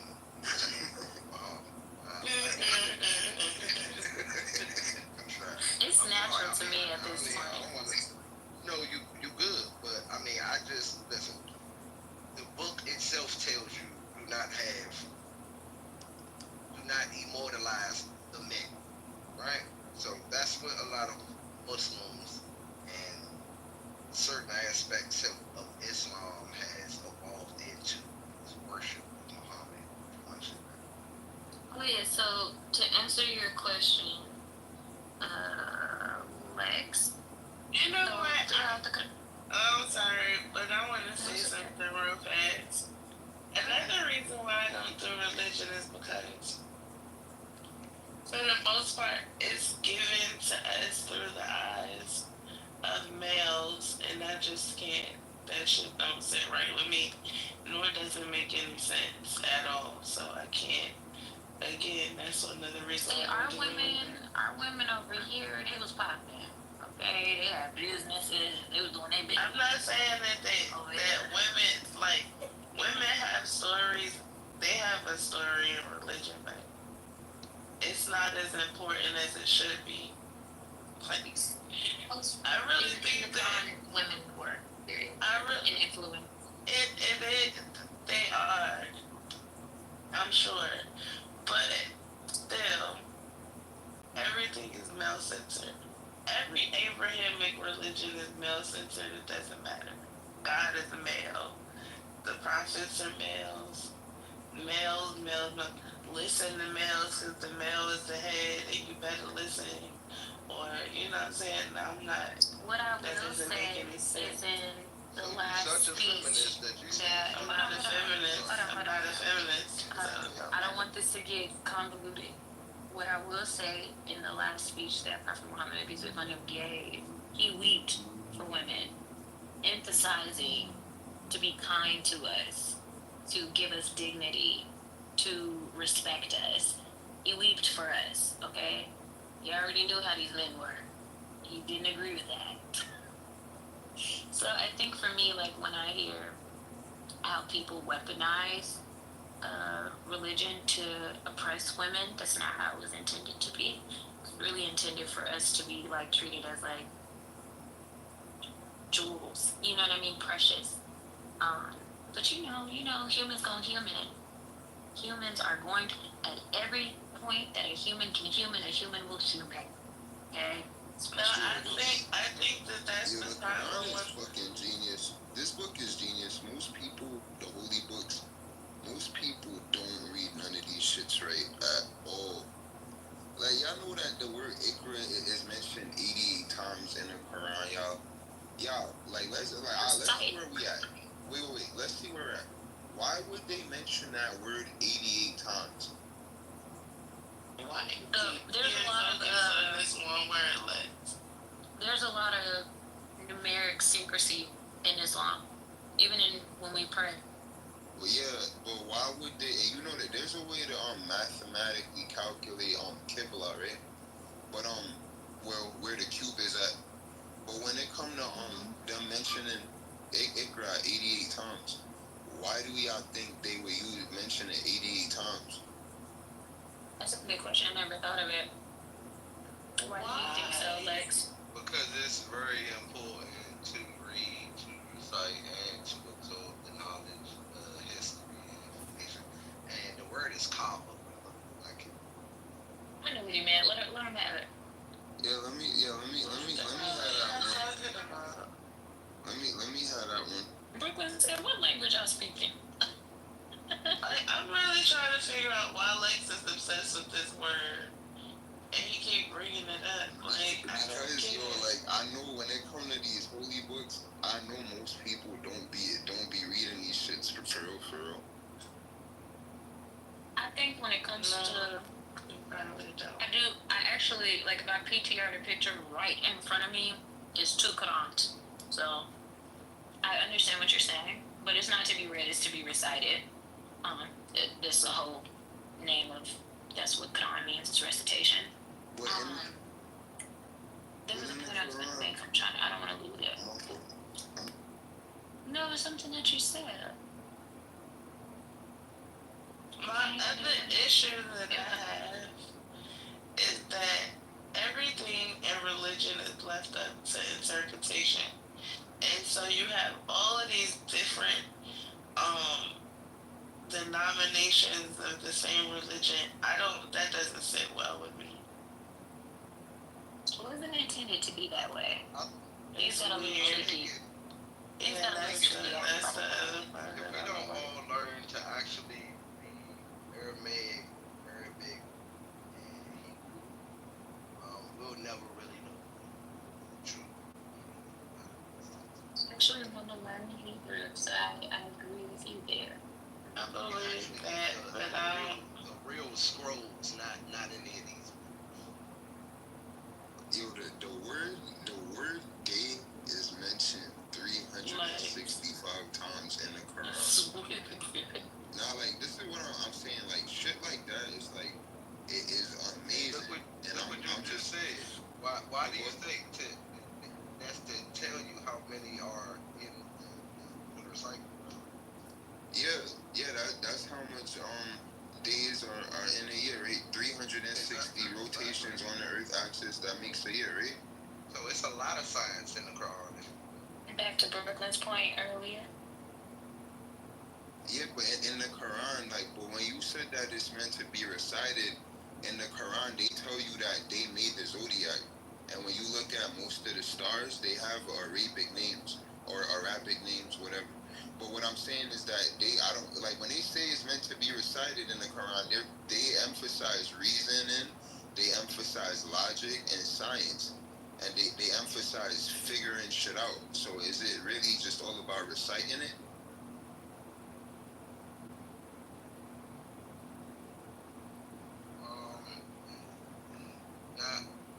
It's the dissertation, but it's also the absorption and the application to your life. Because these are Islam isn't a religion at inception. When you look at it for face value and what it is, it's a man.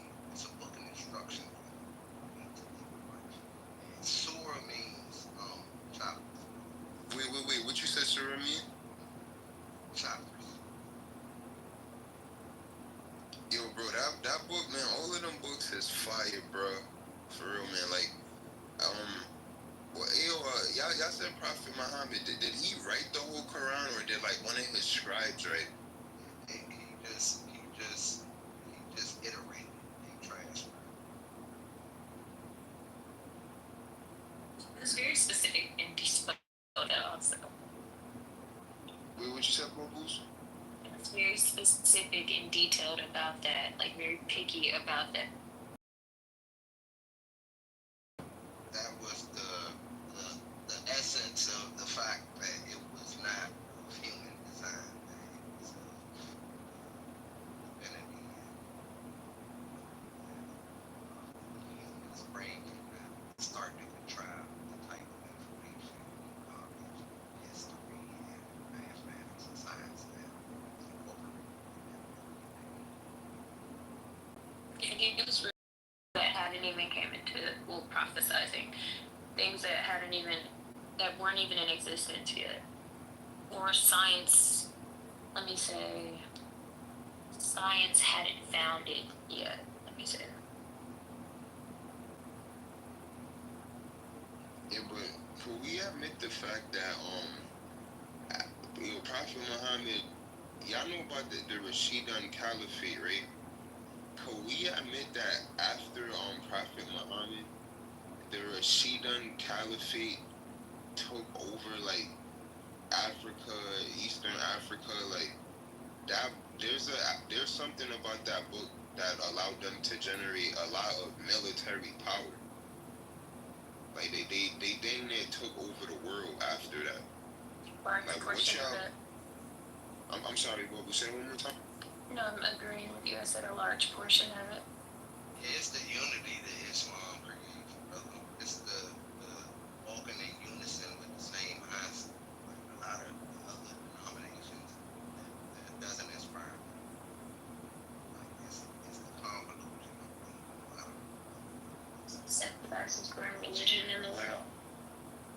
it doesn't achieve the same. Yeah, like if I go to the mosque, I could be praying next to a sister that's from Egypt, another sister that's from Kazakh. How do you say that word? Kazakhstan. I can never say it. I can never say it.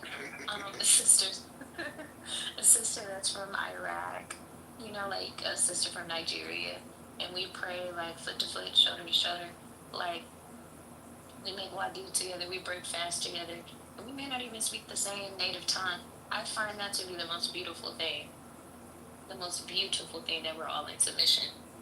And we, come from different cultures, different not beliefs, different cultures, different understandings of societal norms and all of these things, but we're rooted in the same kind of, I don't know, the Ummah get a little strong, I get a little passionate. Yeah, what's Ummah? So it's like community, so it's like Muslims, all Muslims, my Ummah. Do you think that there's a possibility that Islam could have been around before the 7th century? Now, if I answer that, there's a few people that might want to snatch my jab. So. No, that. Well, Do you want to answer it? Nah, I heard like a few conspiracy theories though, like that Islam been around way longer than a lot of people think. But I mean, like I don't. There's no way for me to validate that. So you know what I mean? I was just asking. The way that I would answer that question would interfere. Is that the appropriate word to use? It would interfere with the way that other people understand their religion. So out of respect for them, I don't answer it the way that I believe it, as far as the prophets before Prophet Muhammad, peace be upon him. My understanding of Adam, and Abraham, and Moses, and Jesus, and peace be upon him. Yeah, so my understanding would be in conflict with their understanding. So I try not to say anything that is divisive in that way. I definitely respect it. With the Quran, it mentions things about jinns and things like that. Well, I don't know if y'all ever seen the movie 3,000 Years of Longing, but I definitely recommend y'all watch that movie with Idris Elba and Tilda Swinton. But yo, that movie is really fire. But they have like jinns in it, and I'm just curious, Bubbles, like, what's the Quran's take on supernatural entities such as jinns? I don't want to misquote anything, especially like if you're asking me the Quran's take. So give me a moment. Give me a moment. Oh, I had to church. The book was kind of far.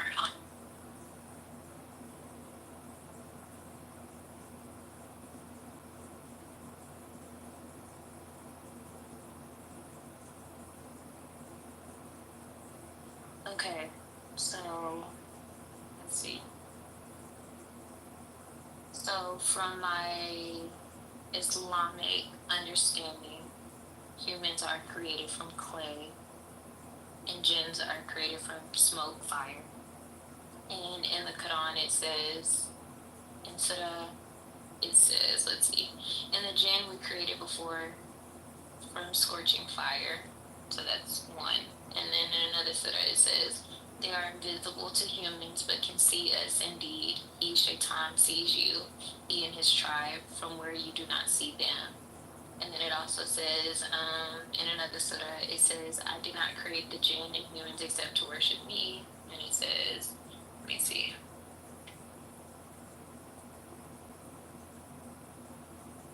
So even towards the end of the Quran, the three falls, and when you're supposed to make this recitation before you go to sleep and when you wake up, it's acknowledging like the unseen, like you're reciting to protect you from the things that you can't see, the envier, the whisperer, or like even when a Muslim is praying and let's say your mind wanders, that's jinns, that's shaitan.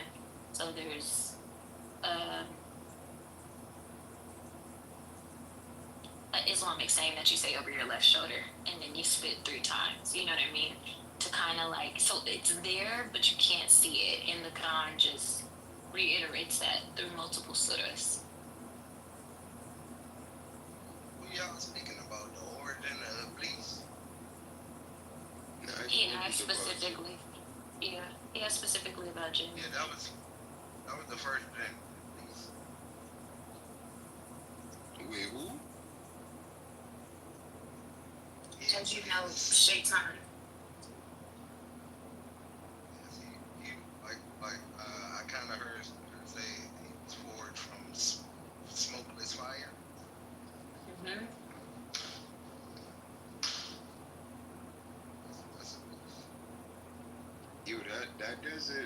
That don't even make no sense.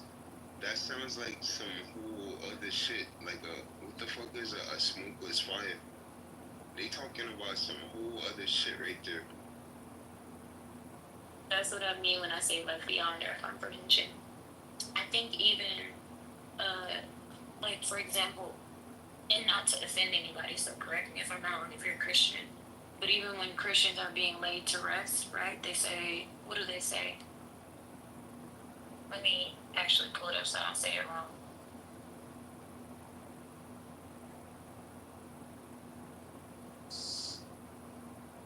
Give me a second. Okay, so during a Christian funeral, they say ashes to ashes, dust to dust, right? So when you are buried and you're in the ground, what happens to your body?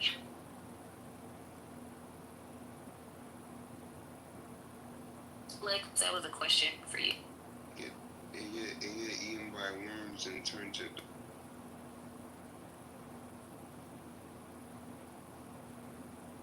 And what is clay? You tell the question for me. I mean, anyone can answer it. When you die, what happens to your body? Yeah, what happened?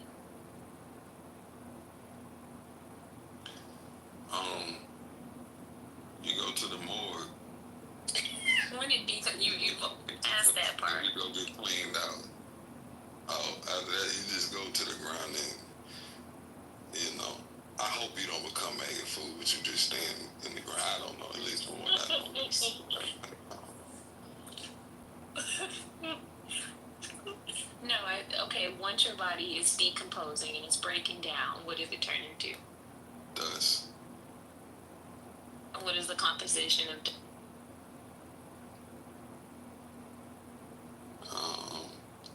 I hate to say this, but dirt. What's the composition of clay?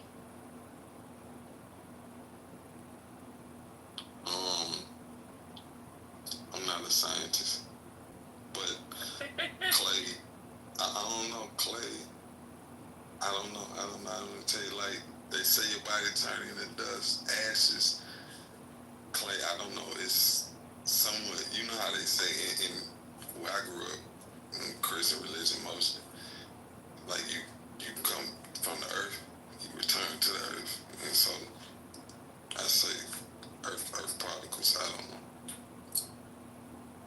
Sure, yes. Yes, you return into like particles, minerals, right? You return back to the earth as the form, like clay, you know. So the concept of earth particles, yeah. So the concept of human beings being created out of clay really isn't that far fetched. If we look at the is that the word? I'm tired. The decomposition of a body, if that's the appropriate word. So it's not too far fetched. Isis, where are you going? So it's not too far fetched for it to be something else created made out of fire. That's not too far fetched. To Lex's point.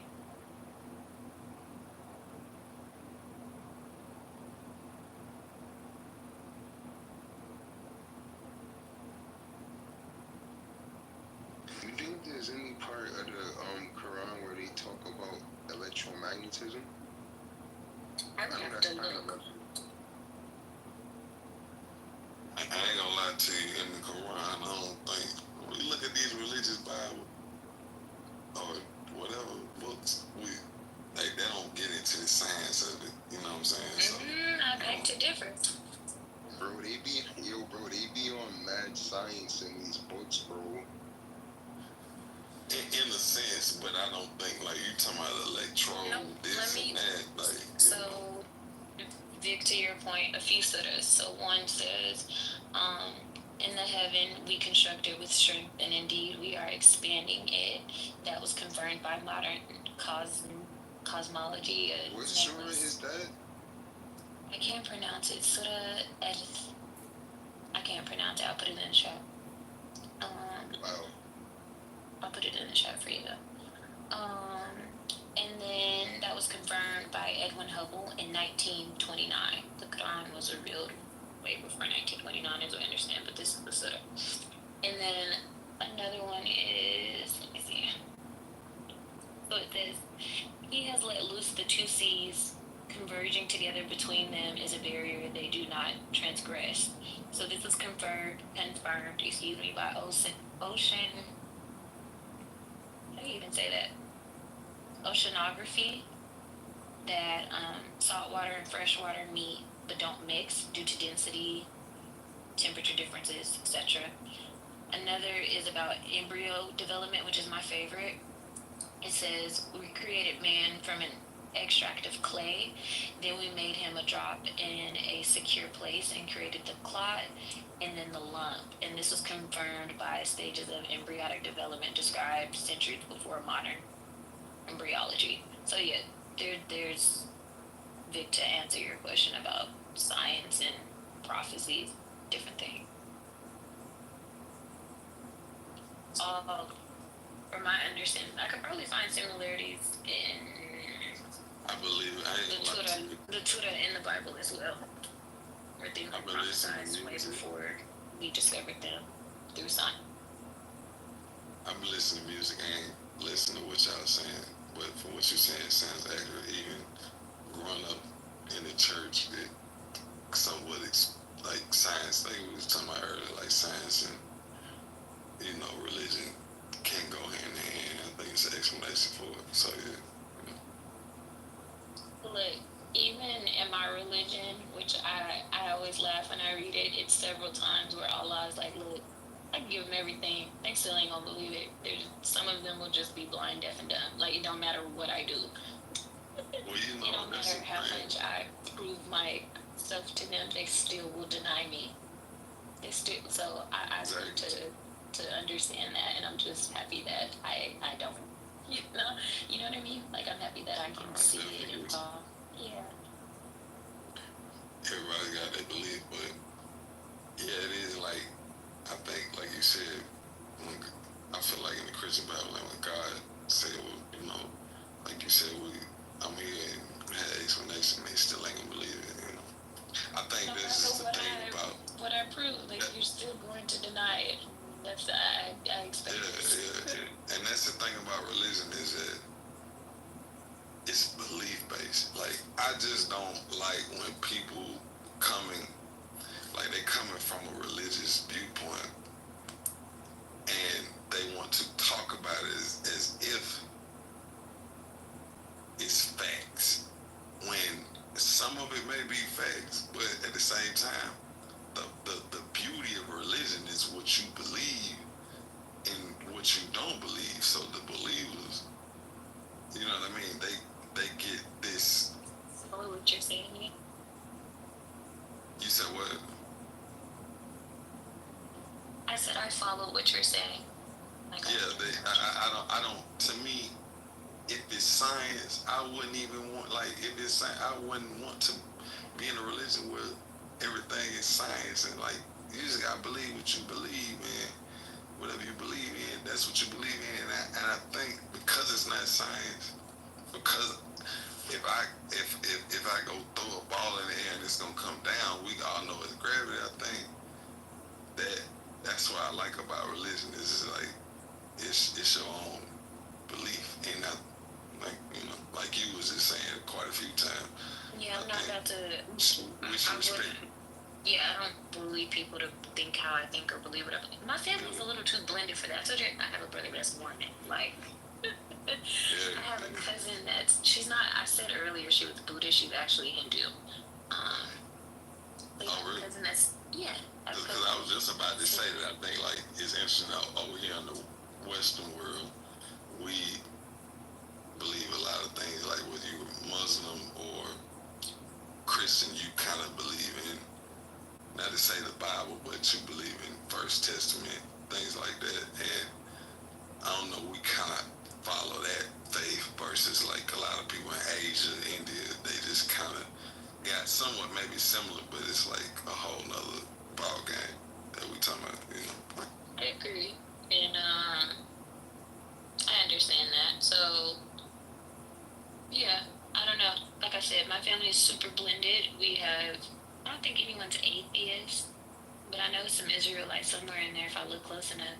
I don't really understand Israelites, I ain't gonna lie to you. But yeah, I just think that people should practice whatever brings them peace. That's how I see it. Whatever makes you a kind person, whatever makes you have diplomacy with other human beings. I think that's the best way to live.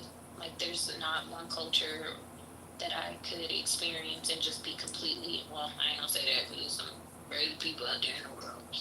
But for the most part, I'm pretty open-minded to different people's experiences and interpretations of life. What a lot of people don't know is the Book of Mormon actually chronicles a voyage of a lost tribe of the Israelites, and after they were exiled from the Promised Land, that they actually sailed here to the Americas and established Zarahemla. See, I don't understand nothing about Mormons. Maybe I should look into it more, but you may want to, because that yeah, my brother's definitely a Mormon. It blew my mind. Zarahemla is said to be in the Iowa area. It was supposed to be in the Iowa area, and that that is the reason why people. You seen the research about the Algonquian languages and their ties to Hebrew? It sounds familiar. I'm a visual learner, so I would have to see it. So that was the thoughts behind a lot of people on why the Algonquian languages have Hebrew ties because of the tribes that were said to have sailed here after being exiled from the Promised Land. But yeah, it's a lot of stuff we don't know. And my Like thing it's is, all why tied in don't? together, though. Yeah, why wasn't the Book of Mormon integrated and with the rest of the books? I don't know why they got Was kicked. this Well, story you left said they out? got kicked out. Hey, you feel me? So What did they do? it's What a did lot of they shit do? we don't know, man. Be the real Jews, maybe. You know, sure. I don't say too much. I ain't got time to be tussling with nobody about.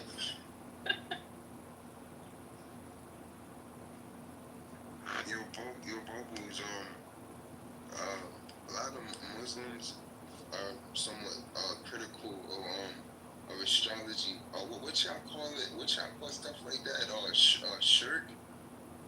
Is it shirk? Yeah, I understand what you mean. Wait, Bubbles. But then in the Quran, I'm sorry, I just want to say this. It says that and he it is who created the night and day and the sun and moon. They float each in orbit, and then they're literally breaking this shit down. Like they break down the ecliptic in this book. They break down like the orbits before Nicholas Copernicus, and that's the guy that proved heliocentricity, Nicholas Copernicus, and the Quran is talking about each planet being on its own ecliptic or in its own orbital path, like 1,000 years before that. But then Muslims are hypercritical of astrology, but then the Quran is like going in on it relentlessly. So like, what's up with that? So the reason for that is, you know how some people, for example, if I were to follow astrology, just for example, it's not my actual zodiac sign, but let's say I would be like, I'm an Aries, and I would base my entire identity and my entire interpretation of life. Let's say you said you were a Capricorn or something, and I process you in all of our interactions, or I say like, oh, I can't talk to you because you're a Capricorn, or I worship in a sense, like I form my day based off of like an astrological reading over what sign did I say? Aries. Like, oh, for Aries, you need to stay inside today. Today won't be a good day, so I don't go outside or something. You know what I mean? So I'm worshiping planets. You get what I mean? Like I am obedient. I schedule my day, my life, my interactions, my connections with people based off of astrology. So then that would be a false deity. Like I'm worshiping it. So that's, I think it's not just Islam, because I think even, correct me if I'm wrong, Christians, I think even the Bible talks about astrology as well, but then it also tells you not to worship these things or to not take on these things. So that's very like one brand. I do think that there was a period of time in Mecca where they were doing such things. At a period of time, they were worshiping like statues, and I would have to look it up to be able to quote it accurately. But I hope you get the like consensus of what I'm saying, where they worship these things. And so, yeah, it's not encouraged for you to be worshiping these things. These things exist, but not to be worshipped, not to be idolized. No.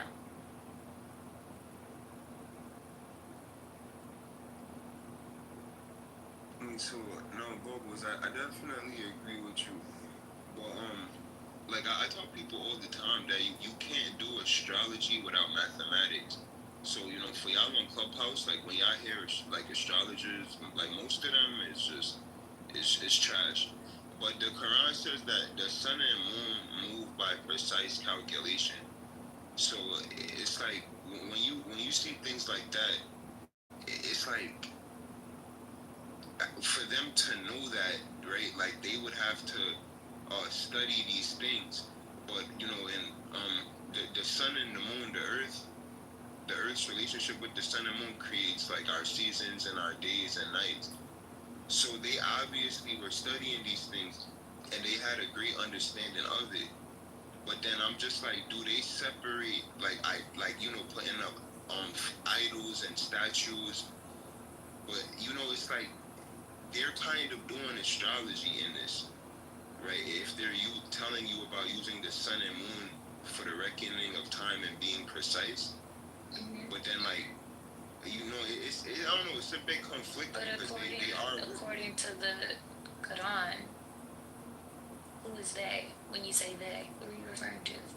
If you're speaking Islamically.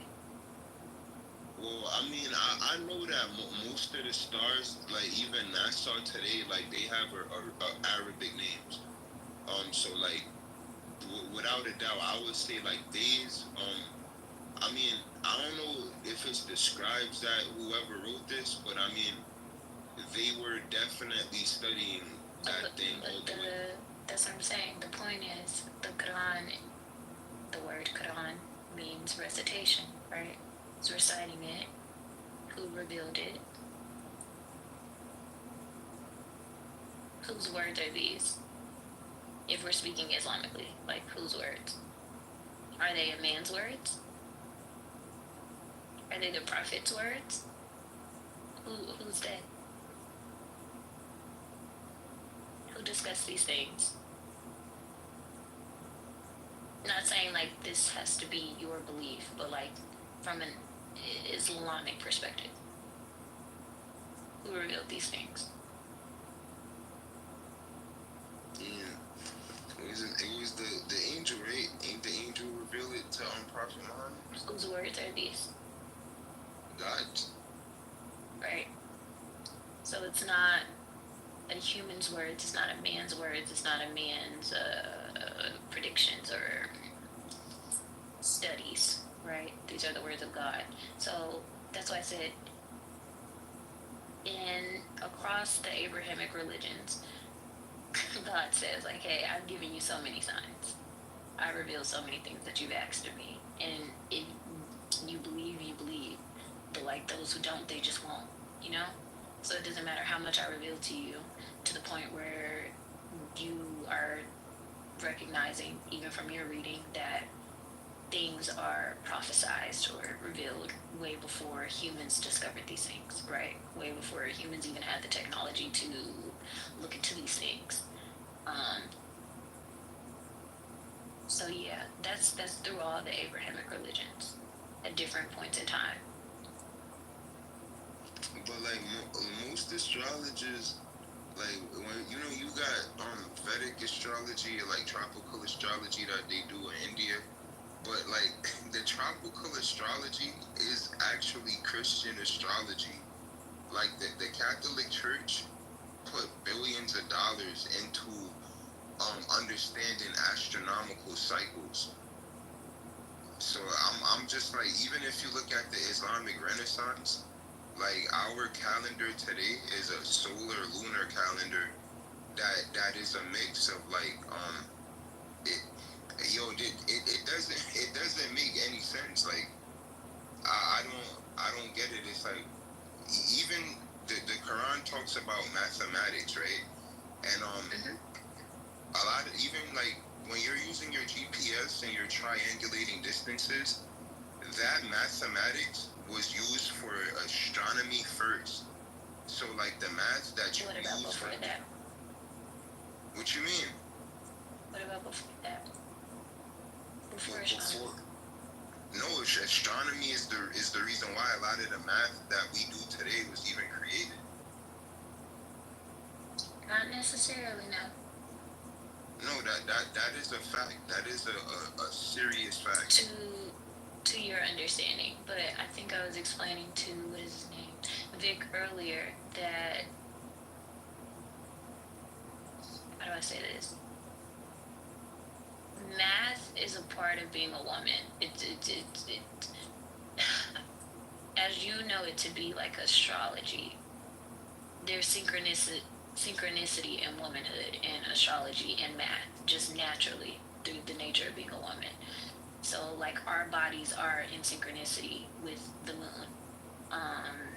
Our cycles are 28 days. What else do you know that is 28 days? That's a moon cycle. Definitely. Right. So when I asked you what was before astrology, there was a woman. Yes, that is true, but and you know sometimes like there's a drift in y'all cycles though. Like it's not. Is that natural? Or is that artificial? What drifts the cycle? Well, see, look, I don't know. You tell me. So the things that could drift a cycle is artificial. How do I say? Artificial blockers that alter. What is the appropriate words? I'm trying to find it in my brain. That alter the natural cycle of a woman. So, for example, like birth control, or different medications that we take, different herbs that we take can alter the natural cycles of a woman. Pregnancy can alter the natural cycles of a woman, but even that is numerology. That's numeric. How long a woman is pregnant, right? So before man had a reason to look at the stars and pay attention to numbers, women always paid attention to the stars and paid attention to numbers, naturally so, organically, because there's synchronicity in it, in a woman's body and the universe as we know it.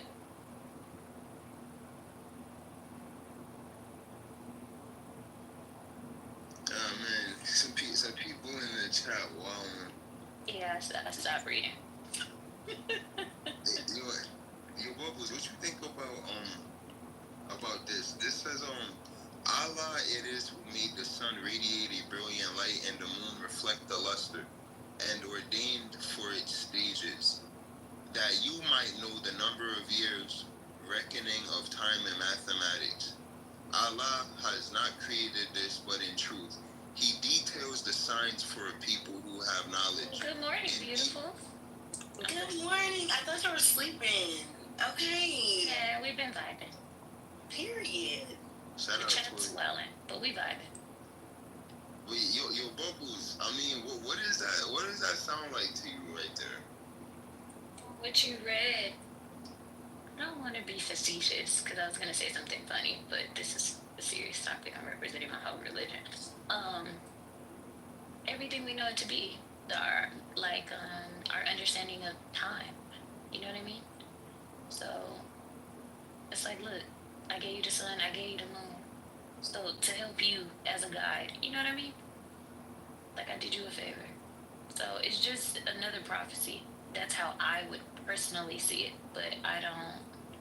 But wait, Bubbles, it says, we made the night and day two signs, and the sign of night we have made dark, and the sign of day we made sight given, that you may seek bounty from your Lord, and that you may know the computation of years, reckoning of time, and mathematics, and everything we have explained with a detailed explanation. So like this is what I'm saying. You can't do astrology without math, but also like Bubbles. They're clearly talking they're clearly on science in this book. Like it's just a fact. Refuted that. But before I said I never refuted that, but before there was a science, this was already revealed. Before it was revealed scientifically, no. I mean, I understand what you're saying, but I'm just saying actually building with this stuff and building structures out of it. If you look at who the father of trigonometry is, that's Hipparchus of Nicaea. And there's this Indian astrologer that also is also considered the father of trigonometry as well. But I understand what you're saying about the ladies, of course. But it's just like I don't see that like the ladies when it comes to like building with the sciences. But of course, being like a natural map, being naturally in tune with the moon and things like that for sure. But like making these things like practical sciences to build with the, I mean, I don't. I think it was like the men that was kind of doing that a little bit. But yeah, that's just why I said even before men, not before men, that was silly, but even before men thought to research these things, thought to look into the scientists, thought to build, what are the things that they use? It's not a magnifying glass. What is it called? Telescope? Yes, before they invented a telescope, before just time. Like, some of this stuff wasn't even revealed into the 1900s. So I think I pointed that out earlier. I would have to find exactly what I'm referring to. But you get the consensus, hopefully, of what I'm saying. The process of being a woman, has there ever been a period of time where a woman was not a woman? Since the beginning of time? No. Okay. So I'm saying, even though man may not recognize it because it's not important for him to recognize these things, right? Men cannot give birth. Men do not menstruate, right? That's not debatable. I don't care who you are. I'm not debating that. Because that's science. That's anatomy. Yeah, men don't menstruate and men don't have children. So these things weren't relative to you until they were. So I get your point, but I'm still standing beside mine on that part.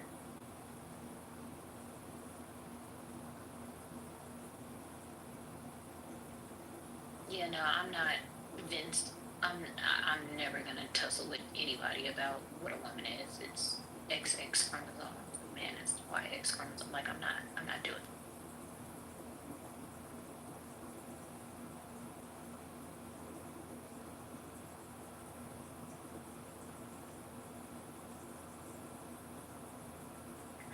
But Lex, why is the Quran just intriguing to you? Is religion just intriguing to you?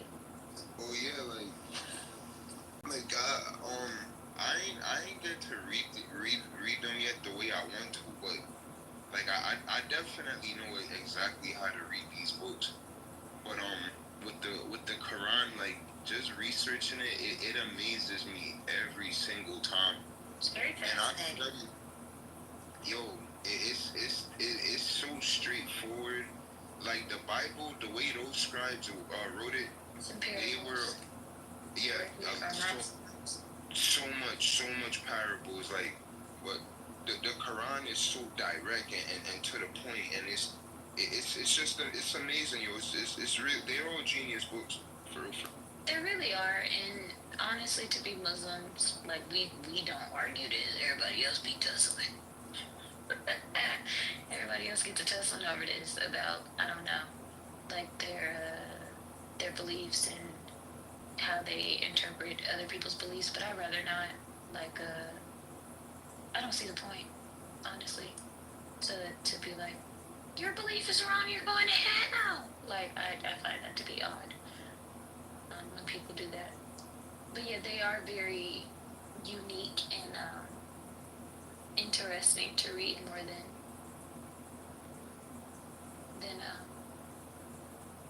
a lot of other things that I've read in my lifetime. Yeah, no. Who said that? Exotic, you will have to point out and actually find a time where I condemned you and said like you're gonna burn in hell and die and suffer. But I don't. I think I said this a bit earlier. I can't speak for everybody. Humans are gonna human, but that's not. I don't have any belief to be hateful. That would kind of defeat the purpose for me. I'm sorry you had that experience where people were being unkind or cruel. What is that cute little saying they have online? Where they say, I'm Muslim, Allahu Akbar, yay! Not Allahu Akbar, Allahu Akbar, yay! I'm on the yay side.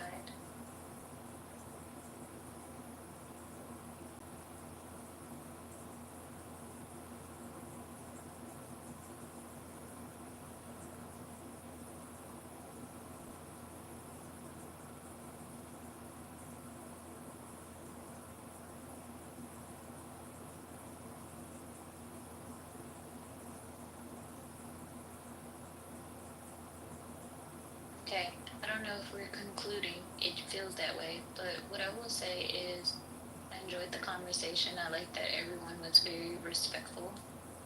I like that we were able to have the conversation from different points, different places of belief, without judgment. I know that that's very rare in intellectual gangbanging, where we're allowed to bring intellect as well as like our perspectives and opinions without disrespecting each other. So I actually enjoyed this conversation and that we were able to end this room on a positive note. Happy Sunday to everyone. Yeah, and I hope you guys have a good day, and I'm pretty sure Lou will open a room later. So we'll see you guys later.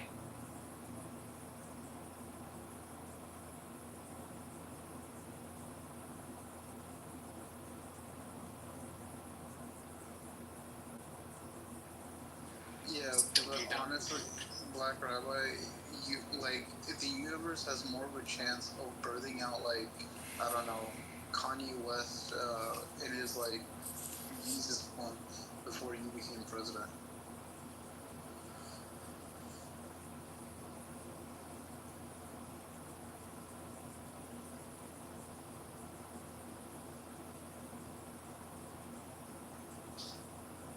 Oh my gosh, I thought you were joking. I thought you were joking. I had to check your thing. And it's actually true. And it's actually true. Oh no, my God.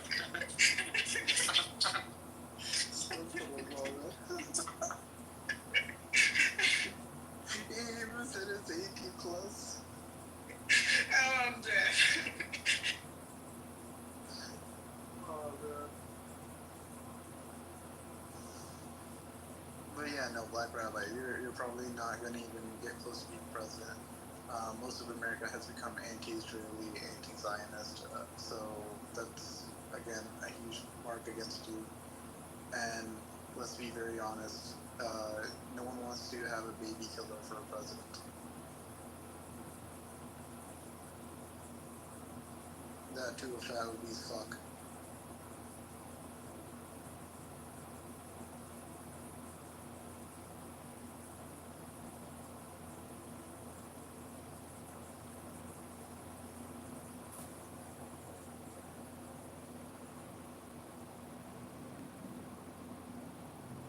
What's next? Rashad is here. Yeah, of course he is. Alaikum salam wa rahmatullah. Walaikum salam. I was left as well, man. Rashad scared him away. Quack.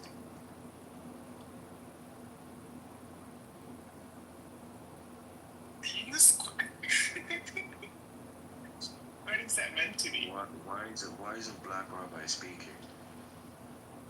He's busy. Sure. He's busy eating. Are you eating, Black Rabbi, are you eating chips? He's eating crisps. It's crisps. What else is a fat pig going to do? Are you feeding it to your mouth behind your head or like in front? You know, can everyone just look at Josh's profile picture?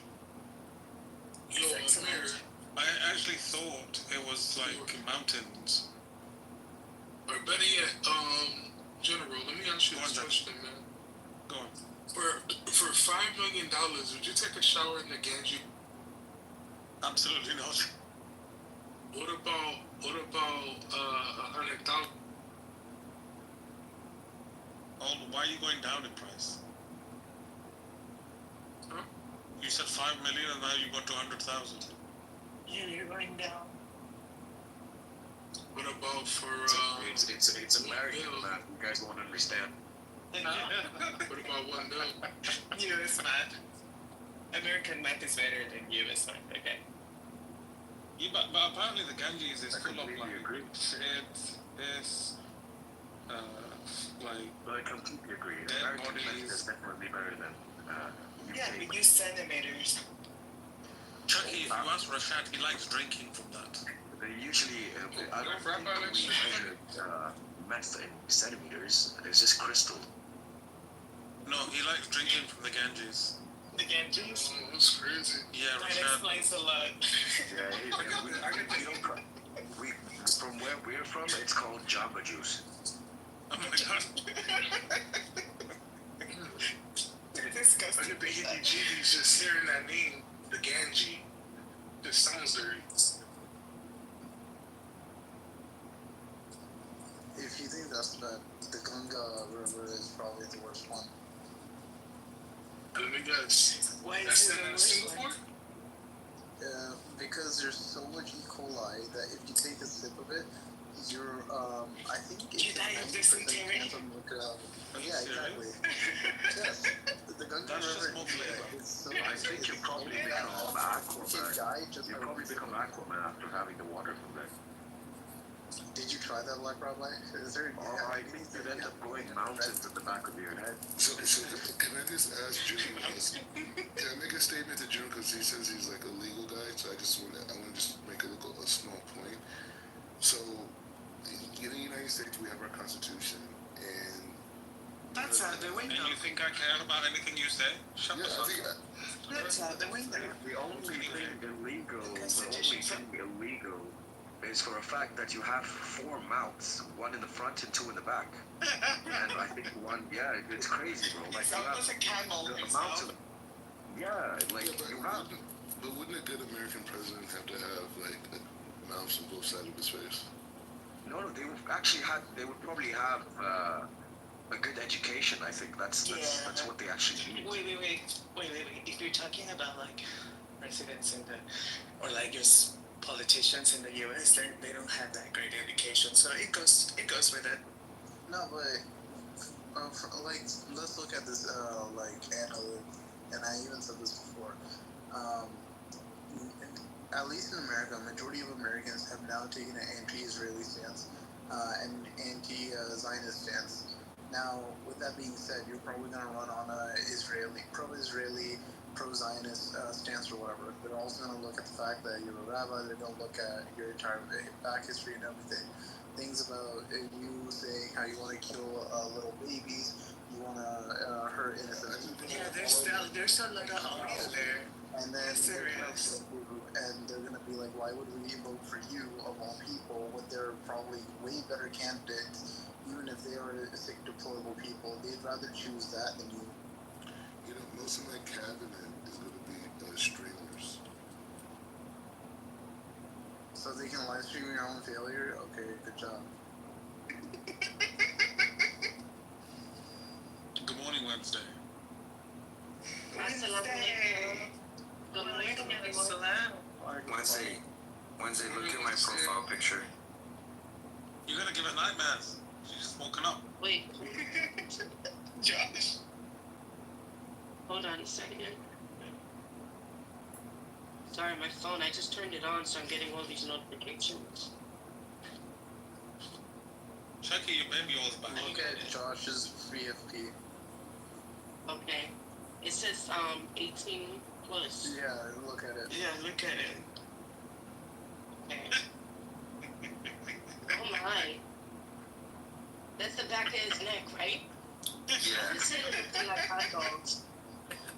I always thought it looks like. Why they make it? They make it seem like it's a vagina. That's why. It looks like lips. Wednesday lips. So Clubhouse, if you put something that is like nudity, Clubhouse will censor it and do 18 plus. So Clubhouse thought it was a pair of vagina lips, probably. Yeah. Labias, a pair of labias. Labias. Swollen labias, from what you can see. Wow. Black Rabbi, your neck look like labias. Madness. What do they call it? Camel toe? No. That's not a camel toe. Wait, first of all, my name has two That's a fat kitty. That's a fucking elephant toe. I do not That's an care. elephant toe. I'll No, stand your name away. is fucking Pizza right now. I'm Rashad.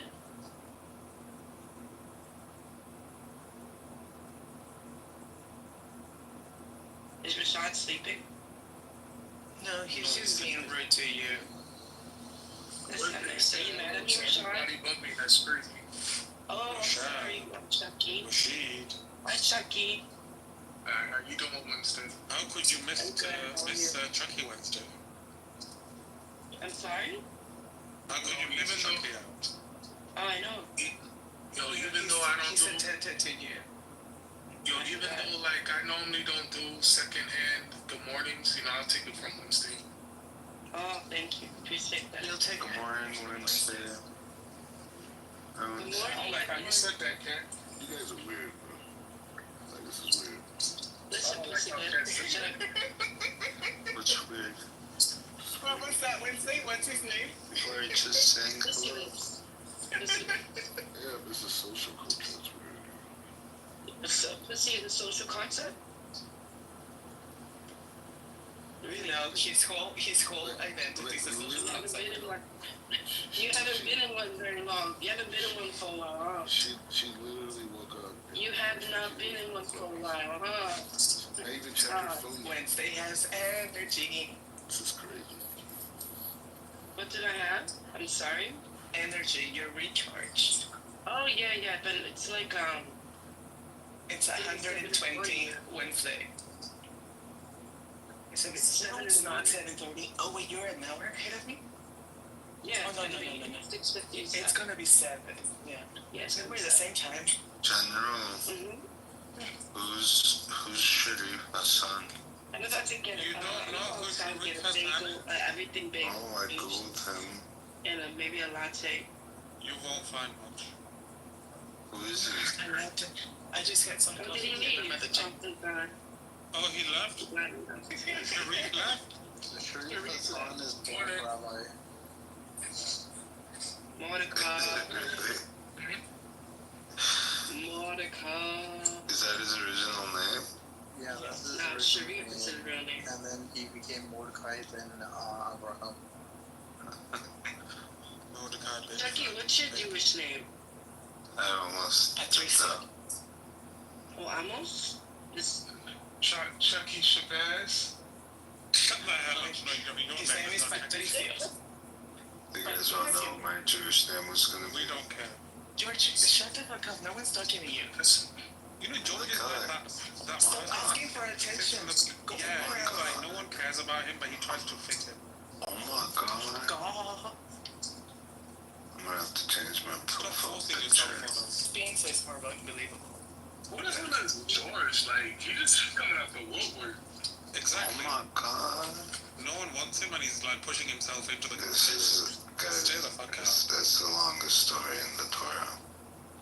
I'm not gonna lie, Lucifer and his like, brothers, guys, just... Chucky, did you hear his story, his movement story? nah, what was the story? It's apparently he didn't convert to Judaism because he had to get circumcised. Relax, guys. What a fucking clown. You needed an extra inches. Yeah, I didn't want to get circumcised. Yeah. I think that it's not good, guys. I mean, it's there for the continuity of religion, but I don't think it's good for men to be circumcised. I think intuitively that makes sense, right? What are you on about? Oh, no. I want all my descendants to be pure in every way, except circumcision. There's no way you could be It's Jewish just without like being security. I hate that.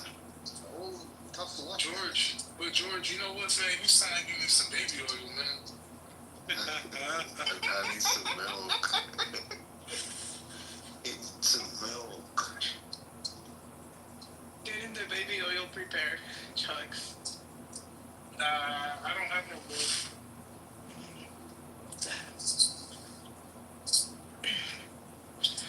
Go have a bagel later. Hi Wednesday, how are you? I'm good. How are you? Who's talking? I'm good. You won't I was answer just the floor question shopping. when you find out who it is, Wednesday. Oh, it was George talking. I just got some pillow covers and some pillows.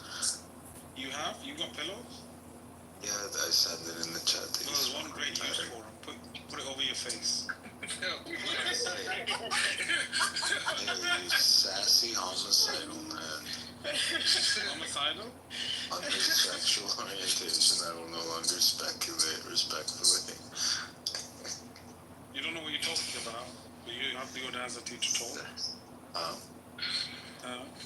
What? Sorry, not for my students. I had this student. Anything you would say to him, he would go, What the hell do you teach? I teach English. You have to be qualified for something yourself. I teach English to people who just. You teach English? Yeah. It's part of his brainwashing program. Uh-huh. How can someone that doesn't know English to their full extent teach Pick a language. Pick a language right now. What are you qualified? Pick a language. Pick a language. Yeah, what are your qualifications? Okay. Espanol. Where am I going to His I went to UCLA on the full-ride scholarship. I graduated top of my class, Magnus cum laude. I got a teaching credential in English and social science and French. I just got to take the test. I have a master's in secondary English education. This is this is all under the same banner as he calls himself. What does he say? The most beautiful man in Los Angeles. Oh. Probably, yeah. Yeah, so he calls himself that. George, you're in Los Angeles? I mean, you have to be specific, but like what part? The Valley. Oh, wow. I'm from the Valley. Yeah. Oh, you're from the Valley? Nah, he lives in Calabasas. He lives in Calabasas. I went to Calabasas. Oh, really? Yeah, I graduated. And then, you know, Black Rabbi also. George graduated in 1997. 1997. George, you know where Bell Canyon is? Who?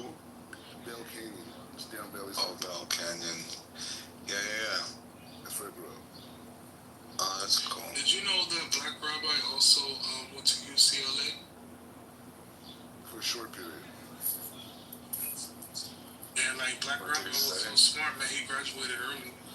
No, I didn't graduate. I started an internet company and convinced my parents to let me leave school. Nobody. Doesn't matter. What did he study?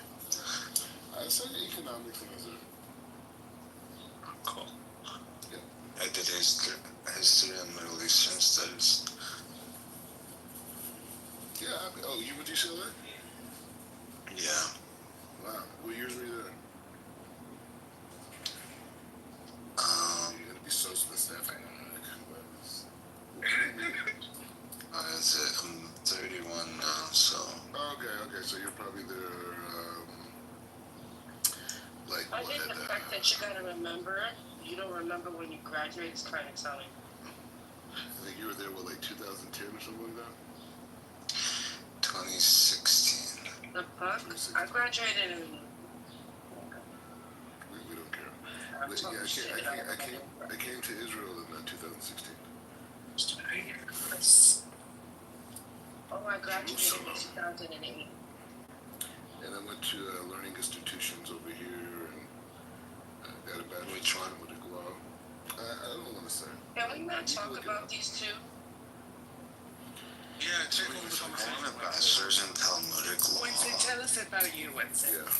But then also got rabbinical work. All the love songs of the day, Wednesday. I'm looking for I don't want to get circumcised. I don't know if you know that, but I'm I looking just don't want to get circumcised. Is What are that you looking okay? at apartments in Brooklyn. Oh, cool. Cut that foreskin. Yeah. Be a man. No, because the Rambam said, you know what the Rambam thinking had of, to say about circumcision? Buying Right? a condominium, actually. He said Good idea. that it reduces pleasure for both parties, and a woman who's been with That's right. uncircumcised can't go back to circumcised. That's what the Rambam said. Give me 1 second. Amir, are you there? I want to. I'll get a room, you get a room, you know? No. This, I'll have You can this. buy the thing next time. Yeah, that's what I mean. I don't want a homosexual. Yeah, you can be a neighbor. You don't want a what? Wait, so did you go to high school in the Valley or no? A homosexual? I said hobo. Hobo. You went to like Oh, what's a homosexual? What is? That's you. No, homosexual. You really don't know what a homosexual is? No, I don't know what that is.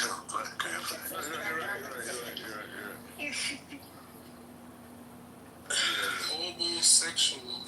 It's like, it doesn't, it's for me. It's just hobos, Jackie, hobo. Because I think like in the media, since I was in high school. Homosexual. So You target hobos. I find out how many. The word is hobo. How many sacks I had in high school. Somebody wrong. Not hobo. I'm just Hobo. saying, like, I just been in the media that one. Yeah, that's the hobo. Yeah, that's what I put. Doxable. Yeah, it's those guys that only are with women for their apartments. That. Oh, see, Wednesday, that's where you got me messed up at. I bring more to the table. I pay light bills. I make sure food's in the refrigerator. You know? Do you cook? No, I don't. Wait, first of all, I don't do 50-50. I don't do 50-50. That's weird.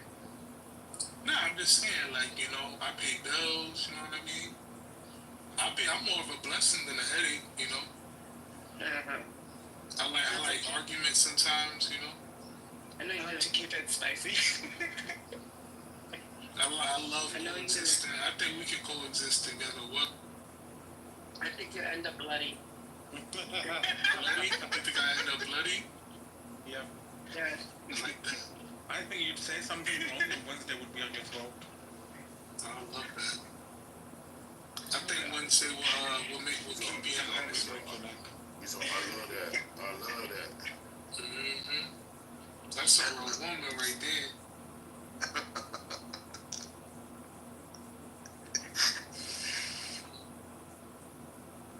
I'm stupid. So now you know what a homosexual is. Nah, I appreciate that. I just never heard of that. See, when people start talking about them sexuals and all of that, I don't know nothing about that but heterosexual. Yeah, but I didn't say anything about that. I said hobo. Yeah, I'm just saying. Yeah, you put the sexual on. When people put the hobo or the people put the sexual and all the extra stuff, all I know Yeah, is but you put the heterosexual. sexual on. She just said hobo. Yeah, you made that definition. There's actually a definition of homosexual. What is it? What is this? On Google, it says homosexuality. Hold on.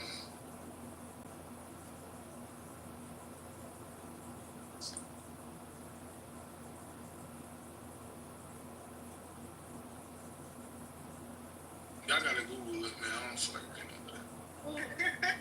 You got embarrassed.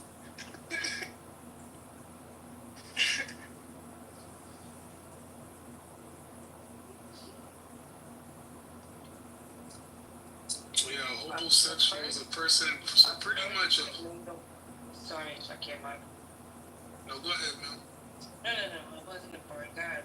So that's Wait, actually, homosexual is a term of what Wednesday described. Yeah, that's what I was gonna say. I didn't want to get into that. And what you didn't want to say is that Winston was right. Yeah, but exactly how Wednesday described it, that's what homosexual is. Mm-hmm. But that's a real thing in New York, man. It's dangerous. Yeah, but a lot of people do that all over the place. Yeah, but in New York, they got certain law. We got certain laws in New York, man. Like general on some real shit, bro. You can come. You can be like, yo, Chucky. I'm gonna be in town for a couple of days. Do you mind if I crash on your couch? Yo, if you type out a fake lease with my address on it and go to the DMV and get a driver's license, as soon as you start getting mail there, you live there. It's crazy. Thanks for You've giving me done the this idea. before. Huh? Hey, Chucky, I'm in New York in a few weeks. You might I mean, it's crazy. I never did that. That's weird. You heard of Kitty Cat? Mm-hmm. What? I said I never did that. I said I never did that. That's weird. Amir, I said salam alaikum. He's sleeping, I think. He may be asleep. He might be crashed in. Walaikum salam, you all say it for me. For Wednesday, I might do that. George, I'm gonna get a tomato sandwich. Hey, what's up? I'm back. I just had to I knew that would be inspiration. Tomato sandwich. With some salt? Yes, Cause Hunter.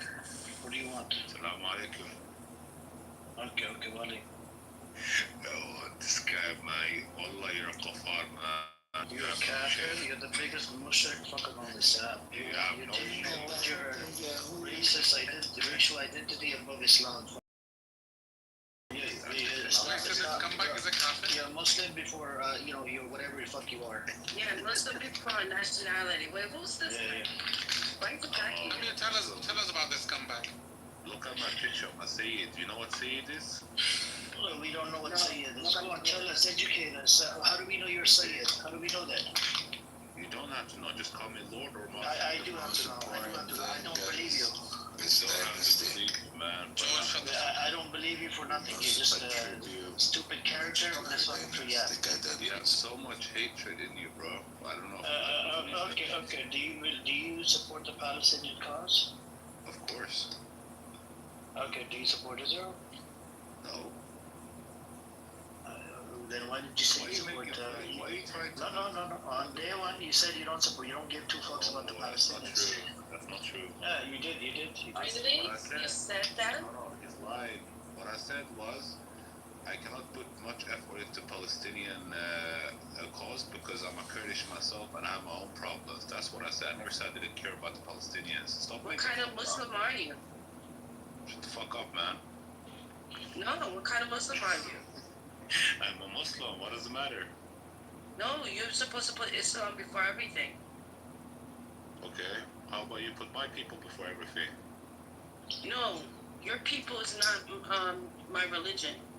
Okay. So do you want your own state? Wait, stop. The Kurdish people are not Muslims. Oh, by the way. No, majority of them are. I said your people is not my religion. You know my people. Don't forget that Saladin Ayyub was a Kurdish himself. He was the only one who freed Palestine. Don't forget about that. We're talking about Islam. So God's Hunter, I got a question. Hold on, I got a question for you. Do you want to state for yourself, for your people? No. Well, I guess that. So do your people? Hold on. Do you hold your people above Islam? Never said that. Then you sound like one. That's what the Turkish. That's how the Turkish think. No, last time when we spoke, we were talking about politics, and I told you that we have the same problem today as the Palestinians has today. Like, there's no difference. That's what I told you. And you were like, you put nationalists before Islam, blah blah blah. Bro, you're the one making fitna for no reason. You did that. You did say it. No, I did not say that. You did. I asked you a clear-cut question. About the Palestinian. You're like, you don't give two fucks. That's what you said. I said I would and then you brought up your Kurdish thing. I'm like, do you hold your people above it? You said yes. That's a fucking kufri position to hold. Nah, bro, you don't make that decision. Who are you? No, I make decision. And I am the domain of bro. The theme. Go look it up. You can't be a fucking nationalist motherfucker. Anybody that says I don't know where this nationalism coming from, man. I hate fucking these mother. We had a brother from India, a Muslim, and that idiot nationalistic. He's like, oh, I hold my Indian identity above Islam. I'm like, what the fuck are you on about? Bro, even when I spoke to you like 4 weeks ago, I've always had this picture on my profile the whole time. Do you see a Kurdish flag? Do you see something else about nationalists? Never. Like, you're trying to make, like, you call me an asshole after that too, like, instead of having a normal discussion with me. Bro, you're not.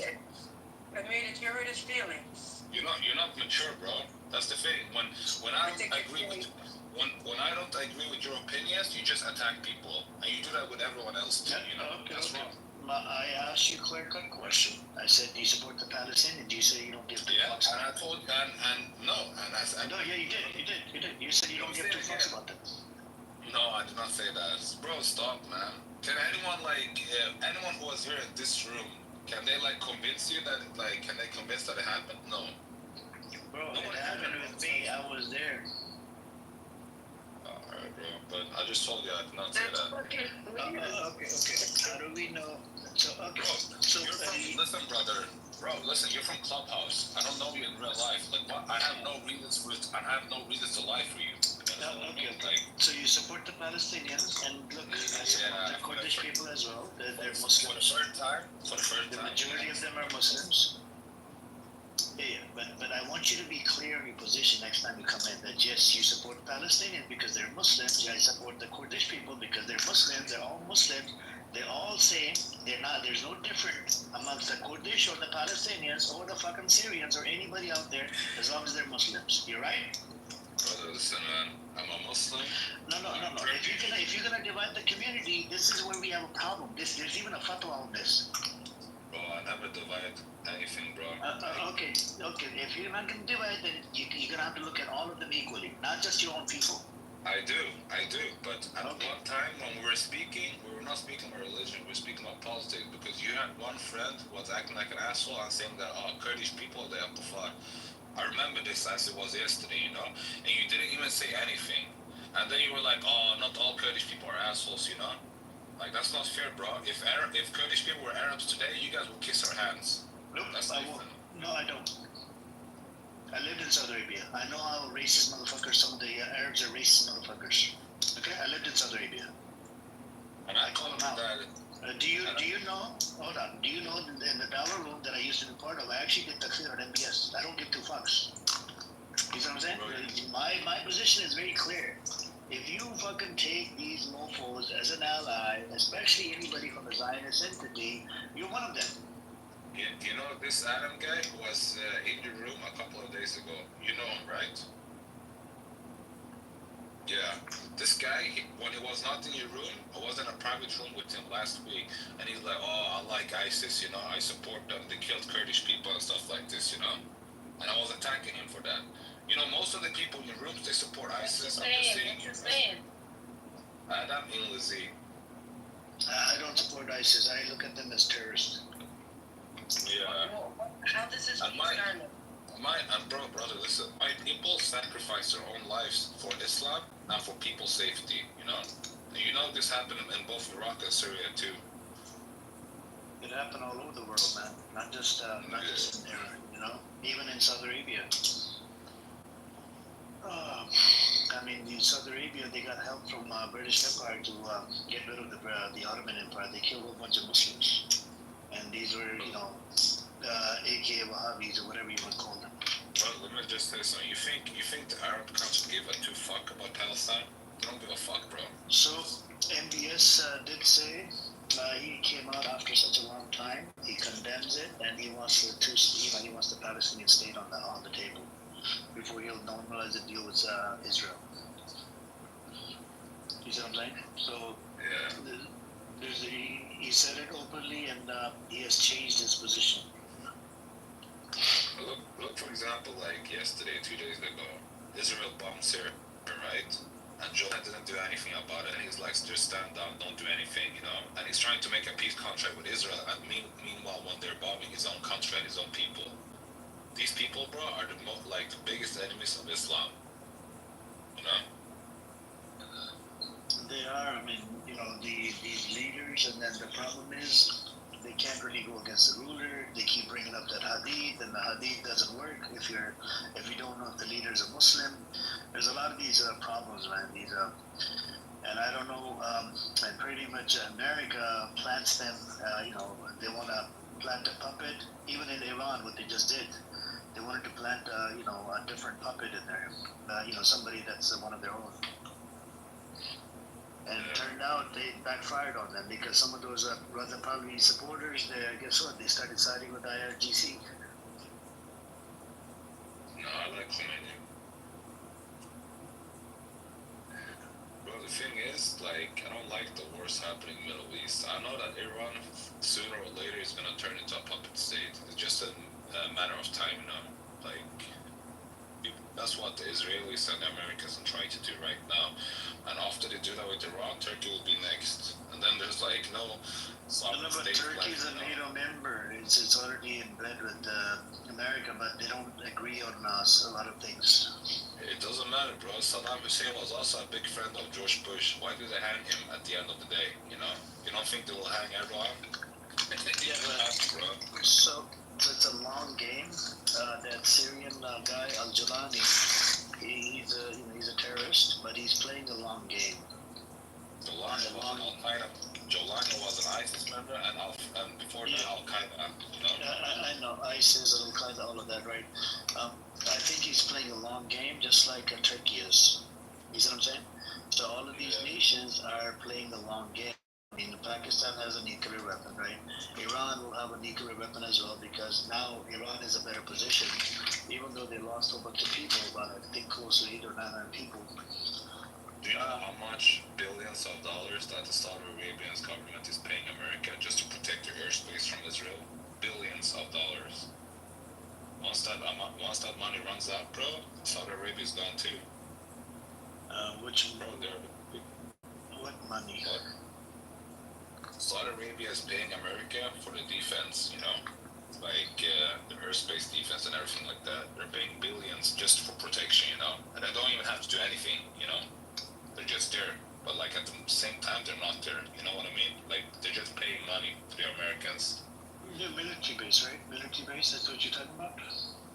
Not just the military bases, but they have like some sort of contract, They're paying billions of dollars just for the American protection from Iran or other countries. No, so in relate to the other stuff, they're buying weapons and stuff, but they are paying those soldiers at the military base in US dollars in Saudi Arabia. But other than that, all this other money is going for the weaponry. Like they're about to develop a nuclear program inside Saudi Arabia as well. For example, if you look at countries like Yemen, people turn a blind eye to that country too. Every day Saudi Arabia is like bombing together with the American government too, the Houthis.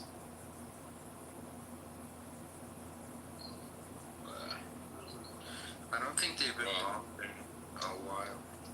Well, not a while, but like weeks. Well, I'm just saying, like the world, it's not fair. You know what I mean? Like, you have, if there's 20 Arab countries, bro, there's like at least 15 of them was a contract with Israel. If you go to like Qatar, they're making like, how do you say? They're making like announcement. Oh, you should travel to Tel Aviv. It's a nice beach there. Blah blah blah. They don't care about that, bro.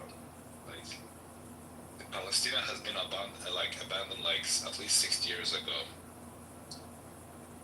Even the Egyptian border controls, bro, they're hitting the Palestinians who are against the fence. Like nobody's talking about that. Oh, can you repeat what you said about Palestine? What? I said that the Palestinians who are near the fence, like the border against Egypt. I've seen like videos of Egypt shoulder soldiers like hitting the Palestinians from the other side. Like they don't want to let them in or anything. Well, I don't know if you know about the Egyptian narrative. The Egyptian narrative is if they allow Gazans into Egypt, they will not let back in. No, yeah, that and plus once they take over Gaza, they're coming for Egypt, then they're gonna be like Hamas is in Egypt. You see what I'm saying? So that's where they're trying to avoid it because they already have their own problems, right? And you can't even protest inside Egypt, and relate to Palestine. What's this because their dalil is that we stand with the Palestinians, right? But what do they call it? We stand with the Palestinians, but that's we're doing everything in our power diplomatically. Sounds right? Yeah. What's this guy's name in the 70s? There was an Egyptian president in the 70s that died of like different cause, but they never like announced what kind of cause it was. It was the 6 Days War. It was a 6 Days War, and he died like after the war. You mean 1967, right? Yeah, I forgot the name of that president. Since the death of him, bro, Egypt hasn't had a backbone since then, And that's how do you think they got their land back? The Sinai Desert. They got it back because they made a contract with Israel. No, they did not get it back by fighting. They got it back by making a contract with the Israelis. Yeah, they had to normalize that shit with Israel. That's the thing. And that's what Syria is doing right now, Jolani. They're trying to make a new peace and try and go back to the 70s. They don't have a choice. That's the problem. The issue in Syria, they've taken over buffer zone and Golden Heights and whatnot. They don't have a choice because if they don't make a deal, the sanctions are killing the country and the people that live on that land, just like in Iran. The sanctions are killing the people. You know what I heard? They're trying to make like a new contract. For example, that the Israelis are going to keep 2/3 of the Golan Heights and give the rest to the Syrians, and they're going to get a part of northern Lebanon too. You know what Tripoli is, right? We're gonna have to see what happens, man. Just hope for the best. The only countries that are neutral today, who doesn't have any affiliations with Israel's project, is Lebanon, Iraq, and Iran. There's no other countries besides that. Yeah, but if Iran gets the nuclear weapon, then there would be no more attacks on Iran. They'll be done. Yeah, but their nuclear facilities did not get destroyed. I know. They removed them before the bomb happened. Yeah, it was pre-planned. And Trump put on a show to make the Zionist entity happy, to make Netanyahu happy, to force him into doing a ceasefire. Bro, the Iranians are not stupid, bro. In the beginning of the war, all those rockets they sent to Israel, there was the old rockets, the slow ones. And they did that to overheat the Iron Dome. Once the Iron Dome got overheat, bro, they sent the biggest hypersonic rockets ever, But they won't show you on the media, bro, but I'm telling you right now, maybe 50% of the buildings in Tel Aviv got destroyed, at least. Yeah. If this would go on for another week or so, bro, the whole Israel, bro, do you see how many boats were going from Israel to Cyprus? People who were fleeing Israel.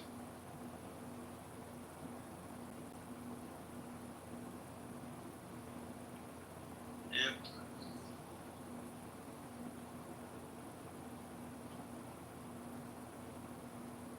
Bro, for me, maybe you got a misunderstanding from my side from last time.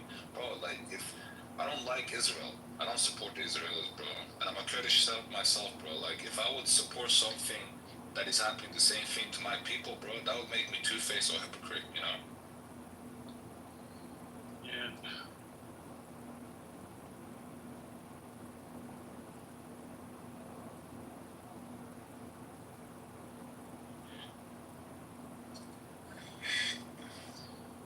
Anyways, man, free Palestine.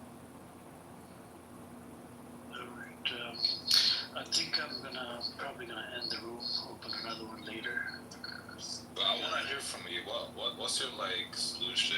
Do you believe in two-state solutions, or they're just to make Israel vanish completely and just one-state solution? Whatever works, man. Whatever Gazans want. Let's stand with the Gazans. According to Hamas Charter, 67 borders.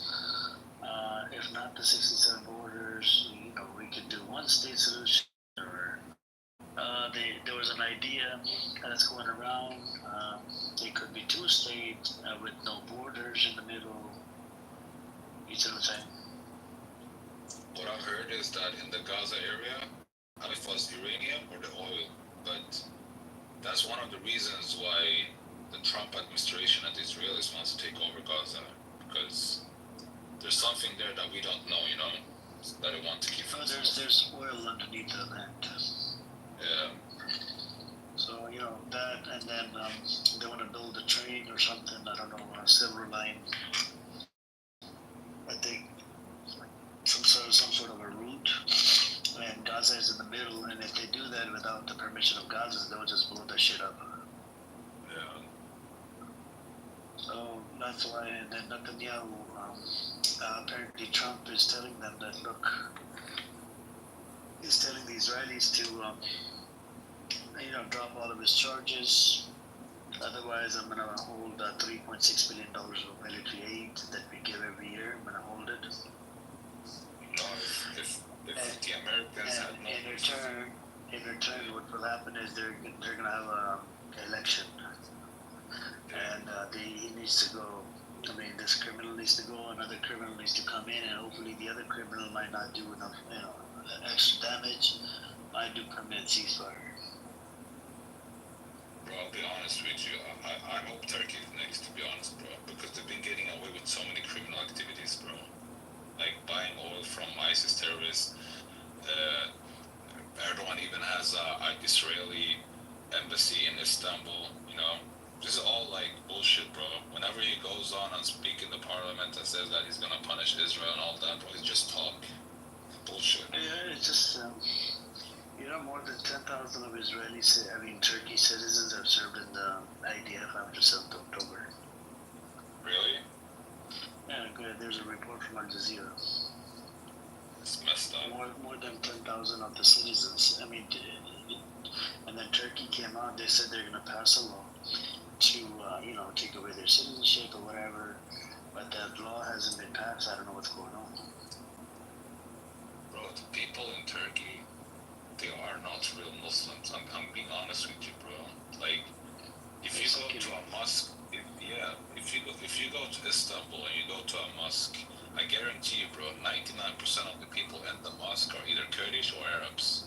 You barely see any Turkish people visiting the mosques, bro, or pray. Like, I don't know, man. Yeah, there's people that are secular, that's what it is. And you know why they're secular, right? It's just because of this guy. What's his name? Atatürk. And he was his mother, or I think it was his father or his mother, that was a Zion or Jew, but nobody wants to admit that. Like he's legit half Jewish, bro. Maybe you did not know that. You said Atatürk? Atatürk, bro, is half Jewish. His mother or his father was a Jewish.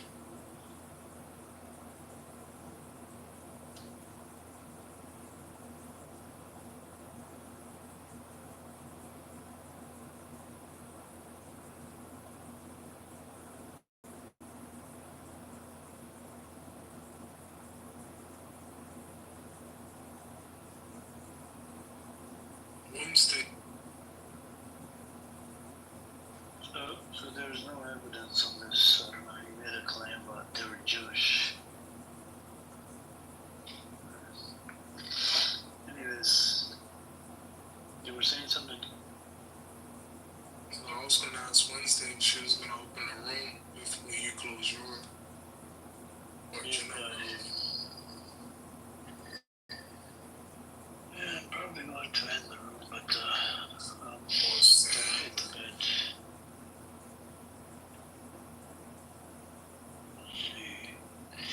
So, I guess I'll talk to you guys later then. Alright. Have a good night, and I'll open a room in the next maybe 5-6 hours or something, or 7 hours. God bless you. Take care. Assalamu alaikum.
apologize for all men.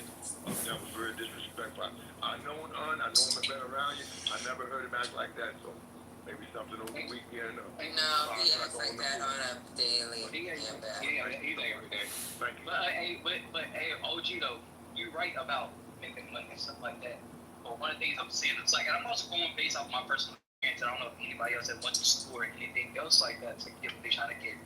But one thing I noticed is that we kind of do things like backwards a little bit, meaning as if we worry about trying to make a bunch of money while in school and not trying to survive, but having enough to make sure that you have enough to pay your bills and do your interns and everything else like that, and roommate for different things like that. I think a lot of times that the people I've seen, plus me, trying to work 2 to 3 jobs and go to school when I need to, it like when you see these foreign students or even other students and stuff like that, they don't mind roommating for a long ass time and paying a rental for it for the 6 months or to the year, so they can focus on their books and tests and interns and everything else like that.